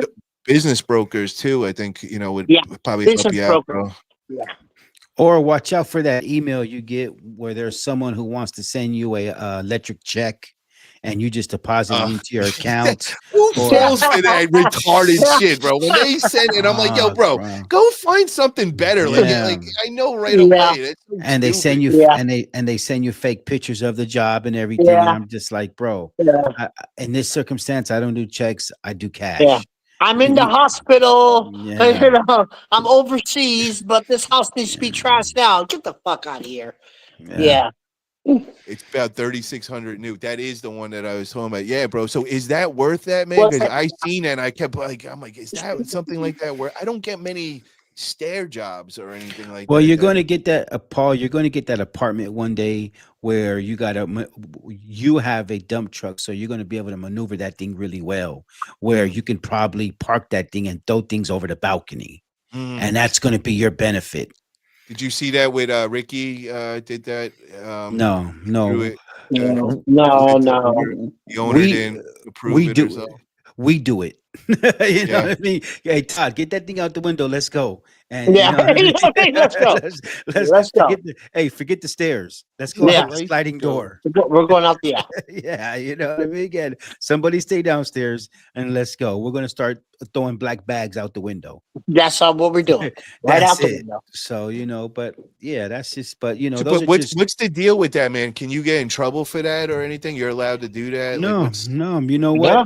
A lot of times these apartment complex, the managers like you because you're clearing out that unit that this was a problem for them, and They they're not can even. bring it out now. Yeah, they're not even tripping. They're just like, thank you. Because that fucking shit was terrible. And the maintenance crew, they're lazy as fuck because they get paid fucking 13, 14 bucks, 15 bucks an hour. So they Yeah. don't want to fucking do that shit.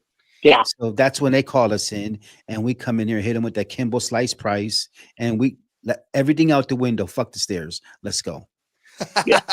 So, but you ever see those roofing companies that have those tunnels, like on the roof, they have the little tunnel thing and they throw everything in that tunnel Yeah. and it goes all the way down. Yeah, I thought about doing that, getting one that of would be those smart. because I do so many apartment complexes sometimes and it's upstairs and I'm just like, oh, That would save so much. Yeah. I, Oh, I yeah. just, Do that. Yeah. and they're stackable. So if you only need 3 pieces, you could do 3 pieces. But if you have to go second floor, it can come with like 6 pieces, and Yeah. you could throw everything in there. See, then you don't have to do that camel hump. You can come back for a second load. Yeah, so people know me for the camel hump, and it's just like sometimes I'm working harder, but you know what I mean. I'm definitely hitting them for that price. But if I had a different get up, I could probably get the same money with less work and less time. I look at it. I don't mind coming back for a second load. That's more money. Yeah, yeah, It's Yeah. just I hit them one time. I'm hitting them again. They know the price. yeah, Oh, truck is filled. I'll come back. I have no problem with coming back. yeah, yeah. I always like to come back. That's me though. That's just me. I Yeah. don't. I don't need the camel hump. Yeah. So so the camel hump loads started because I would be at a job far away.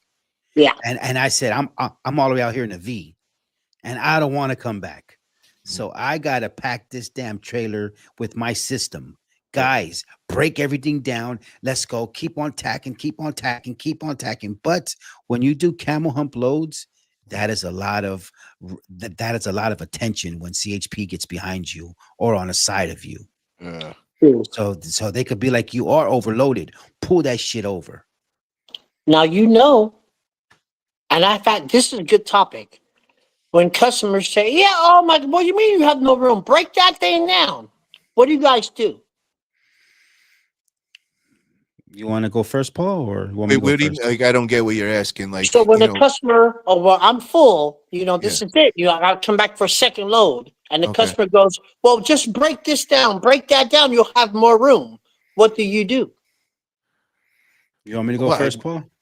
I would have broke it down. Like, you got to be efficient from the beginning. Like, I That's would have true. knew that because you only want to do one run, man. But if Oh, you're trying to If say you- you could if you charge. quote them, this is per load. Oh, I get what you're saying. Okay. The fluff method. Well, The even fluff. if it's not fluff, you're just throwing it in. I'm full, gotta go. And they say, hold on. If you break this desk down, you break that armor down, you break this entertainment down, that's a whole quarter load for you. What do you guys do? Okay, it's my turn. So basically, I'm going to tell the client, step aside. I cannot have you telling me how to do my job. I cannot have you micromanaging me. I know what I'm doing. And you know what I mean? I'm not going to break everything down because Yes, we want to come back for another load, where we make more money. But then there is certain situations where people are on a big ass tight budget. And Todd, you got to work with them. So sometimes we do got to break shit down. And that's when I have the yees get them fucking sledgehammers out. Let's go. Start breaking that shit down. Okay, now let me give my answer now. Now that I understand everything completely. Okay, so what I would probably do is, if it's a regular client and it's somebody that I've worked with a bunch of times, then I'm gonna go out of my way to, squeeze things in, and I'm gonna do that from the beginning. If it's just a regular client and doing a regular job, and they come in, they start saying no, I would say, it's a full load right now. If you wanted me to start breaking down, then there's going to be upcharge for the time and everything, the extra labor that goes with that. So yeah, no, I wouldn't allow that. But I also want them to be happy and not feel like they're getting scammed in any way. So my full load is, I'm going to be very confident, like this is a real legit full load, so I wouldn't be like really fluffing the space. And what that I'm dealing with, I feel is not much room to begin with. So I gotta be very efficient with it just to get everything in there and all. So I just don't want them going away feeling like, this dude just made one load into 1.5. Gotcha.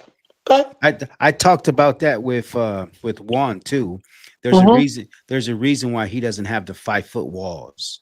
Yeah. There's a reason why he doesn't have the 5-foot walls on his dump trucks, and he Gotcha. likes the 4-foot walls. But there's another inside tip on the video.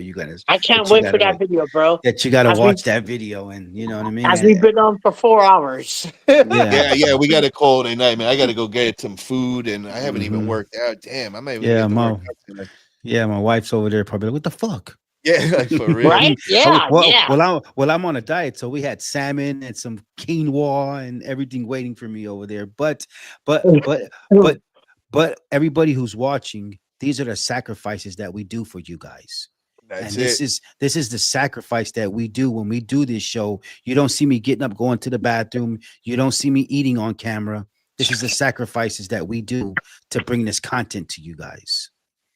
Well, I want to thank everybody in the chat for coming on and supporting us, all the great, just commenting and all that. If you haven't already, just please hit that thumbs up. Really helps us get in the algorithm. And I want to say shout out to Todd. Thank you for coming on, brother. Appreciate all the insight, man. Always a great time to have you on.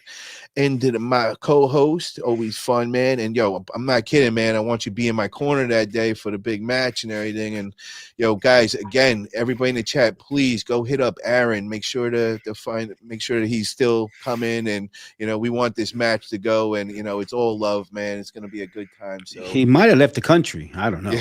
Who knows? He said, I can't do it, man, because I'm gonna bring out the tape with the Vaseline, with the tooth, with the earplugs, everything. You got him. Bro, look what Drew just said. What did I tell you, Mr. E? What did I tell you? Who did you remind me of? He reminds me of Greg Brown.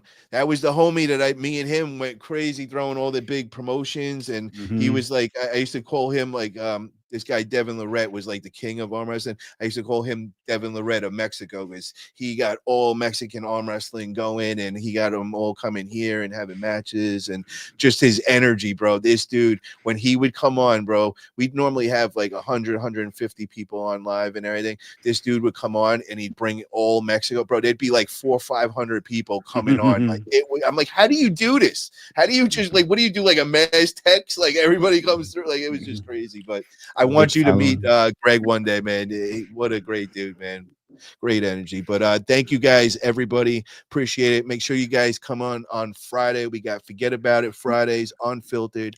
We got our man Blake Short in the house. So get all your questions. He really knows his SEO. And so, yeah, it's going to be a really good one, guys. So definitely tune in then. If you haven't already, make sure you subscribe. Get over to No Limit Holland. Make sure you subscribe over there. Show Mr. E some love. He's got some big drop going down on Saturday. You're definitely going to want to check this one out. It's a great interview. So tune in there as well. All right, guys, let's see that gun show, guys. What you working with?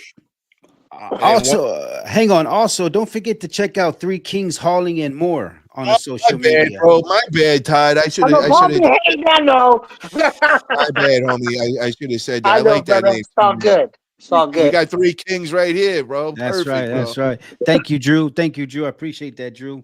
And All it's right, all guys. love. All right, guys. All right, Forget guys. about Have a it. good night. Okay. Yes, sir. Later, guys. Peace.